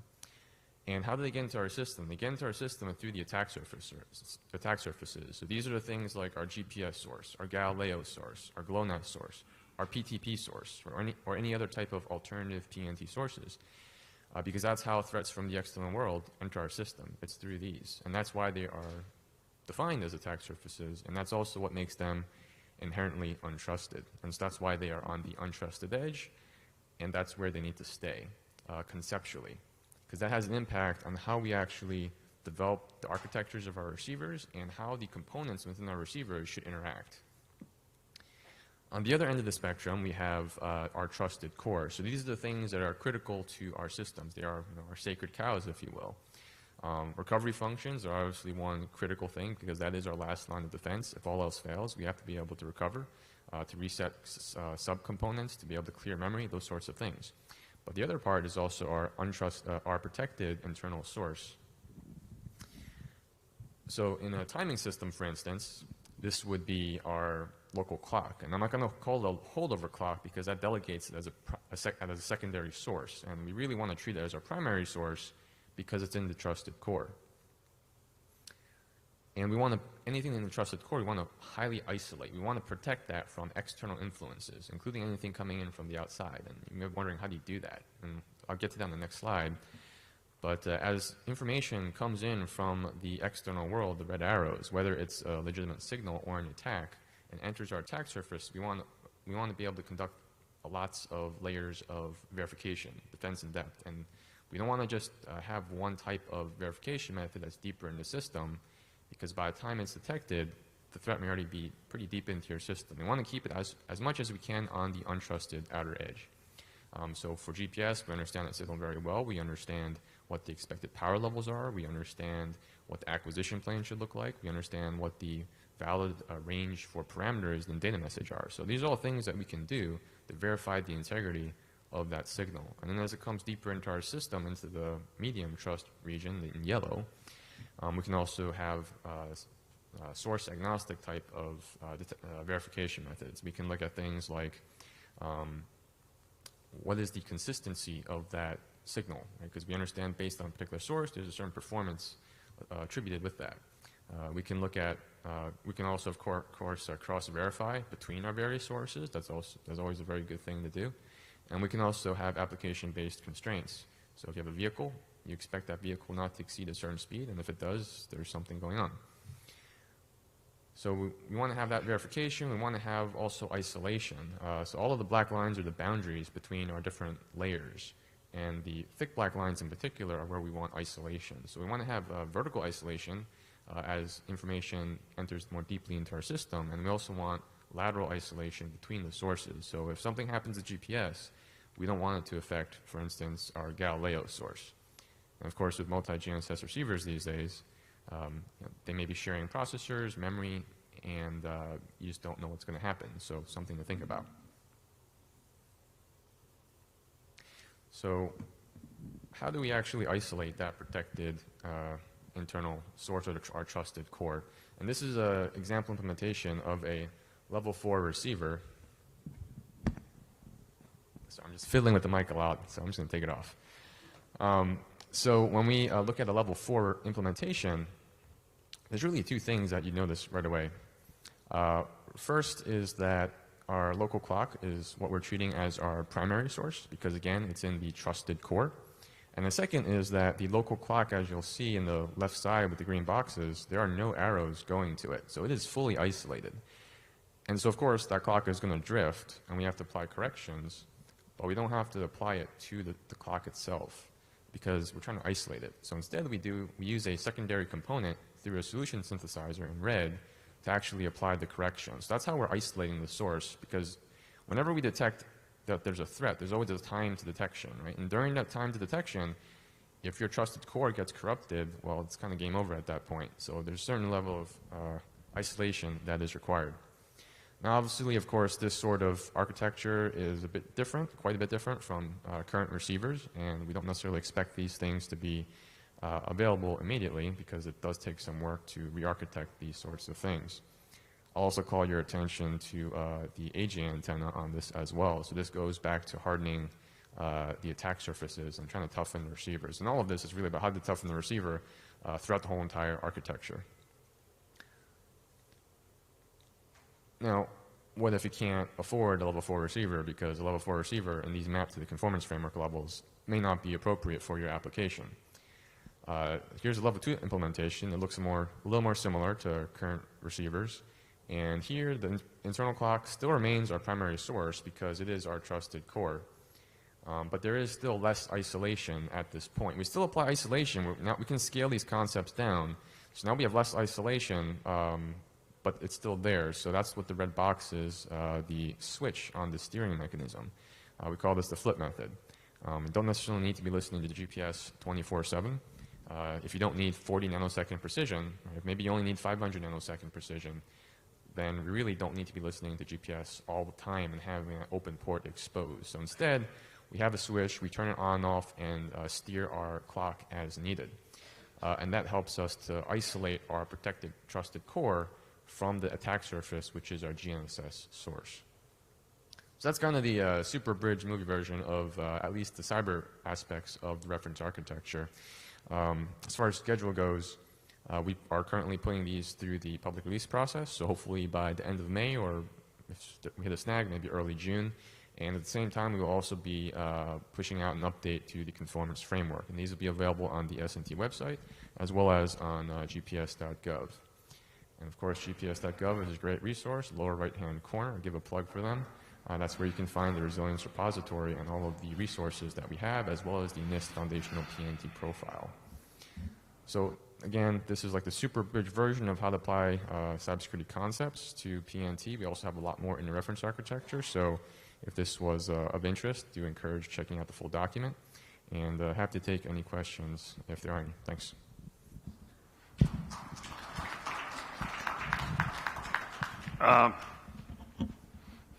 Garmin, what will you do with this?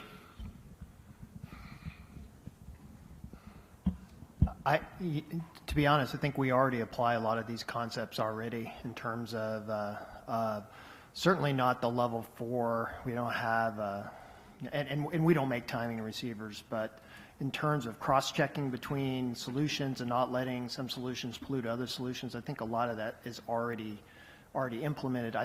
Certainly we can do better and try to be more resilient than that, but you know, in the past when we've had like a GLONASS outage or, you know, things like that, we've sailed through that because of our ability to cross-check between systems and make intelligent choices. So I think it's something that a lot of people are doing, but I don't know that there's any like industry-wide rigor or application of these concepts so far. Same question to Tim, Boeing.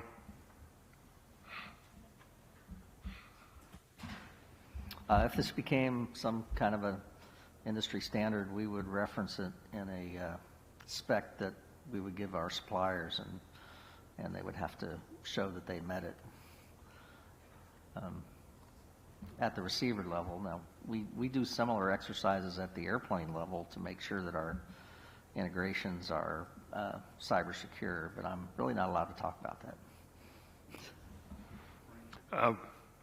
I'm trying to, not trying to be glib here. It's kind of like if you build it, they will come. I'm trying to figure out if they're coming or not. What are you hearing? Sorry, was that a question for me? Yes.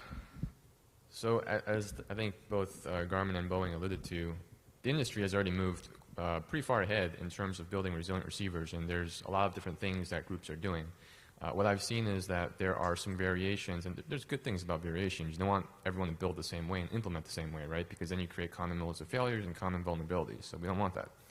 But I do see some trends in terms of certain groups applying only certain types of verification methods, and they don't protect against different types of threats. And again, sometimes those verification methods, by the time they're detected, it's too late. And then you have some other groups that are perhaps being a little more rigorous in having layers of detection methods. What we're really trying to introduce here is a more systematic approach to how to view not just how to implement these good verification methods that we know about, but also think about more rigorously on how these components interact with each other and how to actually protect them from compromise, because eventually it's going to break through. And one of the plans we do have is once we publish this, we also intend to build an implementation as well, a prototype, if you will, just to demonstrate that this is all feasible. And this, under the EO, as I understand it, applies to federally acquired systems, correct? So EO 13905 does have contracting language for the acquisition of PNT systems. We have Mike Roskin, who's in the office, who's leading that, in the audience, who's leading that effort. But this is an implementation, reference architecture, so it's very prescriptive. So I think any sort of contract language, we do want to avoid being overly prescriptive. But I think we can draw from a lot of the materials that we've developed, whether it's the performance framework, the reference architecture, what's going on in P1952, to help inform those contract language requirements. But private sector not involving the government, it wouldn't apply then, correct? Right. This only applies to federal acquisitions, but yeah. This can help accelerate or at least encourage the development of these products, because if it's good enough for the government, it's probably good enough for the private sector as well. And more importantly, when they develop these products, they can develop these for the government and turn around and also use that same product for the private sector, knowing that it's met stringent requirements set by the government. Brad, you had a question? I just like to put Frank on the spot here. Frank, what are your comments about this, please?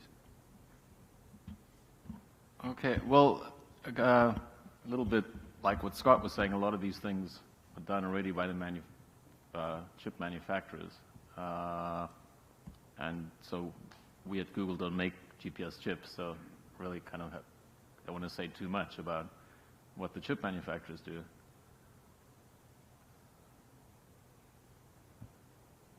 Not much helps. Again, I'm thinking out loud here. Everybody just kind of bear with me here. We're going to be receiving these briefs we've had in the past, but we listen to people talk and then we talk. I'd like to set up kind of some kind of a structure where we have a way to take this information and deal with it. It would seem to me this would fall under the line of the T part of the PTA subcommittee to give us a board reaction on where we stand with this.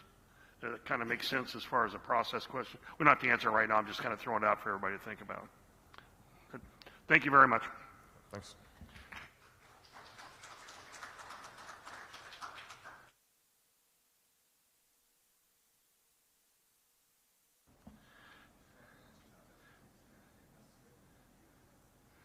Next we have Carter Christopher. He's by any chance on the screen there? Somebody showed up.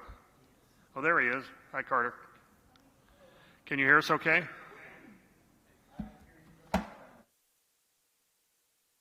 Are you at Oak Ridge?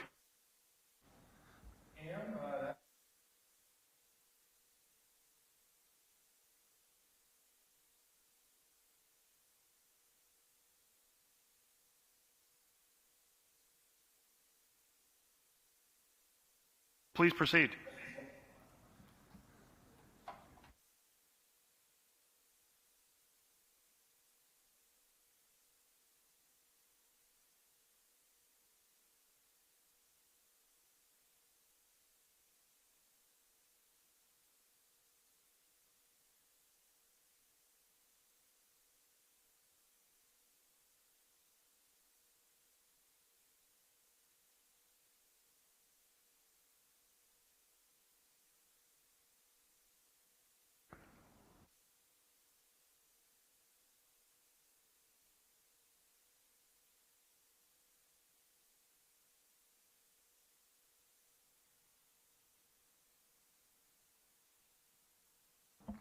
I think we've got him up. Go ahead.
commercial off the shelf or development of new technologies that can improve the security of the grid. Those R&D areas include alternative timing, wide area situational awareness through analytics and sensors, secure grid communications and how we can improve encrypted comms and communications around the grid, whether it's humans or data, and then cyber resilience as really an all-encompassing component of that. One of the critical pieces for our research and development has been the alternative timing component, because timing is critical to grid operations. And as we've been doing research and development and really predominantly a lot of testing and evaluation of commercial off-the-shelf solutions to build an architecture that can support alternative timing for the grid, we have matured technology and matured solutions and matured an architecture that we believe is ready for use for the commercial power sector. So CAST, as an outgrowth of DarkNet, is looking to operationalize these R&D components into something that can be both maintained at the national level, but also support operational requirements within the commercial sector for power generation and power delivery. Now, time is a critical component for grid operations. Regulating and understanding the flow of power from source to sink, from production to consumption, all of the components that help us do that and that help us understand the health of the grid system all rely on accurate timestamps. The grid used to be much simpler than it is today. Time was still an important component in the past, and it's an important component today, and it's going to become an even more important component in the future. In the past, the grid, though, was relatively segmented, as opposed to the more interconnected nature that it has today. Flow was unidirectional from one major source to many different sinks.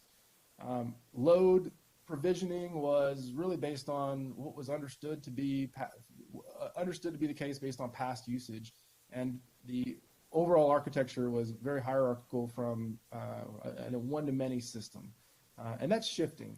The grid is really becoming more of a wide area network, and in simplest terms, it's starting to look a lot more like the internet than the power grid of yesteryear.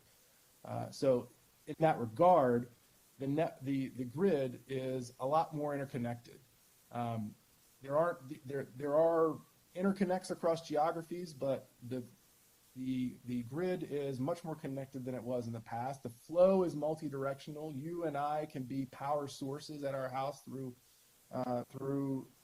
solar panels and power generation devices, and we can deliver surplus power back into the grid to be distributed to other consumers or other sinks.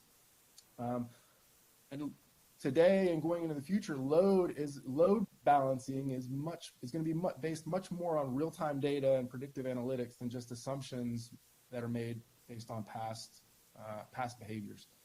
And I think we're really moving into a peer-to-peer architecture for the grid as more and more sources of power come online, and that power generation ability becomes democratized in a sense. The ability and the need to regulate the distribution of that power in new ways is critical.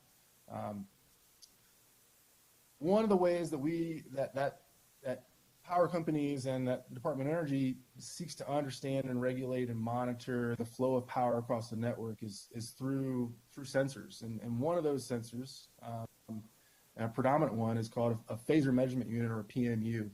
PMUs are critical for understanding the flow of data from source to sink. And as you come on with lots more sources that are perhaps a little bit less regulated in their provision of power, you need these sensors to ensure that you're delivering good power back into the system, and then that power can be further distributed down to the consumers.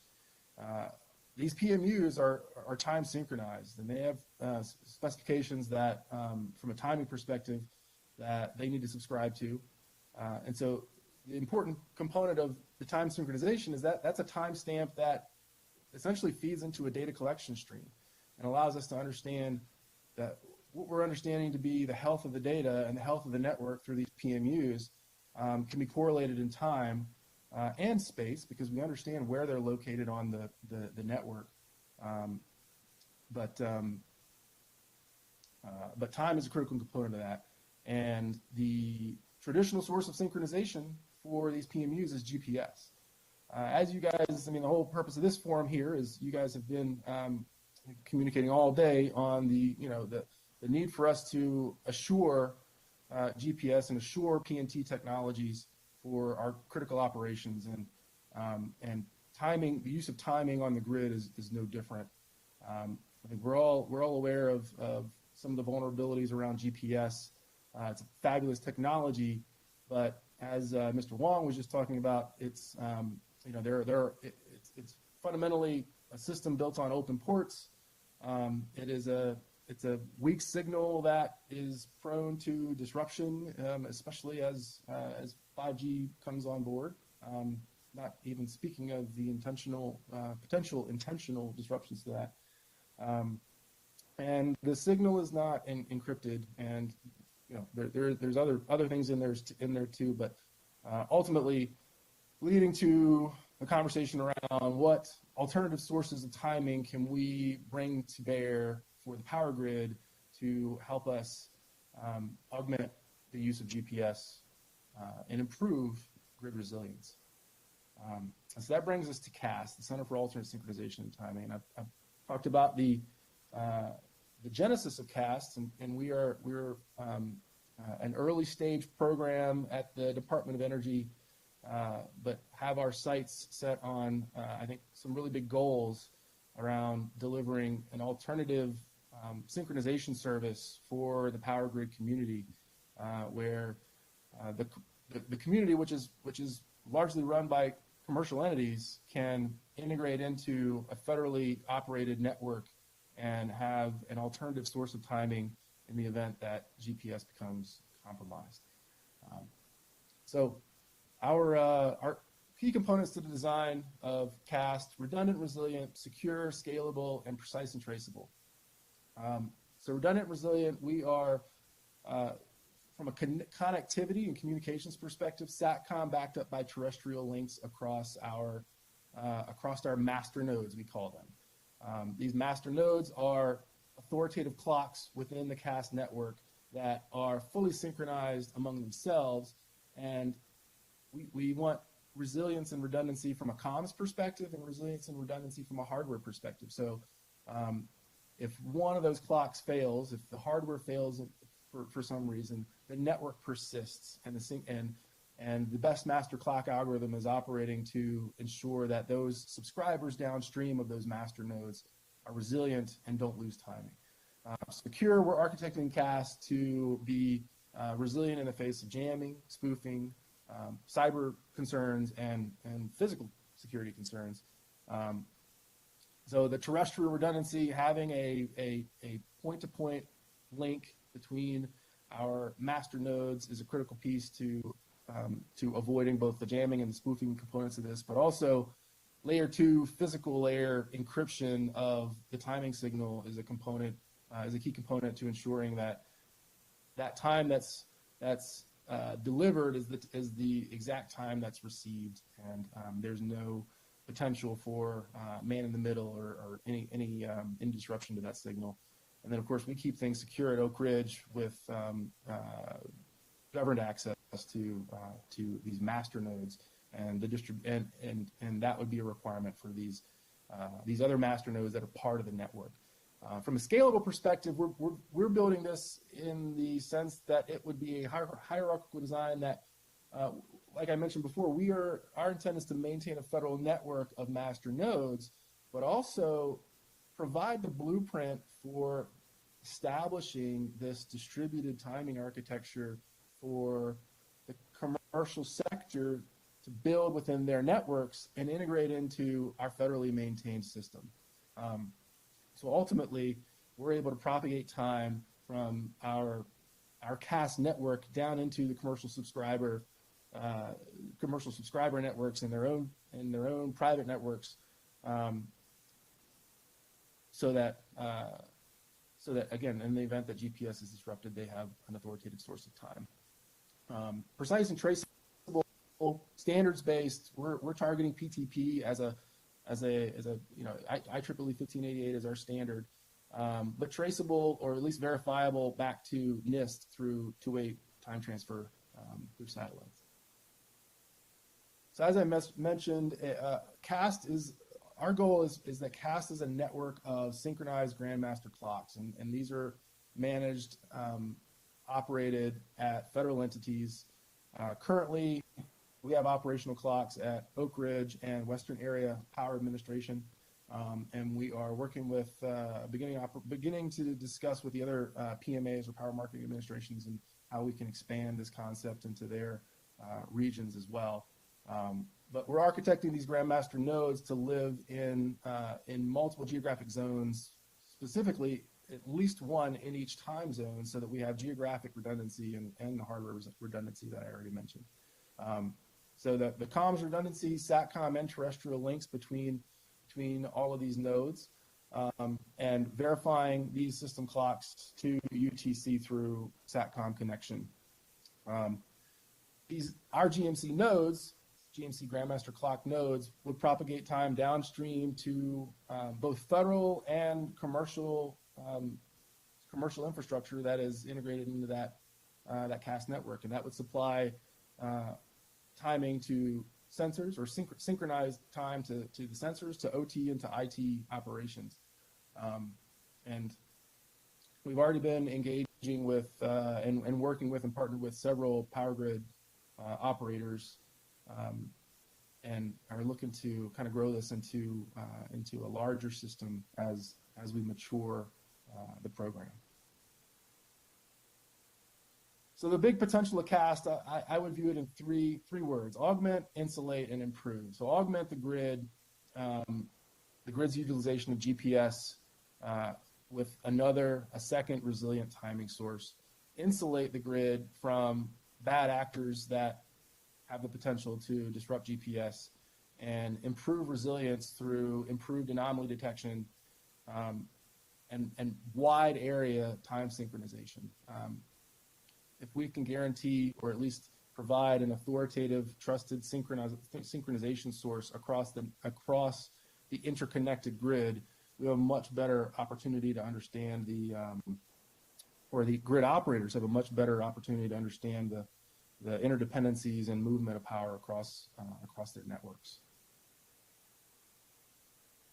So our next steps are near to midterm roadmap here is finalize bring online our ORNL and WAPA, that's Western Area Power Administration GMCs this fiscal year. Those will be operational. We will validate PTP over TWS TFT this year.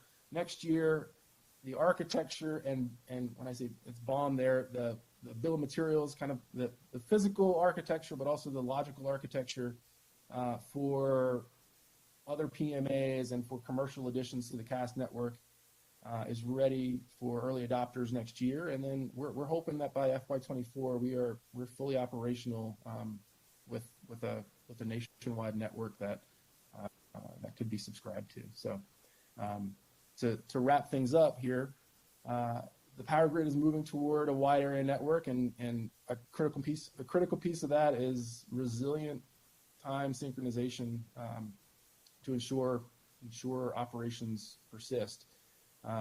GPS is awesome, but there's limitations, and we want to make sure that we mitigate those vulnerabilities.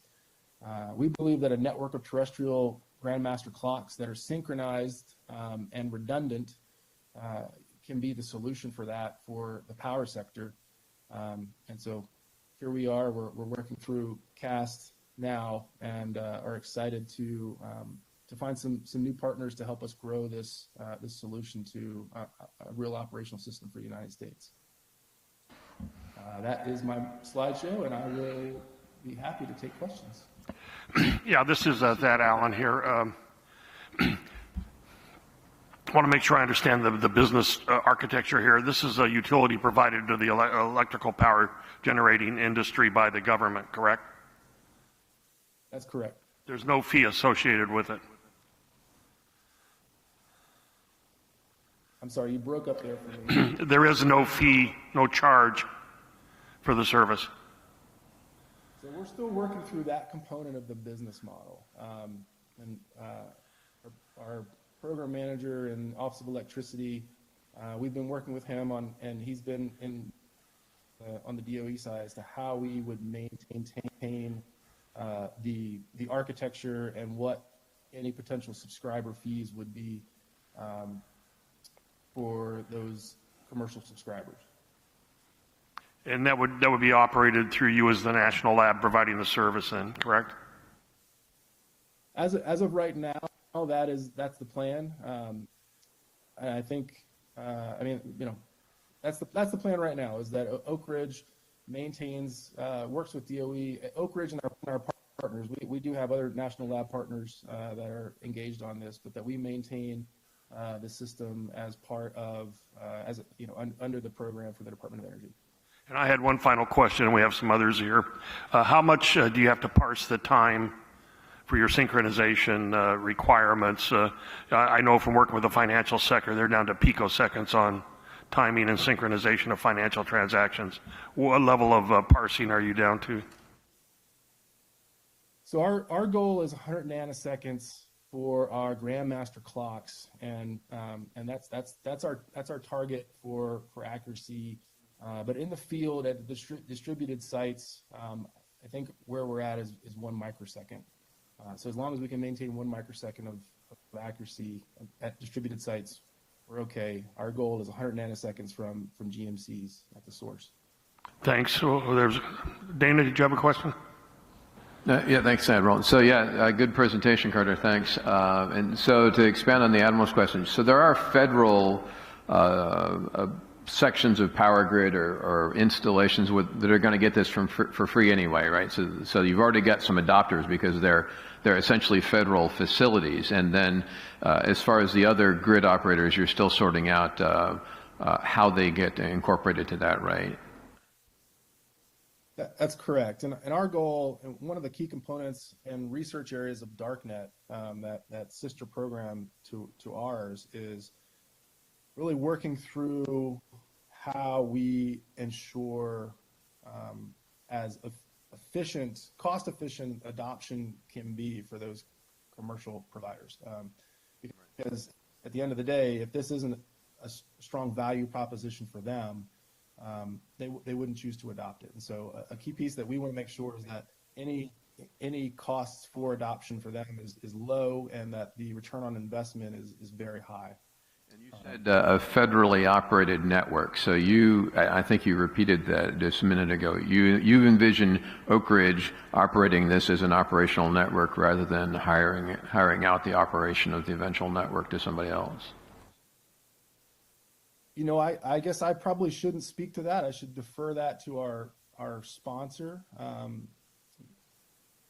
That's currently the model that we're executing under, but it doesn't mean that this, once established, couldn't be operated by a third party. Other questions? Yeah. Introduce yourselves, folks. Oh, absolutely. Howdy. You got Greg Winfrey here, Director of Texas A&M Transportation Institute. And this may seem like a selfish question, but is anyone from ERCOT or the other grid participants in the great state of Texas participating? We've got a history of failures because of a lack of connectivity. So I just need to know if I need to make this message more widely known in my state. We're currently not collaborating with ERCOT, but we'd be happy to set up a conversation and figure out the right way to bring them into the partnership. Okay, I'll reach out to you and figure out how to get that done. Thanks so much, Dr. Christopher. Thank you. Yeah, hi, this is Scott Burgett from Garmin. So I'm not a timing person, but I think this is a really cool system you're setting up. My question is, what is your requirement for like holdover, or let's say there's an attack or you're denied GPS? How long do you want this to operate independently before it gets back up? Do you have a requirement for that? That's a good question. What we've currently proven out is we're at 50 nanoseconds holdover for 14 days. I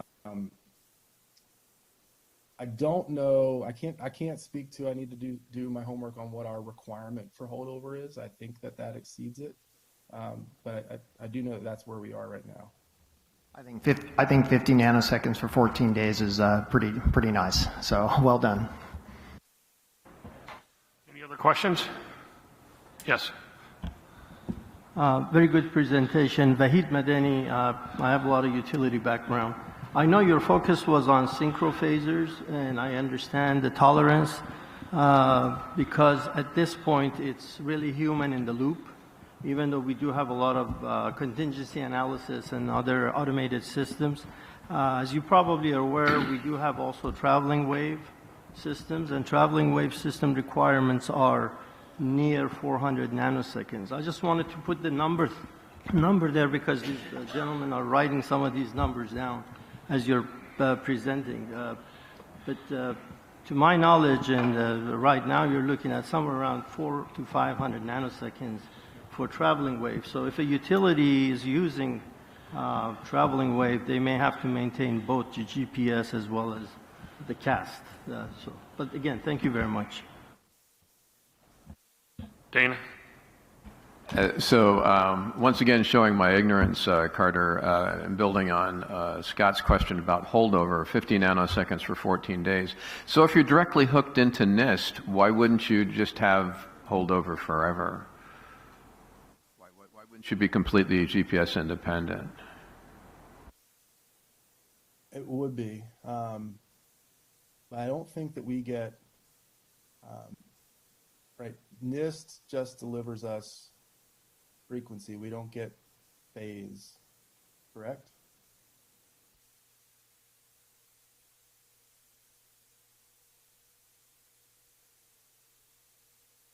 Well, maybe a question for to ponder, and I know one of our members, Pat Diamond, is working with you, so maybe he could take that as homework. And it just seems to me if you're plugged into NIST, you're plugged into NIST, right? So anyway, good stuff. Great presentation. Thanks a lot. And I hope you get a lot of folks coming to you wanting to participate. I appreciate the opportunity to speak to you all. Thanks, Carter. Appreciate it very much. Oh, hold it just a second. I just have one comment, and that is that what they are doing seems very analogous to the JPL system that we studied. Yeah, we were talking about that. Oh, you were? JJ and I were all about. Okay. Well, there is another system that is government-provided service that charges some money and leads into certain boundary conditions that are interesting. You may want to talk to the JPL people about how they do that if you have not. Yeah, this is Thad Allen again. The reason for my question is we just finished doing some advising for the Jet Propulsion Lab that operates a global differential GPS system and then provides that information to third parties that then use that for parsing the signals down and give a higher accuracy and so forth. But it's a FFRDC selling a service for a fee. And it's got all the accountant's hair on fire, and we're trying to figure out what the best model is moving forward. And it sounds like you might be near that fire. So. I'll maybe follow up with Dana or whoever the right person is and connect with, figure out the right point of contact at JPL to share notes. We will certainly do that. Thank you.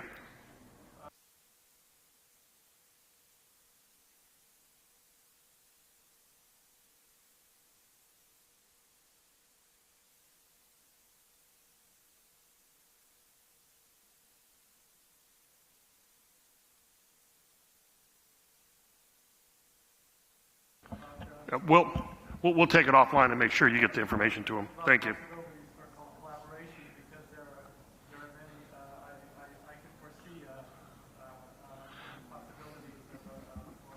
Yeah, he can't hear you the way the system's set up. We'll make sure we connect you.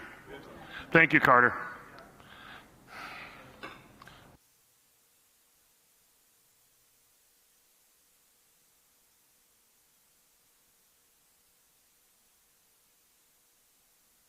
Okay, at the behest of staff, we're taking a 10-minute break.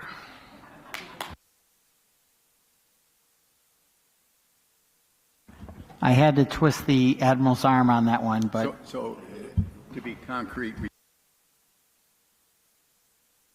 tell them that. Come back at 3:40, please, 3:40.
can we get back to our seats, please?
It's Dolores, correct? Are you ready?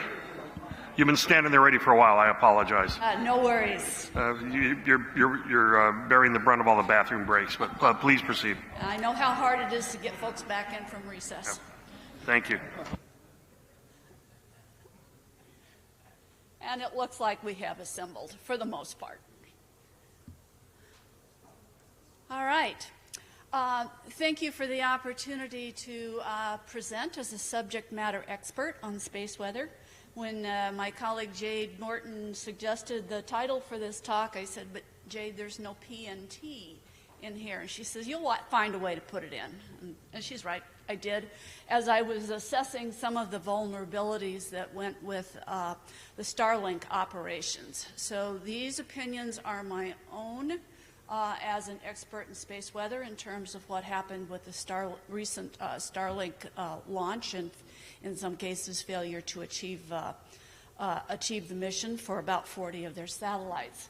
So some of you may have been aware about the 8th of February, thereabouts, there were some pretty big headlines in the newspapers indicating that SpaceX Starlink had launched a tranche of satellites that were ultimately to end up at 550 kilometers, but once they got to 210 kilometers, they had problems getting out of safe mode and proceeding with maneuvers and then carrying on to their orbit raising.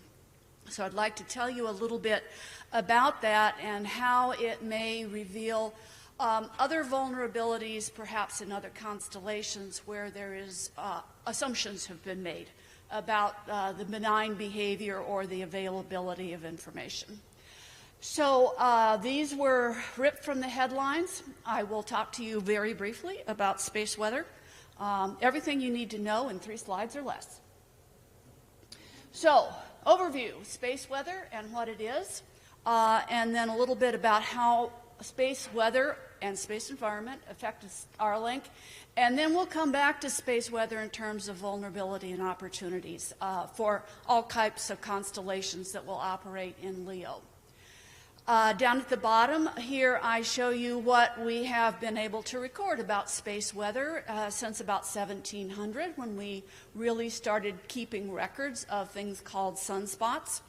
And you can see here that they have a very cyclical behavior. About every 11 years, we get a peak in sunspots, and that's what we could actually determine with human eyes.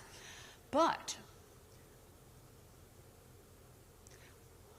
what is actually at the root of space weather is something that is overarching those sunspots. Those are called active regions. Active regions do have a cycle. Every 11 years, we will see the sun with many sunspots, and if we had extreme ultraviolet eyes, we would see many of these arching into the sun's atmosphere regions of knots of magnetism. This image right here is a collage that shows you 10 years of data from the images from the Solar Dynamics Observatory, where they have managed to capture every single active region that occurred in essentially that part of the solar cycle. These sunspots, these active regions, are really providing a kind of a daily opportunity for the sun to reach out and message us, tell us it's still here. It comes from, these sunspots come from this differential rotation of the sun that twists a sun's magnetic field. In addition to that, when that field becomes very twisted, the sun's outer atmosphere becomes very hot. It emits in X-ray and extreme ultraviolet, amongst other portions of the spectrum. It is the extreme ultraviolet emissions that I believe had a much larger role in the Starlink situation than has just generally been acknowledged, although I believe this will soon come out in various publications. So we have these bursts of activity that come out, can leave the sun at supersonic speeds. If they're Earth-directed, they are going to give us most likely geomagnetic storms. And geomagnetic storms were, of course, what got the headlines. But as I mentioned again, this rather general, slow developing behavior also had a role. So space weather involves, as I've mentioned, these expulsions of mass and magnetic material from the sun directed towards Earth will rattle Earth's magnetic field and allow about 2 to 3% of the solar wind energy to be extracted into Earth's magnetic domain and then potentially concentrated in these regions called the auroral zone and then brought further outward, dispersed into the atmosphere, causing the atmosphere to first create zones of energy deposition that ultimately end up dispersing and creating upheaval in the Earth's atmosphere. So when the atmosphere is heated, these heated molecules want to move about more rapidly, and their best option is to go up. So during times of intense magnetic activity and in times of the peak of the solar cycle, we see Earth's atmosphere very expanded, and that has implications for satellite drag. It can come up very quickly, very episodically. So that was the situation. That's what the sun looked like on the 4th of February. Now I will bring you one more element of space weather, and that is, what does Earth's atmosphere look like in terms of the density? So what I have here is altitude up to 1,600 kilometers, and densities here in numbers per cubic centimeter. What is really important is to recognize that over the course of the solar cycle, Earth's density in regions of the low Earth orbit will vary by at least an order of magnitude, if not more, and that is from the solar photon input only. When we add to that input from geomagnetic storms, it becomes even larger. So certainly an order of magnitude increase in density is not out of the realm of possibility. It does happen. The reason that becomes important for Starlink and for other mega constellations is this is on approximately the same scale where we have our operating low Earth orbiting spacecraft at the moment. And you can see that the bulk of them are around 860, but as we start to think about SpaceX adding about 12,000 of these spacecraft, which is their announced plans, those will most likely end up at about 550 kilometers. They originally planned to put them further up here, but in a recent filing they said, well, we'll get better coverage if we bring them down lower, and that is true.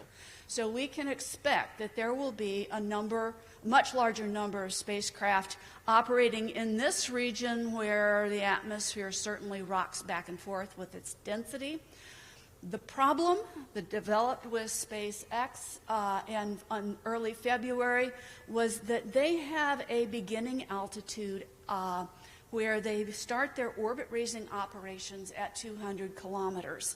It's a matter of how much mass do you want to put up, how high, and then allow other systems to essentially raise the orbit. So their decisions have been to go to about 200 kilometers until February 4th and 5th.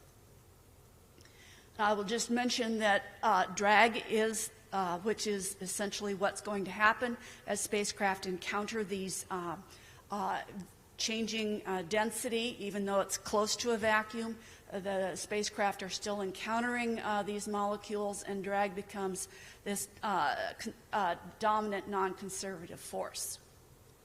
So what happened? Late on February 3rd, Starlink launched, or SpaceX launched, a tranche of satellites. There were to be about 50 of them going first to 210 kilometers and then making their way up ultimately to 550. The launch that occurred did in fact occur during a minor geomagnetic storm, one that would generally occur on the order of once a week. So it struck me odd that it became announced that this was the cause of the demise of so many spacecraft. The density variations that they launched into by their own measurements and by our models saw basically a 50% rise above background climatology and 125% locally. Still not large values. When they realized that things weren't going quite as they expected, they commanded those spacecraft to go into safe mode where they would fly edge-on. This is a quote from SpaceX, to minimize drag and effectively take cover from the storm. However, they were not able to pull themselves out of this mode of operation, and their maneuvering and thrusting did not take place. And because they are at such low orbits as intended, if they have a spacecraft that fails, they want it to come down quickly. Well, these came down quickly. So what does that look like? What were they doing when they launched these spacecraft, which are about the size of the table that some of you are sitting at, but much thicker, 260 kilograms or so? They're pretty compact, and they go into orbit as launched, and then very shortly they start to open their arrays and fly edge-on, kind of like a razor. And then with increasing altitude and capabilities, they end up raising this vertically, and they fly in shark fin mode when they get on orbit. They didn't get that far. So what was going on during that time that prevented them from doing what they had done so many times before? I'm showing you here on this top slide a record of the geomagnetic activity from the 1st of December through the 3rd of February, and you can see that there are spikes there every so often indicating exactly the level, pretty much the level of storm that they encountered. And you go, well, okay, that happens. What was different? And the next thing that I'm showing you, also in units this time of, instead of nanotesla, which is magnetic perturbation, I'm showing you solar flux units, which is the amount of energy, photons, coming from the sun. And you can see that it is cyclical. Every 27 days, the sun is rotating. But in addition, there is this rise in activity, and the activity that they were seeing from the sun is substantially above all of the normal operations that they had, the normal behavior that they had encountered with the sun since they had started some of their preliminary launches in 2017. When we put the two of these together, looks like I missed something here. There should be a couple of bars here. I will put the bars where they should be. On the 18th of December, they launched. In the 2 days after the 18th of December, geomagnetic activity was down, solar activity was up. They launched again with another success on the 6th of January, just ahead of a geomagnetic storm, but while solar activity was low. The 19th, they launched just after this peak, and things were coming down. But on the 3rd and 4th of February, and the two days, critical days thereafter, they launched into a geomagnetic storm, one that was forecast, one that occurs regularly, but that was followed immediately by another one, and it was also in the course of this very strong rise in solar activity. They essentially suffered a triple whammy. Again, should have been, I believe, ready for that, but their margins to go to low Earth orbit were pretty thin. And as a result, they simply experienced more satellite drag than they were expecting. And as a result, the 39 satellites did not make orbit.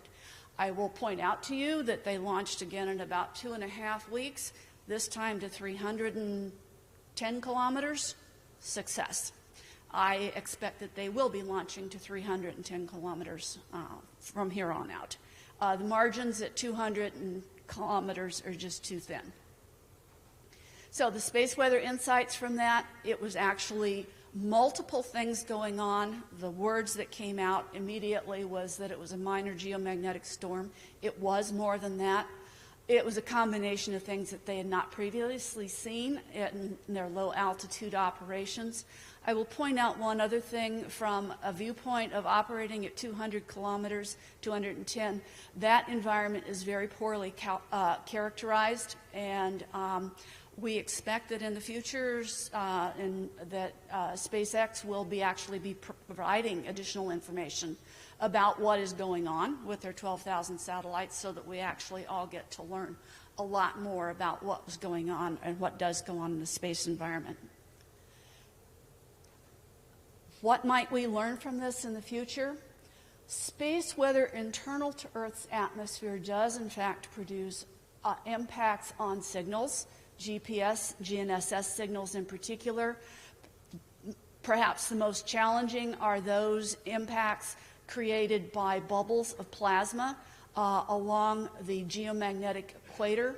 Those bubbles of plasma can scintillate signals and change your ability to precisely locate from, say, 12 inches, 24 inches, to something much larger than that in those regions.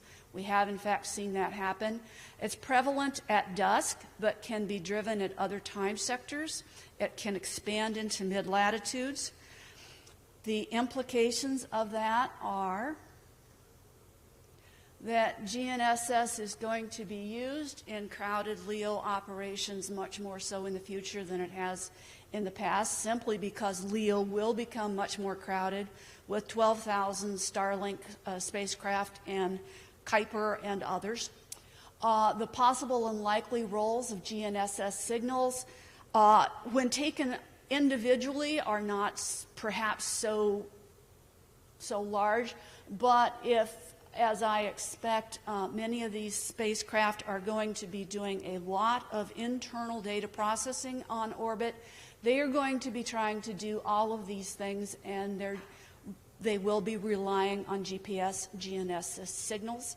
I do not personally have a sense of just how good their receivers might be, how good their equipment might be, but there is probably opportunity for more exciting times as solar cycle 25 ramps up to have much larger perturbations in the reliability of those GNSS signals. And if all of these things are in play at any given time, then that perhaps indicates a vulnerability that we haven't thought much about.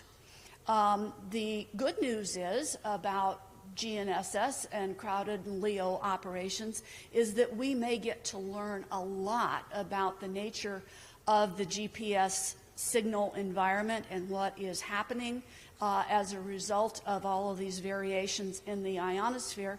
And maybe we will actually get some really interesting measurements from these constellations. So I will simply tell you that these kinds of bubbles can develop within a half an hour. They are very disturbing to signals at near the equator. And I have thought deeply about whether or not these spacecraft would be bothered by these, come back. But these spacecraft will be operating in regions where there are plasma bubbles on top of them, and if they're trying to get links to multiple spacecraft, some of their signals will, in all likelihood, near the equator be going through these kinds of depletions and scintillating plumes.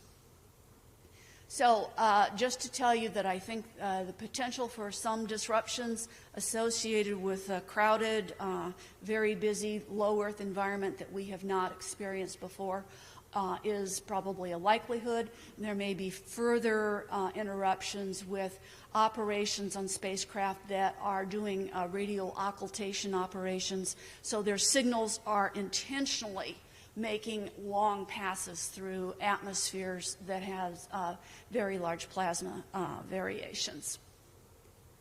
And so here is my summary. I will just leave that with you. I think I've said it all before.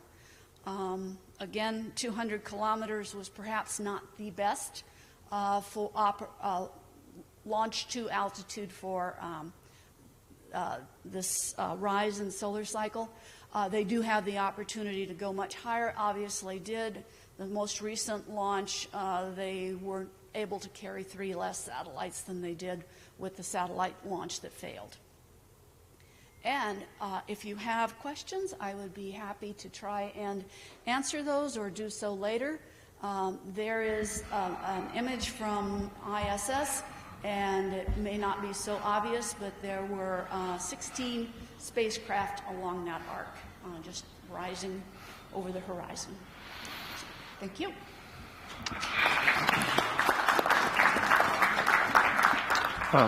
Questions?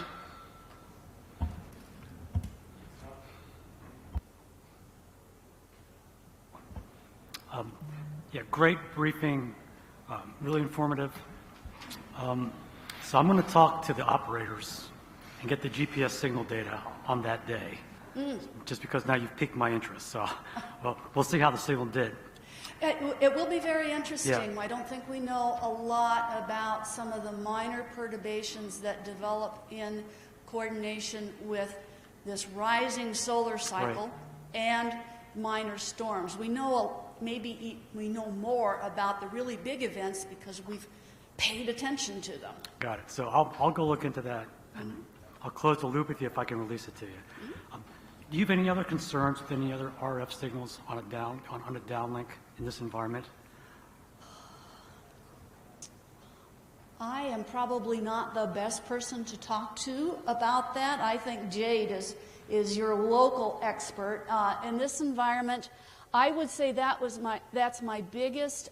There are some downlink signals associated with high latitude perturbations in ionospheric density. I had not considered them based on where this spacecraft suite is operating, but certainly operations in the Arctic can and will be challenged. Thank you. I'll follow up with you because we have capability in those areas too. Thanks. Scott?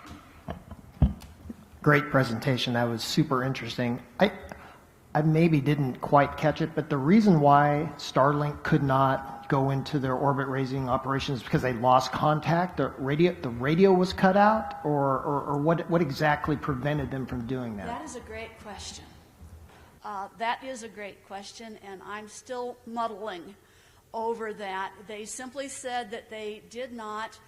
I have not personally talked to their GNC guys about that. I have talked with them once in another FACA meeting, but they've never been real specific about why they couldn't open things up. And my sense was that they needed to deploy that array horizontally, and that was probably the last thing they wanted to do, was create more area to mass ratio during that. And so I'm not sure if that was an autonomous issue that the spacecraft simply would not, or that they chose not to. But my guess is that they were flying in their flat, I know they were flying in their flat razor mode, and they did not come out of that. I'll just say that was an expensive mistake.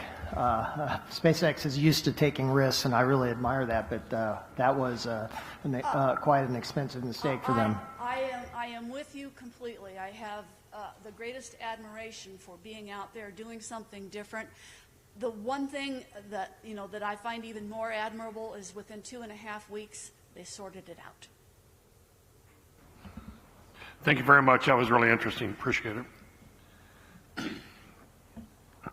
One slight change to the schedule here. As you know, this morning Dr. Robert Hampshire couldn't join us. I see he's in the room. Thanks. We appreciate you being here. Principal Deputy Assistant Secretary for Research and Technology. Would you honor us with some remarks, sir?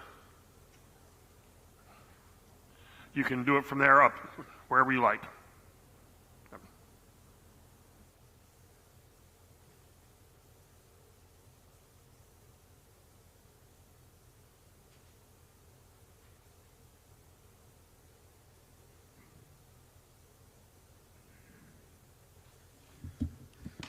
Okay, can you hear me? Excellent. Well, good afternoon. I pray that the morning and afternoon's sessions have went well and been fruitful and effective and educational. So look forward to any recommendation and advice that come out of this morning's sessions. Like Admiral Allen mentioned, my name is Robert Hampshire.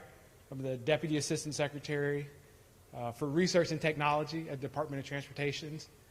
Greetings from Secretary Pete. We are just thrilled that particularly NASA continues to support this advisory board and all the members who are here and friends.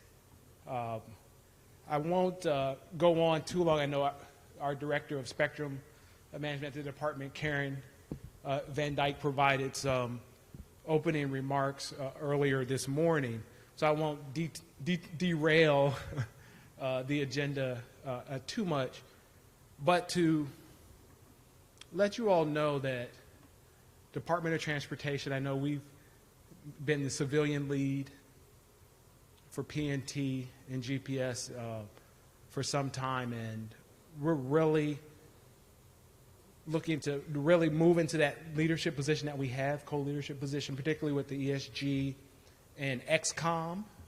Our colleagues within the department, certainly Stormy, his time at the NCO and supporting and implementing many of the executive orders, be it SPD 7, be it other Timing Resilience Act.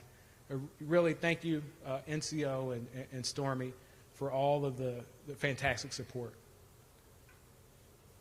We're at a moment, and I said this early at a steering group meeting last week, we're certainly within the interagency of the federal government, we need more, not less, coordination around the critical issues to protect, augment, and toughen our PNT systems. And we're committed to working with our colleagues, both within, particularly our DOD, DHS, and other colleagues, to really make sure that we're looking at every option, being as proactive as we can to make sure that this national set of national assets, again, are protected, and augmented, and toughened.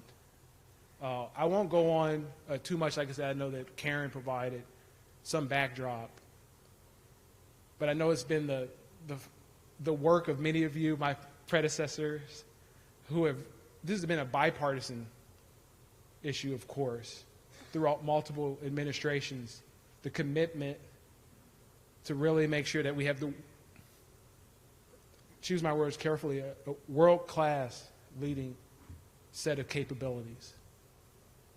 And we continue that commitment. Many of you have fought for it for many years within the Department of Transportation. We have in our budget in FY 22 and requests going into 23, 24, we've made sure that we're going to have additional resources, particularly as it relates to the complementary PNT system. And we're working hard to stand up some of those capabilities and exploring the options that we have there. And it's critically urgent. And I look for the advisory recommendations that come out of this body as we move forward through that process. And that's a two-way street. Not just you guys lobbying, recommendations over, but really closing the loop and us providing some feedback. JJ, thank you. And, a way in which some feedback on those recommendations, and so we can have an iterative loop to make sure we're getting to our end goals.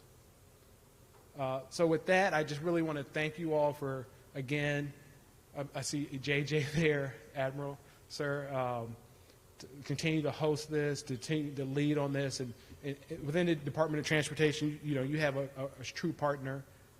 By way of just a little bit of a personal background, on January 20th, 2001, on January 19th, before I was appointed, I was a faculty member at the University of Michigan. So I'm a professor. I was both in the public policy school, but also in the Transportation Research Institute. I'm an engineer, applied mathematician by training. Bell Laboratories actually paid for my PhD. So I come from, I worked at Bell Labs. And so communication networks and systems are sort of in my blood as an electrical engineer by training. And so these issues, particularly in spectrum world, the critical issues that we're dealing with here today are things that I'm committed to, knowledgeable of, and really look forward to, being successful in leading our nation, to have those world-class capabilities. I would say that before joining, this is a moment of candor, I thought that issues in the 5.9 band were at the vanguard of transportation spectrum issues. On January 20th, when I joined, I was, the facts were told to me by Karen and Stormy that there's a range of PNT challenges, related to interference, and real challenges there as well on the cyber side, as we all know. And so, this range of spectrum topics from 5.9 gigahertz in my purview to 1,300 megahertz long-range radars as well. We know the Spectrum Pipeline Act. And this morning I was unable to join due to 5G C-band. we have been working with daily meetings with the telecom companies and airlines, oftentimes twice a day. We averted a bit of a crisis over Christmas related to the 5G C-band, and that's the dedication of folks in the White House, National Economic Council, but Secretary Pete was very much engaged in spectrum topics, C-band, and PNT as well. He's very dedicated, as am I, to find proactive solutions on the range of spectrum-related topics in our portfolio. So I apologize again for missing this morning, but we had a productive 5G C-band meeting, which, of course, is relevant in some ways to us all here because of the interagency coordination needed to really tackle this range of spectrum issues. So we bring that same fervor, even more to certainly this topic, along these sets of topics and capabilities. So with that, I look forward to talking to you all later today, maybe at the end of the session, over dinner, but certainly look forward to the presentations that are coming yet this afternoon. So with that, all the best, and thank you, Admiral. Thank you.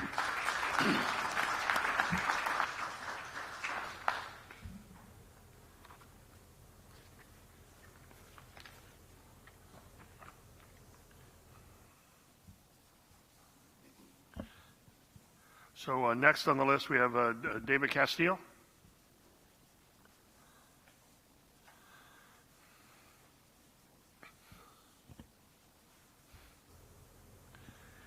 Good afternoon. Thank you. It's a long title. We're going to be presenting a PNT system or concept based on a specific architecture. If you look at it, it's an active PNT in a distributed architecture using ephemeral configurations. What does that mean? We'll present that to you in a few minutes. And that is to be used with the virtual geosatellite system. So I'll ask you to be patient with us. I'm going to be describing first the virtual geosystem, which is the underlying architecture that permits the implementation of a active PNT system with these characteristics. So if you look at what we have heard, a very impressive presentations and systems and operations and augmentation and resiliency and improvements to all kinds of systems. But one thing all these systems have in common in space, they all use circular orbits, either, well, they're mostly inclined, but even the geosystems, there's a circular system at the equator. The virtual geosystem is a system based on elliptical orbits. As you all know, an ellipse has an apogee and a perigee. That means you have created a dissymmetry, an asymmetry in your system. And we're going to use this asymmetry to create applications, things, one of them being PNT. When we designed this system, we weren't really thinking of that. That's several years ago. We had in mind several applications, and I'll go through that quickly because I know you want to hear about PNT, not the system, but this is important to understand how we arrive at that configuration. Which one is it? Oops. Oh. We started with this idea, the GeoArc, that means all the satellites that are in geosynchronous orbits. You probably know about that, but you could see it's extremely populated, and all the physical slots are basically taken, the useful slots, and people moved from frequency bands to frequency bands up, and then they ran out of space in space, really, and frequency. So many systems have been proposed, like LEOs, to use non-geostationary orbits to get more capacity and deploy additional services. The virtual geosystem, as I mentioned earlier, has an apogee. Now, we will operate, the system operates in a region around the apogee starting at 17,000 kilometers, culminating at 26,200, I believe, and going back to 17,000. Then it shuts off, comes back very quickly, and repeats its cycle. The orbit we have chosen is about an 8-hour orbit. That means it goes 3 times a day. And the active arc, which is the black line on top in that donut, is about 5 hours. So 5 hours of operation, 3 hours return around, let's say, Antarctica. You can see that. Now, what is unique about it, all of the systems, if you analyze them using circular in LEO's orbits, in an orbit you will have many satellites in different positions, offset relative to each other, and when they project their ground track on the Earth, all the ground tracks are juxtaposed one next to the other, and that's how you obtain 24-hour coverage. Our system is very different. Each satellite has its own orbit, and the orbits are offset so as to achieve one specific ground track.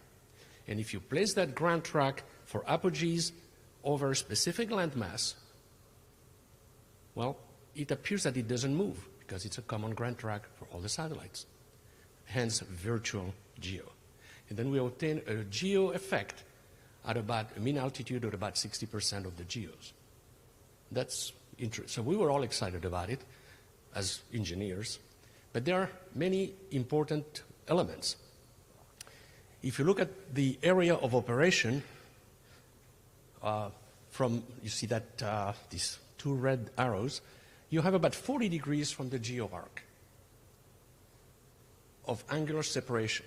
Our zone of activity is always separated from the geos by 40 degrees. When we went to the FCC, they loved it because we can reuse all the frequencies that were authorized before on a global basis, whether it's Ka, Ku, C, what have you. As I said earlier in the other chart, most people run to Ka, K, even V-band. They are escaping up, and there are problems associated in transmission the higher you go in frequency. With this method, you can use a frequency that accommodates your application the best because the system allows you to operate, to use these frequencies again. And of course, I focus on the north, but you can have a mirror image on the south of this configuration. I'm getting there. But just the FCC had, because of that, our architecture had previously authorized 4,500 megahertz in a Ku and C band. That's enormous capacity, enormous capacity. We are rebooting the system with some improvements to reauthorize bands. We'll probably get less because there are other competitors that are not as efficient as we are, but they have the right to be there, I guess. So we met all the ITU requirements, a lot of filings at the ITU APIs and all that stuff. Now, I don't have the simulation with me, but I will describe it very quickly. That's very important for the next step. This is a North Pole view, and these are about, I think, 72 satellites. We don't need 72 satellites. As I said, 3 ground tracks at 5 hours. I'm sorry, I said 5 hours operational, 8 hours a day, 8 hours orbit. That means you need 3 ground tracks to cover 24 hours. Since you only have 5 hours of activity in the orbit, 5 times 5 is 25. For 25 hours a day, for 24 hours a day coverage, you need 5 satellites. 3 are inactive and 2 are transitioning through Antarctica or the North Pole if you are the opposite. Okay? Now, if you take a picture from the North Pole, a projection from the North Pole, these are the possible positions of the satellites. There is no difference between green and red, but you see 3 green ground tracks and 3 red ground tracks. You can have many ground tracks around the world, and we can put 300 satellites if we want. We only need 5 to cover a hemisphere. That's a very important point. But you can see the simulation would show those who wanted that. We can show it privately, but I don't have it with me. But when the Earth turns once per day, the locus of these positions, these petals, the petals of that flower if you want, will rotate once per day. Everything is synchronized as a geo system, not geo satellite, a geo system. So it's actually pretty nice when you see the simulation, but I don't have it. Now, what is important here is this. Let's take Anchorage, which is obviously high because the orbits are inclined at 63.6 degrees because they're elliptical. We want to avoid a precession. That's a critical inclination. If you're at the center of that chart, you're in Anchorage. Right above your head, you have a satellite, one in any of the Grand Tracks. But the Grand Tracks on the Pacific and the Atlantic and in Asia are pretty visible from Anchorage at 20, 30 degrees elevation angle. That's incredible. If I go lower than Anchorage, I go to Illinois, Springfield, Illinois, which is mid-latitude, temperate latitude Europe, etc. I still get covered. I can see from that point all the Grand Tracks. Any satellite that could be in my northern hemisphere, I can see it with a reasonable, more than 5 degrees elevation angle. What that means, and now we're going to go to our PNT. That means from one satellite, from any point in the northern hemisphere, I can go through a virtual geosatellite and land anywhere else in the hemisphere. One hop. Obviously, here we have Afghanistan and America for obvious reasons. You can have a communication from one end to the other end of the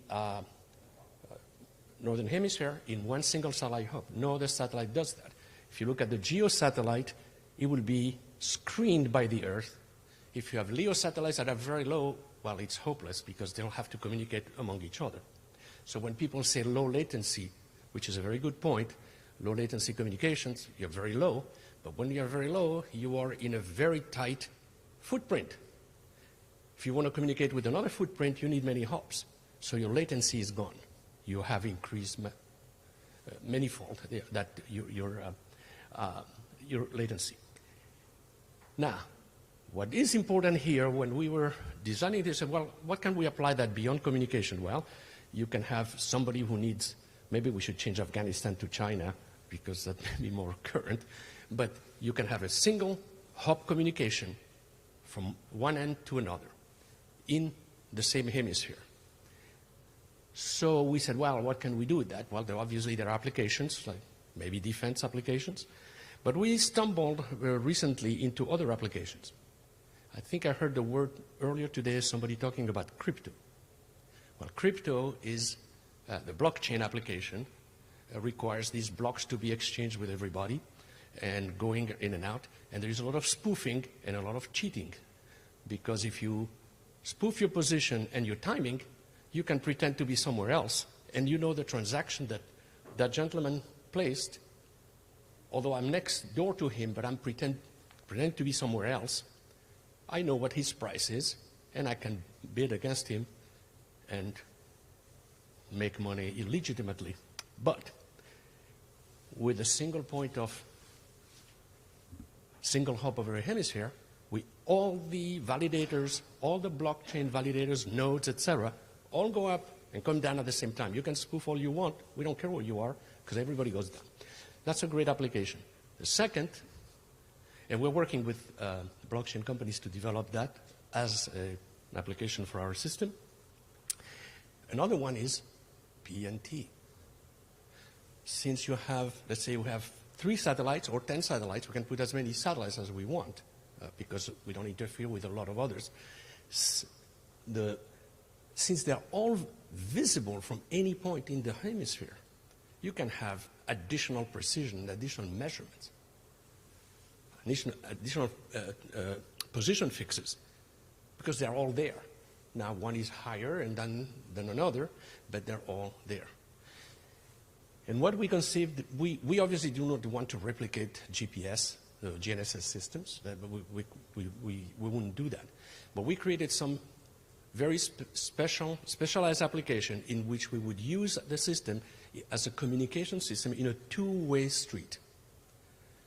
So rather than have a satellite broadcast timing signals and allow the receivers, I heard the word receivers several times today, do some algorithms to perform algorithms to determine the position, we're now going to send a signal to a satellite or to several satellites, get a response back, timing signals, I mean, and many satellites, we can create 2, 3 configurations, get our signal, and then we stop the communication. Now that is very, very, very difficult to hack because the hacker has to be with you. And even if he comes with you and he knows what you have done, what you do next, it's in another frequency or with another set of satellites. How is he going to guess? So it's extremely robust. Now, it's also very expensive because you're communicating two-way with a satellite. The satellite resources are being used to communicate with you as a single communications channel, not a broadcast. So to support one user or 1 million users is not the same cost. In a broadcast, you issue your instructions or timing, anybody can pick it up, so as many users as you want. So this is not for your, let's say, to get instructions to go to the supermarket. No, this is for very high value assets, targets, that need that specific information, very secure, very robust. And if you place that with a normal GNSS or GPS system, you may know if you are being hacked. As a matter of fact, a hacker would come and say, well, I'm going to hack. So the satellite would say, oh, you are talking to me. You would like to hack, right? Well, I'll tell you, Mr. Hacker, I know where you are, and this is where, please move on. This is obviously joking, but because it's a two-way communication, any spoofing or hacking has to communicate with the system. So it identifies itself automatically. So this is the concept. I would invite my colleague, Mr. Dr. Langrudi. He is our PNT expert. I guess we're all experts. But he will explain how we are achieving these algorithms in the active PNT ephemeral configuration solution. This is up. Good afternoon. I tried to skip some of the slides to just, save the. I'm sorry. I'm not sure what it's. I tried to go to next slide. Sorry. Which one? Next. This is okay, but it just shows. Oh, yeah, what it shows. No. Can you do this? Okay. So all of the PNT system for navigation, I would say, they have the same common problem. All of them are passive, and they are expecting to receive the signal from satellite or LoRaN or whatever we are talking. But in our system, the user sends the signal to the satellite.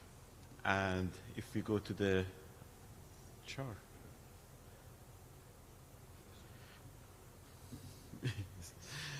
so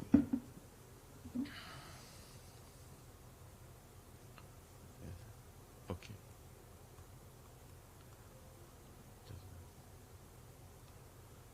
No, it doesn't work. Not sure. It doesn't work. Right. Okay. Then what is happening is, so we send a signal to satellite A, and then the navigation analysis is going to take place inside the satellite. And what is the intruder expecting is the signal return from the same satellite. What is happening is we intercommunicate from satellite A to B, and the satellite B return the signal of the analysis navigation problem to the user. And in the next step, the user sends another signal to satellite B, but instead of receiving directly from satellite B, we'll receive from satellite A. And if we do this in a ring, supposedly we said ring, with the 3 satellite, what is happening is the analysis of the navigation is happening in the space. And can I go? Yeah. So just with the marine chart. So what is happening is all the process is happening in the space, and the user just received the product of the navigation analysis. So if I'm an intruder or a malicious node, what I have to do to be coincide in the same position as the user, which is impossible. Because if the intruder tried to send a signal to the or satellite, first of all, it shows that it's not in my position. Secondly, as Dr. Cassiel mentioned, we are integrating our system with the blockchain technology. So what is happening is it's a private network. So if I'm an authorized user, I'm inside the private network and I can communicate with the satellite, and satellite respond to my inquiry. Means the satellite act like a transponder. And same idea, if the intruder is not within my private network, satellite simply ignore it and is not going to respond it. So I would try to make it short. First of all, our system is active versus the other PNT systems are passive, user-wise. And second thing is our system is secure by the nature of exposing the position of the user and also integration with this blockchain system. And another thing might be very interesting for the search and rescue purpose. What is happening, like that Malaysian airline, when it dropped into the ocean, it takes a lot of time to find out where is the location of the missing aircraft. Versus in active system, in every second or millisecond, the satellites, they know the position of the user because they are calculating the navigation solution. So if I'm missing my aircraft or ship or whatever in anywhere, or even a soldier in a battleground, so the satellite itself knows where is the last position of the user. So it's very going to be useful for the search and rescue operations. Like we would say, we will have an effective AIS system plus PNT and plus integration with satellite. Hopefully I could just wrap it up on time. I try to save some time. If you have any question, I try to answer briefly. Thank you so much.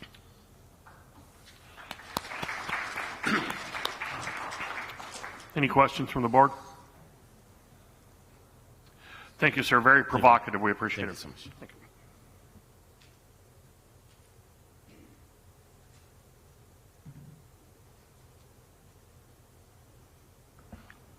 Next up, Martin Neal.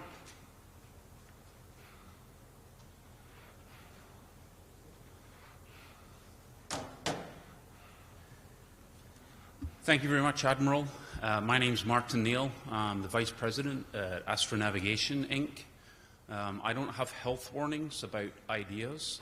All I would ask you to pay close attention, because unfortunately I do have a funny accent and I don't come with closed captions. So it's a pleasure and an honor to be asked to present to you, to take this opportunity to talk to you about what is a revolutionary capability that is going to complement GPS. I listened carefully throughout the proceedings today about, in particular, a need for augmentation to GPS. And I think what we've got to present to you today is something that's going to give you great thought. The message I want to leave you with is that this is a reality. We are rolling out our technology across customers and clients. This is not a theoretical piece. Next slide, please. So listening to Melissa at lunchtime, the bottom line up front, we take magnetic signals and turn them into ultra-precise positioning in 3 dimensions. We're a privately held US company who have developed a software-based solution that ties into magnetometers on any device or platform. We'll talk more about that. And takes that and turns it into very precise precision in navigation. Because it's about magnetics, we work everywhere. We work everywhere where GPS works, in the air, out at sea, on land, and we also work everywhere where GPS doesn't work. We work underground, we work underwater, we can't be jammed, we can't be spoofed. You're going to see how we do a little bit of how we put this together. It is, as I said, software-based, so it's about magnetometers and our software solution. It's not a theory. I'm going to give you a couple of case studies that we've already done as some examples. Why haven't you heard of us before? We've spent about the last 2 years refining our processes and our technology, securing our IP, and building the business. And now is sort of the opportunity for us to come out to the public. Next slide, please. It's clear that this community in this room doesn't need any education on the vulnerability of GPS or the consequences of losing GPS. I would add to that the fact that we work where GPS doesn't, and we can complement GPS as an integration into other navigation systems. Next slide, please. It's going to be difficult in this public forum for us to say much because of our restrictions on our IP. However, I do want to give you like a 30,000-foot level of what we're able to do. Navigating using magnetics is nothing new. Migration birds and other mammals do it. People have been looking at this for a very long time. There's a number of really good papers out there. I commend one from AFRL in particular. But there are a number of problems that people have identified.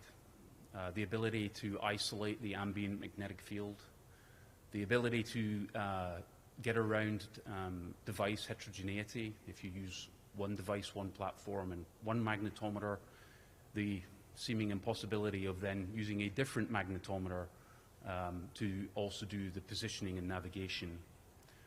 We fixed all of those problems.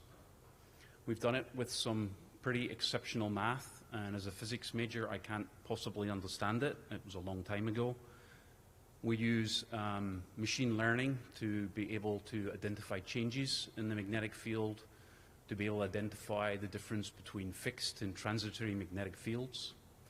And we're able to update the magnetic maps on a regular basis. The output from this is three-dimensional positioning and navigation anywhere, in any environment. We can take your device, your platform, and turn it into a positioning and navigation device. We'll tap into the magnetometer on the host platform, or if you don't have a magnetometer, we don't sell them, but we'll happily recommend a suite of different magnetometers that would suit your application. It doesn't matter on the device whether it's a cell phone, whether it's a weapon system moving at Mach 3, an aircraft, a robotic vehicle, a miner, mining equipment underground, submarines, we'll do it all. Next slide, please. You don't have to take my word for it. We have done independent verification and validation. You can see a couple of quotes up here. Two of them are from the Hume Center at Virginia Tech, and the one to the right is from the Royal Military College of Canada. Next slide, please. As a software-based solution using magnetometers that are in millions and billions of devices, we are a very cost-effective, and swap is of no issue to us. We actually use considerably less power than GPS does, because really all that we're doing is powering a magnetometer. In terms of processing power, Raspberry Pi 3 level of processing is just fine. We don't take up much memory, even without commercial compression techniques. And you can see on the slide here that we are looking at a number of different markets. Security and defense, submarines, weapon systems, soldiers, GPS denied, GPS compromised, spoofed, logistics management, transportation, autonomy. All of those are areas where we see our technology. We are a commercial company that has military application. We haven't taken government money. All our IP is secured and is our own. As I said right at the beginning, this is not theory. This is practical, and I'd like to give you a couple of case studies of what we've done recently. Next slide, please. In this first one, a client wanted the ability to navigate through an area which was GPS compromised. It was done in coordination with Stratcom and the FAA. We weren't allowed to be there. We didn't even know where they were navigating. We provided our technology to a government representative who took it to the trials area, and they walked we didn't know, should be clear, we didn't know if they were going to walk or whether it was going to be on a vehicle or on a UAV. It didn't matter to us. But the individual walked a 2.2 kilometer route through 13 different waymarkers. During this period, GPS is being compromised, switched off, spoofed and jammed. And then the individual was back at the start position and asked our technology to repeat the route, which we did. All 2.2 kilometers through every single of the 13 waypoints, plus or minus 1 meter. And we weren't even there. Next one, please. For this client, we were looking at indoor navigation. The person wanted to be able to do very precise, half meter accurate, without GPS and without infrastructure. So a number of other technologies people are using in indoors use beacons, whether it's Wi-Fi, ultra-wideband, BLE, etc. This client didn't want to have any infrastructure requirements. We used a commercial off-the-shelf robot ground vehicle that we just purchased, integrated our technology onto it. We built a magnetic map of the indoor area, and then we navigated the robot through the magnetic map, or through the area, using the magnetic map with sub-meter accuracy. Those are just two of our case studies. Next slide, please. When we think about the capabilities and the applications, they are seemingly vast. We've identified a few of them on the chart here. Some of them are very obvious that I've just talked about, operating in a GPS-denied environment, operating where GPS doesn't work, underwater in the maritime domain, in caves, in underground facilities, inside buildings. Being able to identify the difference between the first floor and the second floor in Manhattan or the 75th floor for E911 would be a significant capability which would vastly increase the saving of lives. Our mapping technology has been very carefully refined. We're greatly able to reduce the time that it takes to build maps. The applications complement everything that GPS or INS have, or you can think about it from non-military applications, logistics management, retail, tag, track and locate, autonomy, self-driving vehicles. The list is pretty extensive. Next slide, please. We have a pretty illustrious and experienced advisory board. A couple of you, or some of you may know a couple of them. General Chili Chilton, ex-Stratcom commander, Admiral Alec Olson, ex-SOCOM commander, Ken Craig, ex-undersecretary for AT&L, and then numerous luminaries in the business community outside security and defense. Next slide, please. I'm going to leave you with a fairly simple graphic which summarizes what we are able to do.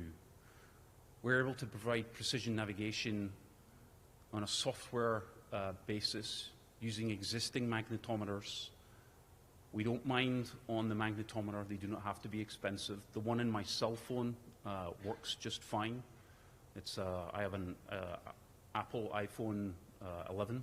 I think the magnetometer in there was 80 cents.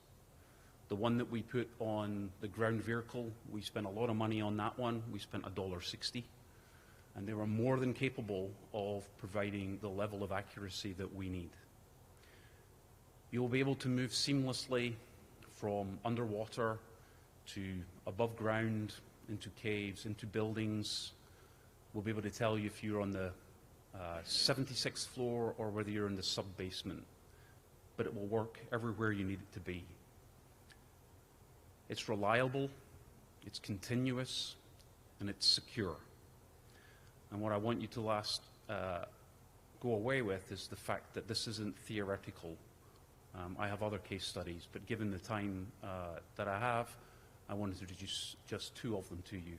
So I really appreciate the opportunity to talk to you. I'm going to be around this evening and at dinner and tomorrow. So if anybody wants to talk to me, you're more than welcome. And I'll be delighted to take any questions. Thank you. Thank you.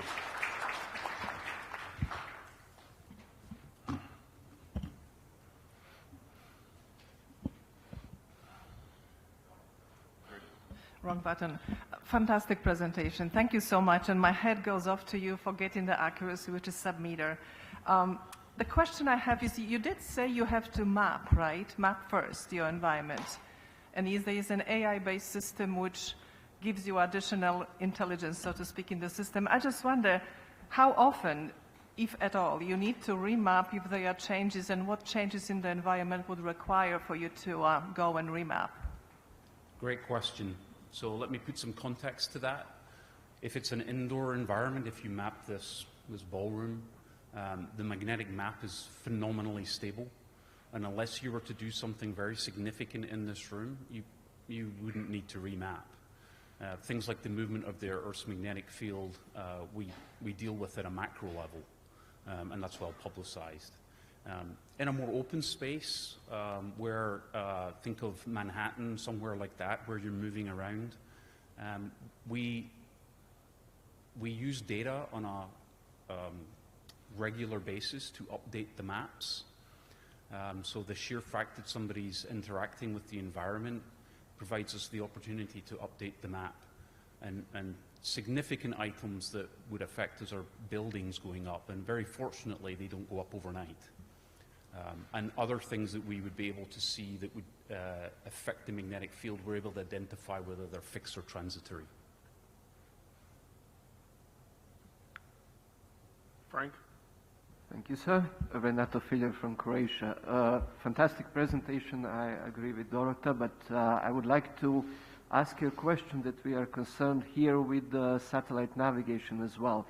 Is it possible, or have you anticipated the means and the potential mitigation of the adverse methods that would make your system spoofed with artificial magnetic field, of course?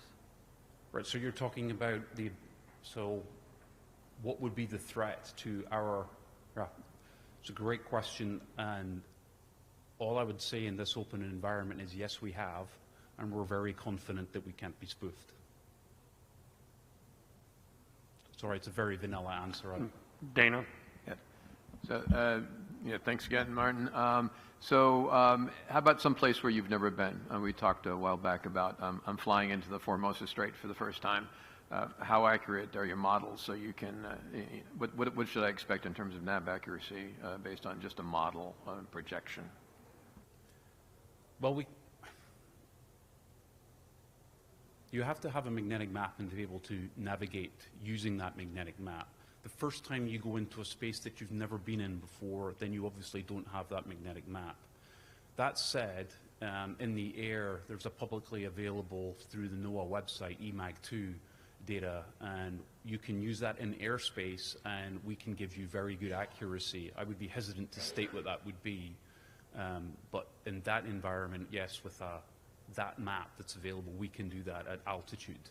You can't project that map down the way, though. It's not, you couldn't project it into an urban environment. But the first time you go in there, you're generating the data for our maps.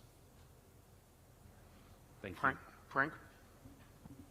So there's a couple of real-life examples that I'm regularly exposed to. So on the weekends when I'm not working on GPS, I'm playing with it on a racing sailboat. We also have several magnetic compasses, and we always make sure they're all aligned with each other before the race. And we know from experience we can't do that in the dock because of whatever's around us, like other boats.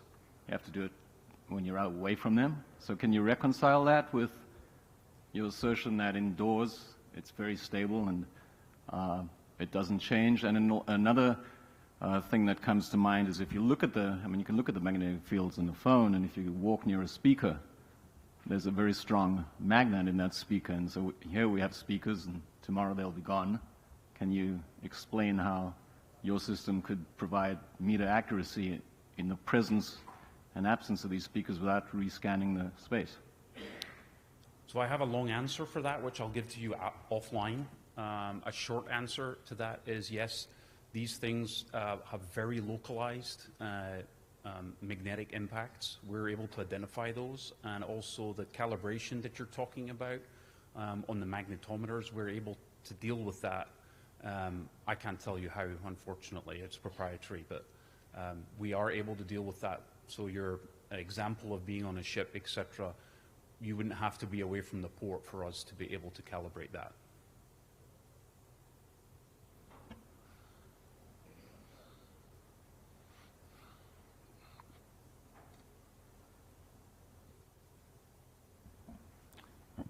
Thank you for very enlightening presentation. Previous speaker talked about the effects of magnetic storms. So in those, I don't know if they're related or not, but how does that impact these kinds of navigation? Over. It's a great question. So the answer is if we're gathering magnetic data, that's the only time it might have an impact. And I could tell you that empirically during the storms that were actually mentioned, we actually checked what was going on with our data gathering and mapping, and it didn't have any impact. And also, fortunately, as the previous presenter said, these things are predictable, so we can identify when they occur. But so far, they've had no impact.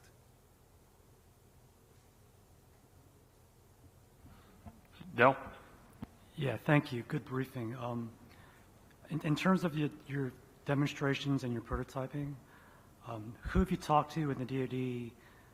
What other type of platforms other than a dismounted user have you demonstrated with? And then are you doing any near-term experimentation?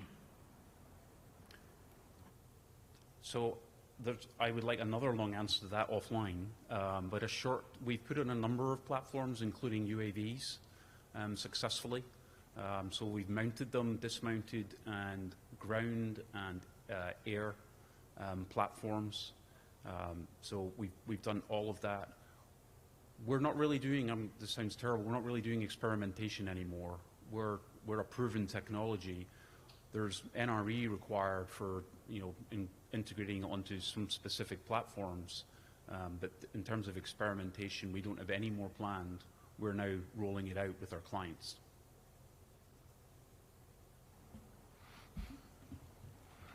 Thank you very much. Thank you.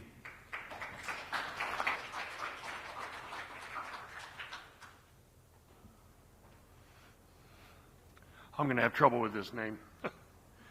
Start with just first name, Attila?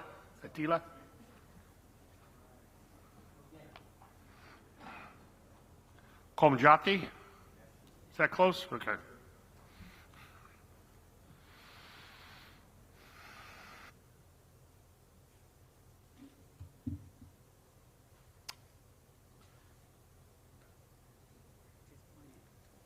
Thanks very much. Thanks very much for the opportunity presenting you today. There is going to be two sets of slides to brief you about JPL activities. And my dear co-author is in the back, Larry Romans. And I'd like to recognize my colleagues back at JPL, Nearest Tracking Systems group, and the Ionospheric and Atmospheric Remote Sensing group. We are working very closely with them. So a little bit of motivation and objectives, background, and starting describing the actual experiment and the actual data sets that we have been working on. I'd like to show you the results and validating the results. And in closing, I'd like to describe the Guardian system that we have been developing. This is our GNSS-based upper atmospheric real-time disaster information network and alert system. This is what we are actively working on, and I'd like to show you a demonstration at the end. So, a recent government report urges NOAA to look at the nation's, or overhaul actually the nation's tsunami warning system. And they found a number of issues, delayed responses or warnings. The algorithm seems to be a little bit outdated, and other things as well. So I would like to motivate you and ourselves to use existing technologies to augment existing tsunami early warning systems. And the real objective of this study is to use their current existing capability of GDGPS and what it brings to enhance the detection of natural hazards using the recent Tonga event. So there is a great deal of research. I'd like to advance it. Yes. There has been a great deal of research in the last 20 years to look at the ocean surface atmospheric interactions. And you see the little animation on the right. About 10 years ago, there have been there was the enormous Tohoku earthquake and following tsunami, and the research community has been looking at this event with great detail. So now we understand what may have happened there, and what are the consequences of the propagating Rayleigh waves, acoustic waves, and gravity waves in the upper atmosphere. So the GPS itself is very sensitive to receive to actually observe the ionospheric electron density perturbations. So in post-processing sense, this technology has already been proven. How about real-time? So the goal is to use our real-time capabilities to augment natural hazards early warning system. And the key infrastructure is, of course, JPL's real-time GDGPS network and its infrastructure. Next slides, if I can advance. Yes.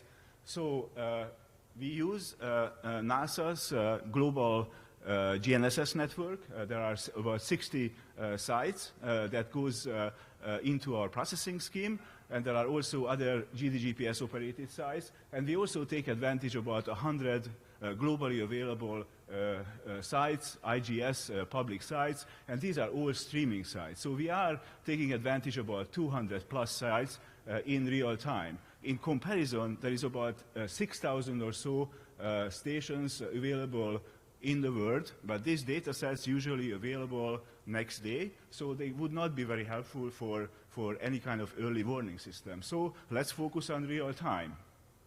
So the Tonga event happened on January 15th, and we depicted the Pacific Ring of Fire that our research focuses on, and there is about 70 or so, 75 real-time GNSS sites around the Pacific Ring of Fire that we have access to, and we're focusing on 3 particular sites that were close to the event. Next, here the key, one of the key slides, if you can make it out, is the one in the center.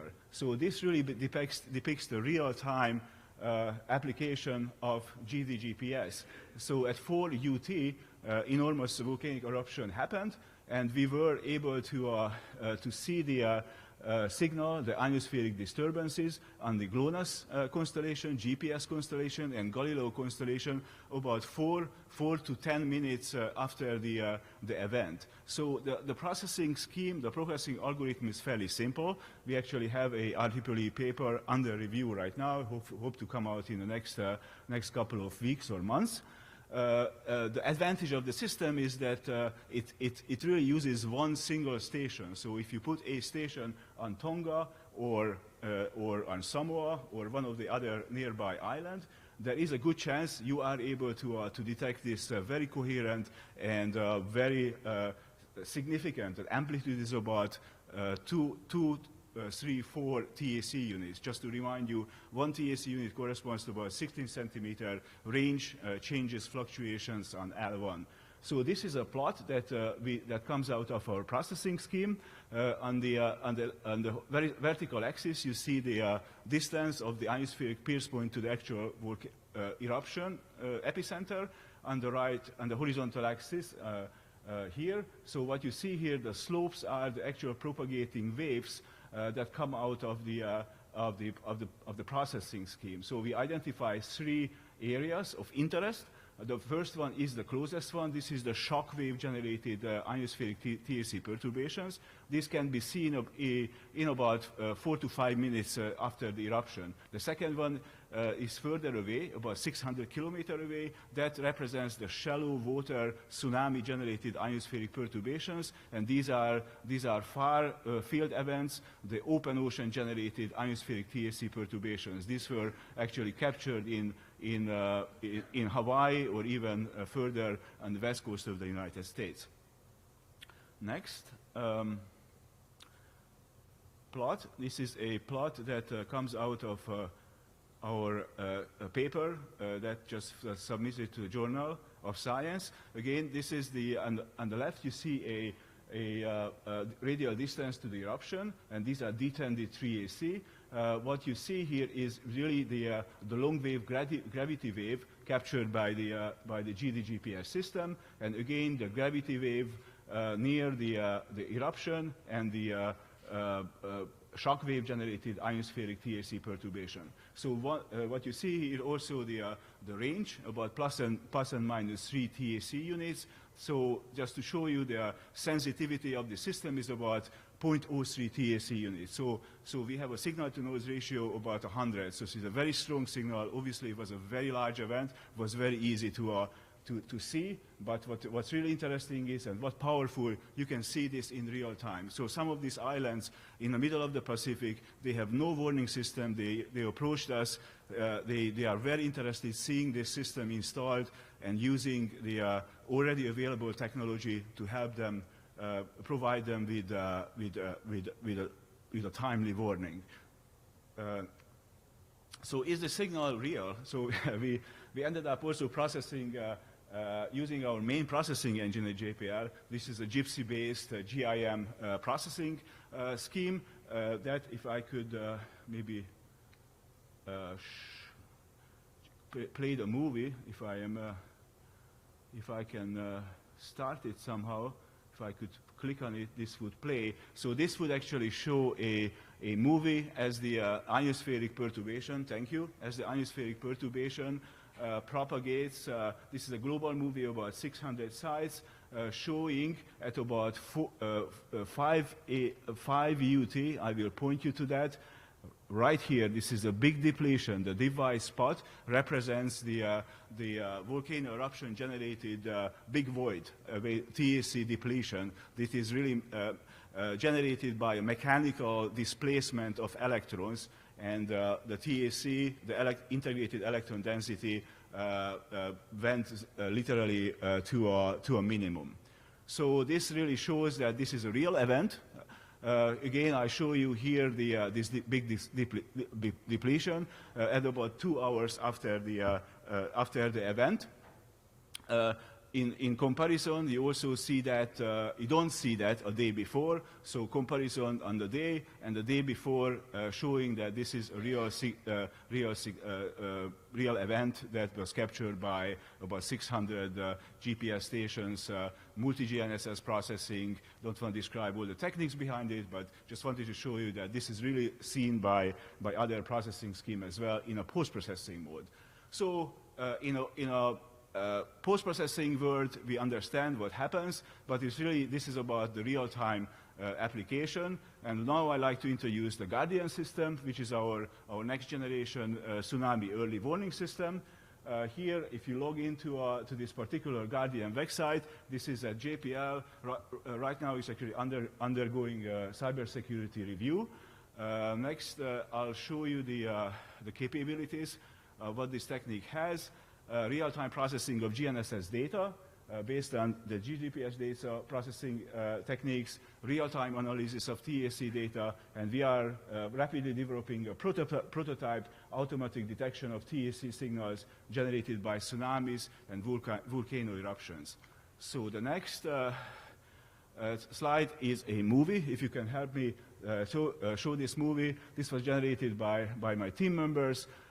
So this, once you arrive at the site, you see the number of recent recent activities for USGS. We could also see, it's actually sped up a little bit. So this is, you identify the individual space satellite, and this is the big TAC signature that happens if you zoom into the actual event. You would see the amplitude of the signal about, again, 4 or 5 minutes after the eruption itself. So the noise level of the ionosphere of the actual observable about 0.03, so about half a centimeter or so. But in the actual signal, this is an order of magnitude, and actually 2 orders of magnitude bigger than the noise level. In comparison, you would see a calm signal, and this is in sharp comparison with the actual signal. So we are studying the event, looking into various modeling techniques, how this could be automated, how more stations could be brought into a detection scheme, and how this could be made available to the science community as well as to the public. So we'd like to make this available to the users. I hope I was able to show you the significance of this system. This is all based on real-time GDGPS observations. The technology is already available. We are using a global network of about 200 sites, rapidly developing the Guardian system. And again, the signal-to-noise ratio is about 10 to 100, so it's a real signal. Challenge, we need to have more stations along the Pacific Ring of Fire. We have big gaps in the north, so Aleutian Islands area. That's also very important for the west coast of the United States. If there's a big earthquake or tsunami happens, we want to make sure that we would learn about the tsunami quick. So there are issues that we need to address. So GDGPS measured TAC observations have a unique potential for an effective early warning system that could potentially be issued within 15 minutes or so, and this could be a very valuable augmentation system to the already existing early warning systems. So with that, I would like to close the first part of my presentation, and I'm happy to answer any questions you may have along these lines. Thanks very much. Frank. Thanks, Attila. It's terrific. So 2 questions. One is, so when this Tonga earthquake happened, like 8 hours later or so, a medium-sized tsunami actually hit the Pacific coast and kind of flooded some of the harbors enough that some boats were quite damaged. Would this system be able to show you or detect the progress of that tsunami? So you could like look on your phone and say, oh, it's an hour away or something like that. Yes, exactly. This is where we would like to take this. So this would like to further develop this so that the processing scheme is already behind it. So we are rapidly adding stations along the west coast. These are the PBO stations. They are streaming sites at 1 Hertz rate. By the way, this is 1 Hertz rate. We definitely need 1 Hertz data, dual frequency GNSS data to achieve this.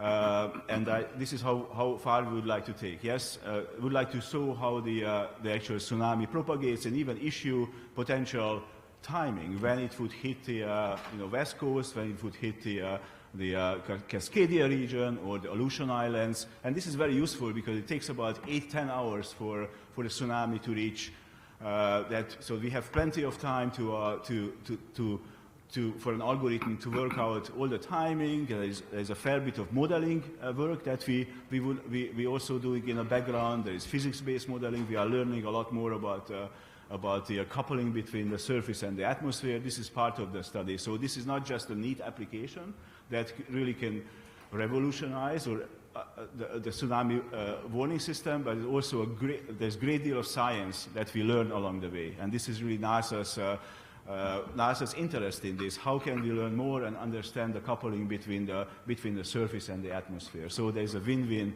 There's a practical application as well as new science we learn about it.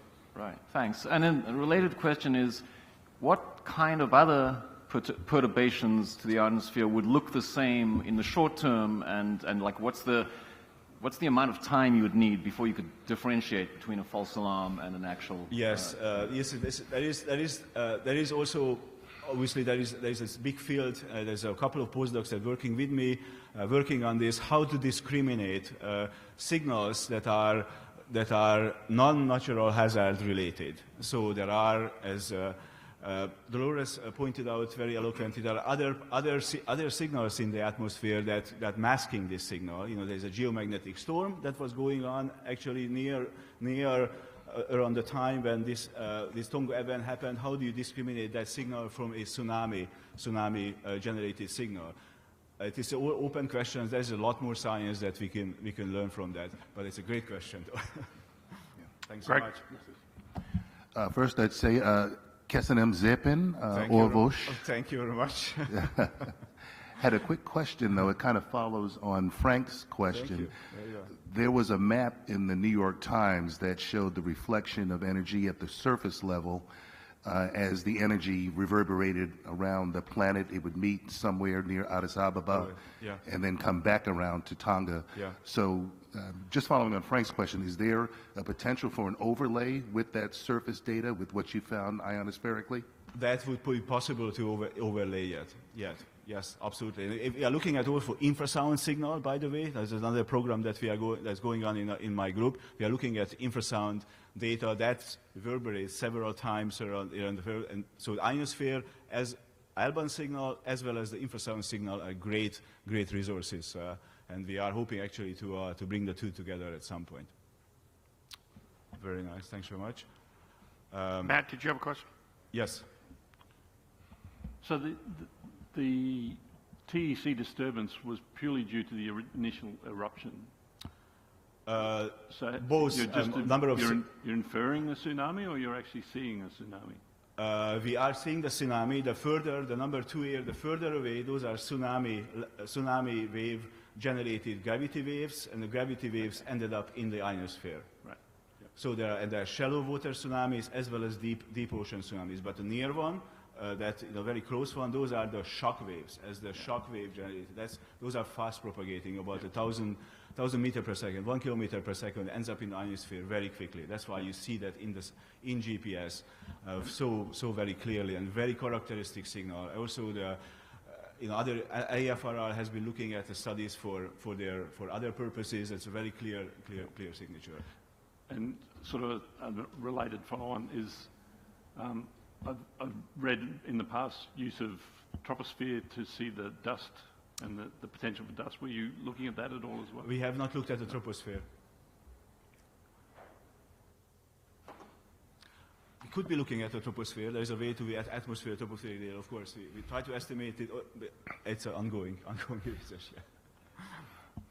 Thanks. Before you go to the second half of your brief, the board was involved in a very deep analysis of global DGPS at JPL, your business structure, your operating systems, and all that kind of stuff, so you can assume that baseline level of knowledge with the board.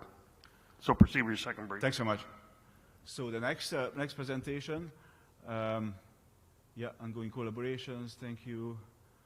Thank you for all the agencies that contributed to it, and my dear colleagues, acknowledgements. And going on to the next slides, towards a GPS high accuracy service based on GDGPS. So motivation objectives, and I'd like to introduce or kind of contrast our proposed potential GPS has using GDGPS with the existing Galileo has. And what are the GDGPS capabilities, current capabilities that are relevant for GPS has? I'd like to delve into the GNSS networks, the GDGPS operations centers, what we call GOCs. These are the heart and the brain of our processing. Redundancy and robustness are really key to us. That's bring us resiliency. Resilience is what provides us these great and continuous observations. So what are our accuracies, POD accuracies? Recent stats of UREs were mentioned earlier. What are the orbit and clock errors we can bring to the table? And what is the PPP performance? What's the real-time precise point positioning performance that GDGPS currently produces?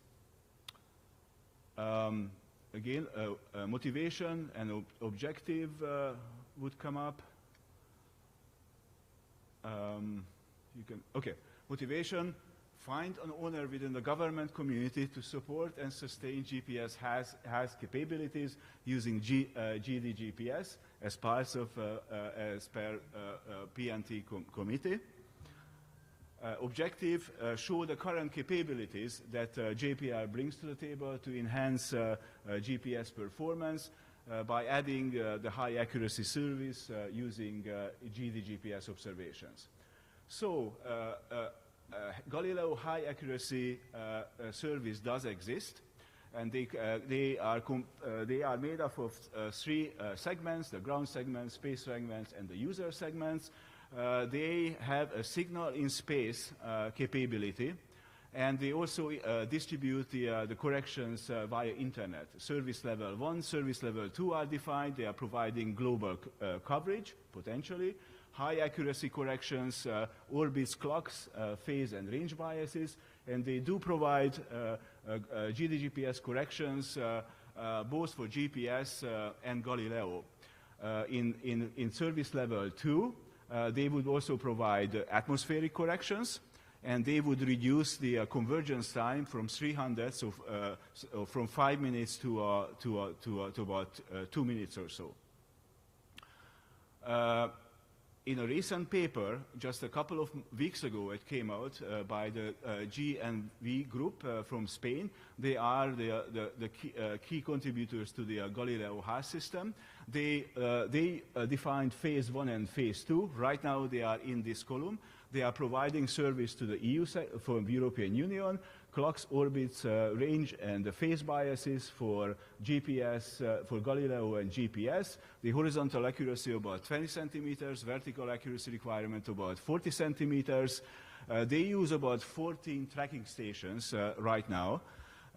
And they are, this particular service should be available this year.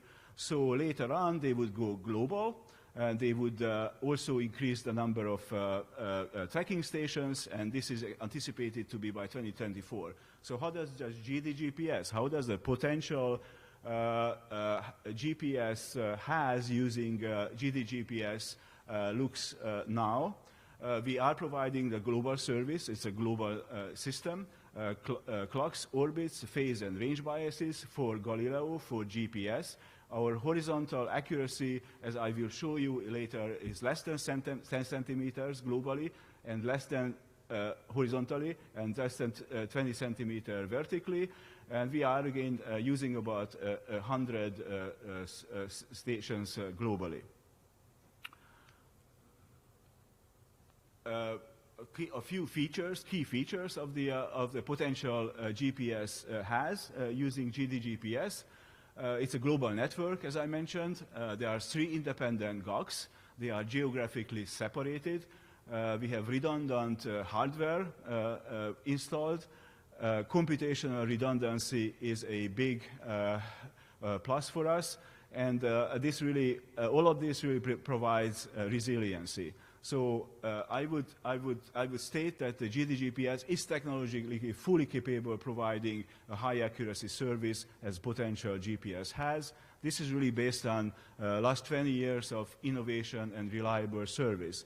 So we meet and exceed the accuracy requirements set for Galileo has phase 3, the same requirements I showed you earlier.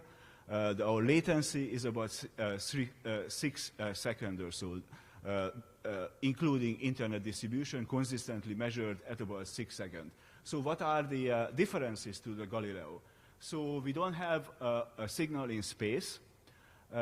Ground distribution only is possible, and the PPP convergence time have not been systematically established yet. Going on to the real system, how it works. Again, the global network that we use, consisting 3 parts. We are very thankful to NASA sponsorship to the GNSS global GNSS network.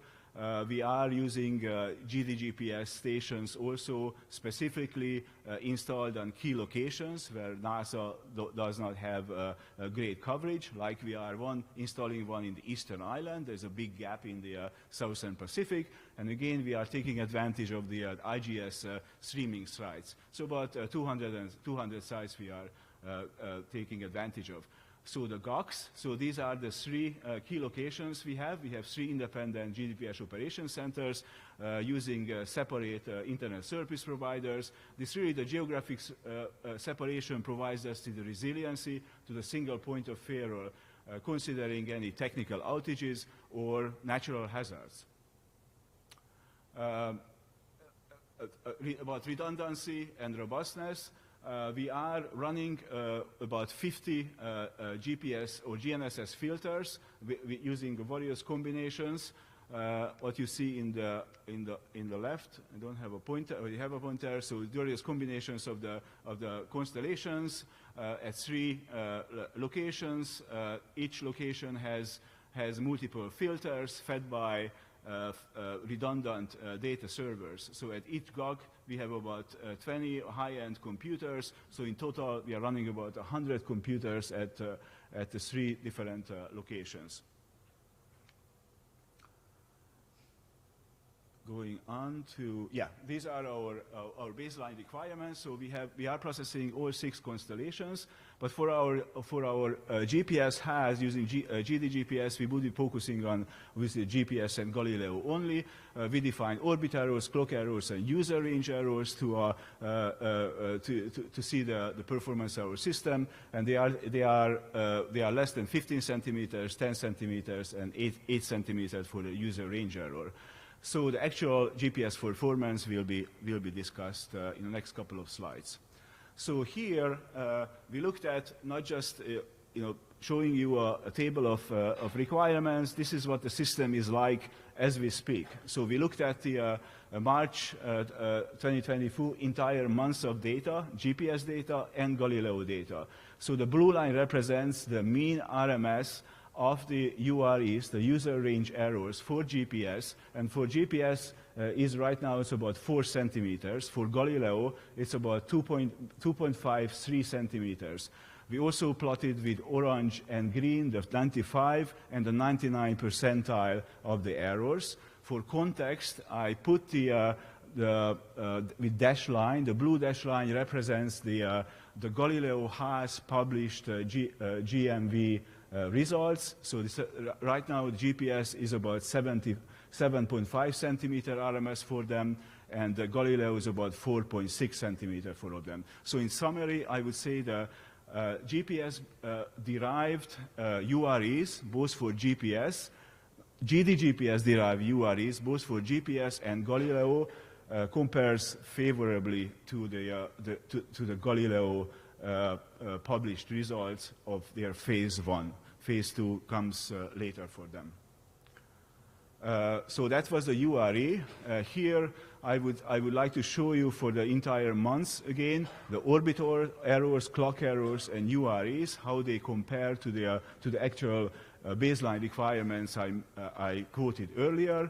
So the careful inspection of these plots show that the current GPS performance, actual performance, outperforms baseline by a factor of 2. In terms of the Galileo, performance appears to be within the baseline requirement.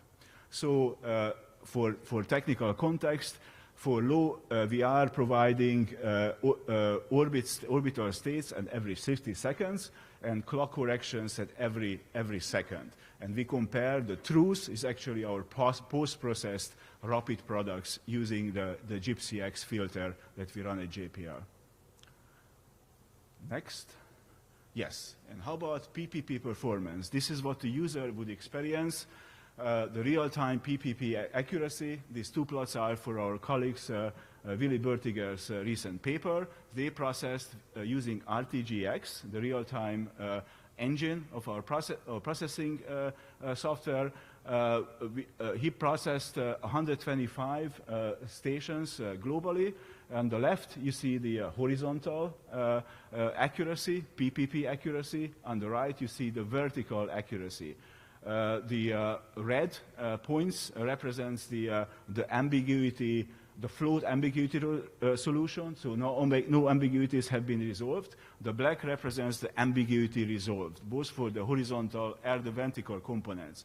So what you see here is the PPP accuracy ranges between 2 centimeter and 8 centimeter horizontal sense, and the vertical accuracy ranges between 3 centimeters and 4 centimeters. So this is way below our stated accuracy requirements. In comparison, the Galileo has phase 2 requirement is 20 centimeter horizontally and 40 centimeter vertically. Again, this system is already working and potentially available if called upon. A nice science plot that I wanted to include. This is one of the major earthquakes, the Perryville earthquake last year. This is the Fairbank, one of the key stations, the Fairbank real-time PPP solution. If I could point you with my cursor here, you would see an earthquake happening at the vertical line, and it would take about 6 minutes for the Rayleigh wave to reach Fairbanks. It's about 700 miles from the epicenter to the Fairbanks station. So that's how long it takes for the Rayleigh waves to reach.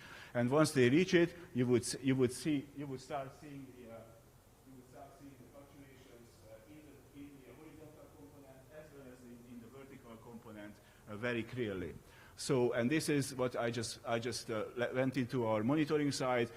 You don't see, this is a very clear real-time point positioning solution. The noise level is about 1 or 2 centimeters or so, and this is just for a couple of days ago.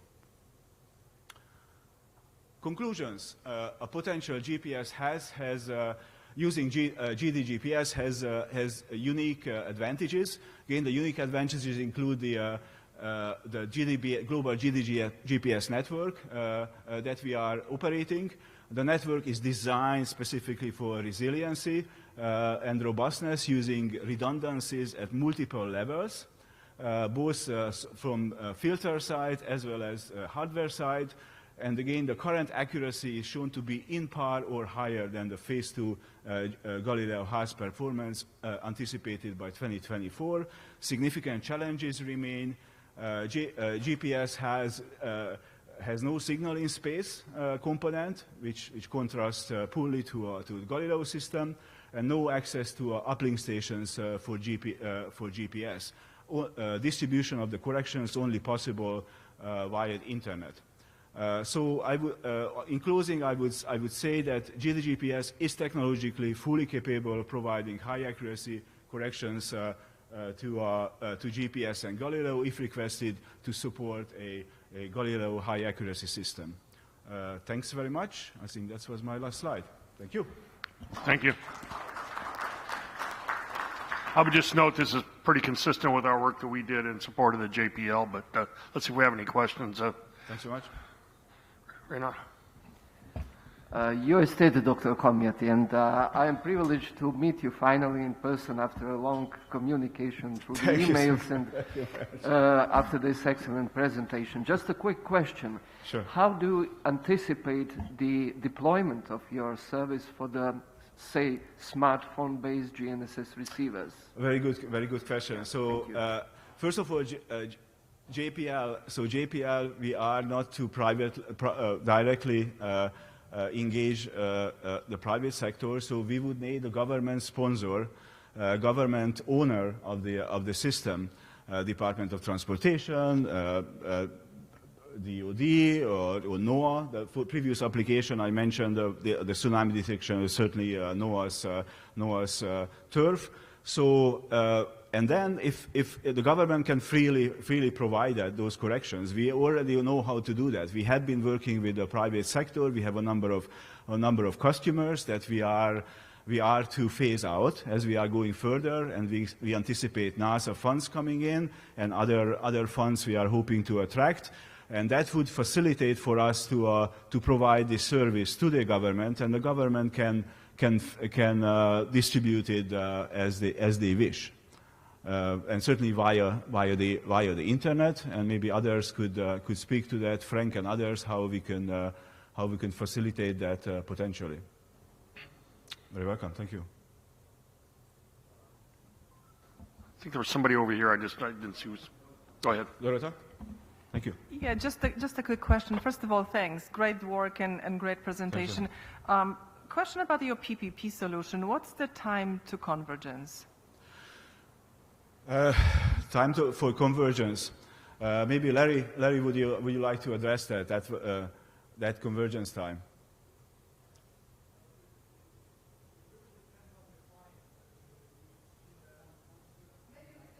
I can try, yeah. So we have indirectly, because we also have a customer we're working with, our convergence time is around 5 minutes or so, but yet that's to be published and yet to be to show the word. But we are on par with the requirements by Galileo has as well.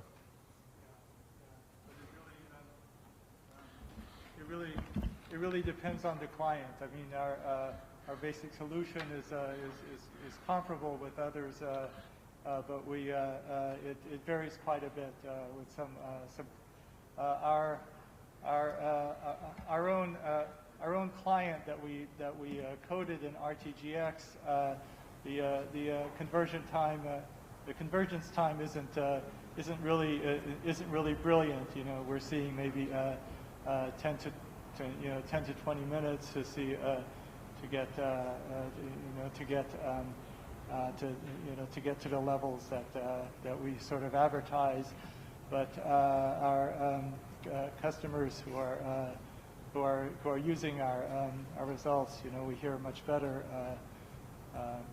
results. But you know, the actual you know, when we do evaluate our, you know, there's sort of two issues: the actual quality of the solution, which we can compare to post-process results, and then the algorithm of the client you use to solve for the positioner. And we are working on a new client that hopefully is a bit smarter and converging faster. Thank you. We plan to distribute along with it. So, Matt, did you have one more? Matt, then Frank. Okay. Yeah, I was going to. So the 100 stations you're talking about are sort of uniformly, globally distributed. This is what you're presenting here is like a global solution. Yes. As I understand it, Galileo is talking about the potential for more dense stations in Europe and having a higher quality service. Yeah. Have you done that at all? If you had access to more dense networks within the continental US, for example, or like approaching RTK type convergences, etc. What maybe we don't really need that kind of. what would be the purpose to bring down the because we can already do ambiguity resolution if we have with that current distribution of the stations. Because of ionosphere, to get the convergence time down to... Get the convergence time down to 30 seconds. Yes, exactly. For convergence time down, maybe that would need there's not really a physical limit on the number of stations. No, there is no physical limit on the number of stations, no. Thanks very much. It's really just great to see that presentation. So, and also thank you for showing the PPP times, because on the committee that was looking into this, we were just wondering, because we see that Galileo does show a PPP spec. Specific spec. And we were wondering, I wonder how GPS compares to this. However, for some of the application, for consumer applications, PPP with convergence time of 5 minutes would be a rarity. It might apply to a parked car, for example. Yes. The usual thing would be like a car driving, where it has a view of the open sky for maybe 30 seconds before it hits the next overpass. So do you have some indication from your processing, like what would be that kind of 30-second time accuracy that you would get from a car's GPS or from a phone's GPS? By the way, this was... Willy Bertiger's plot that I showed, that's a kinematic solution. So that was not so that was every 5 minutes, Larry? Don't forget what was the actual cadence there. So a short answer is no, I don't have the really off my top of my head this question. Go. Every minute? Every minute. Every minute.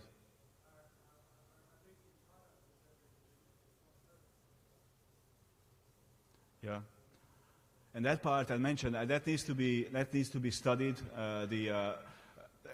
What's the convergence time? Given kinematic, there are overpasses, there are loss of lock, and there are all sorts of other things that needs to be carefully studied. So I wanted to hinge it a little bit. That part of our system has not been well established. As opposed to Galileo, this recent paper I mentioned, they put lots of emphasis on that. What's the convergence time? What if suddenly the number of spacecraft drops? How the error bar changes? So that I would love to kind of work with the Europeans on this. This is something that it's in our best interest to join our forces when it comes to a GPS has. We would like to take advantage, obviously, of the Galileo system and work with them very closely. And some of the comparison that I showed, it's a little bit of comparing apples with oranges. We did this very quickly, if I may. So we took the best, put lots of effort into this. But I'd like to know more about the Galileo system, and if you can kind of work closely with them, that would be a great advantage to both their system and potentially our system as well. So GPS, joining our sources with Galileo would be a great technical advantage.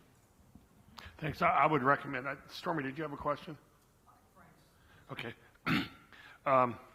There's a lot of crosswalk here between two things. Number one, the report that was done by the group led by John Betts for GPS for JPL, and the ongoing work now. Several of the committees have worked at overlaps here.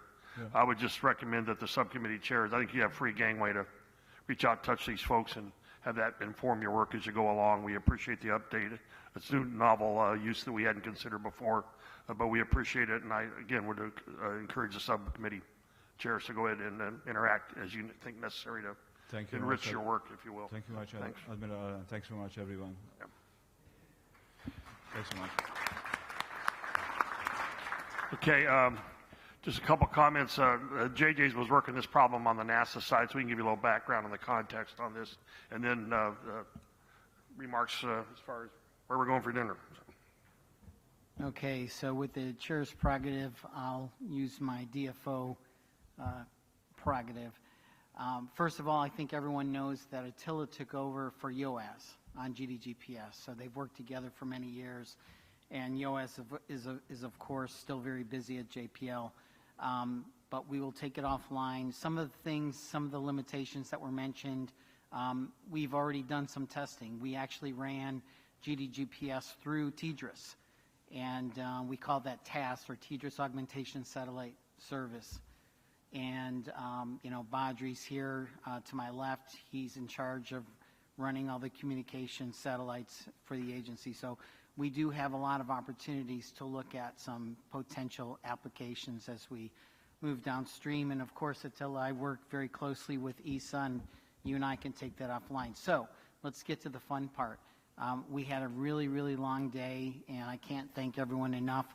We have no presentations tomorrow. Tomorrow, it's all you working together to do our subcommittee work and start to develop some recommendations. So to kind of break that up and make this a worthwhile ending, we are going to do a social hour, okay? We actually have a bus waiting outside. We should be there at 6, so that doesn't give you much time, about 15 minutes, if you want to take the bus.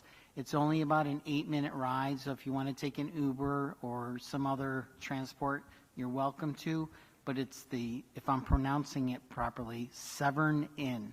Severn Inn, so it's right on the water, and Leisha's there already waiting for everyone.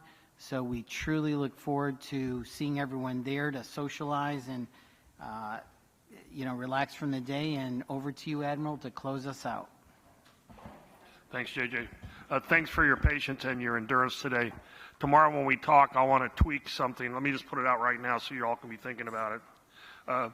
There were some briefs today that crossed over with subcommittee work, and there were some briefs today that had the subcommittees got them earlier, could inform the discussions of what you want to do about that. So when we talk about the next meeting tomorrow, I'd like to figure out a process whereby we might be able to have pre-briefs for the subcommittees and then enrich these sessions and get right to discussion when the people come in here so we get more out of the meetings that we're having. Let me throw that out for you to think about until we talk tomorrow. Thanks. What? Whatever it says in the program. That's affirmative. 9 a.m. Thank you. Great staff work, Dana.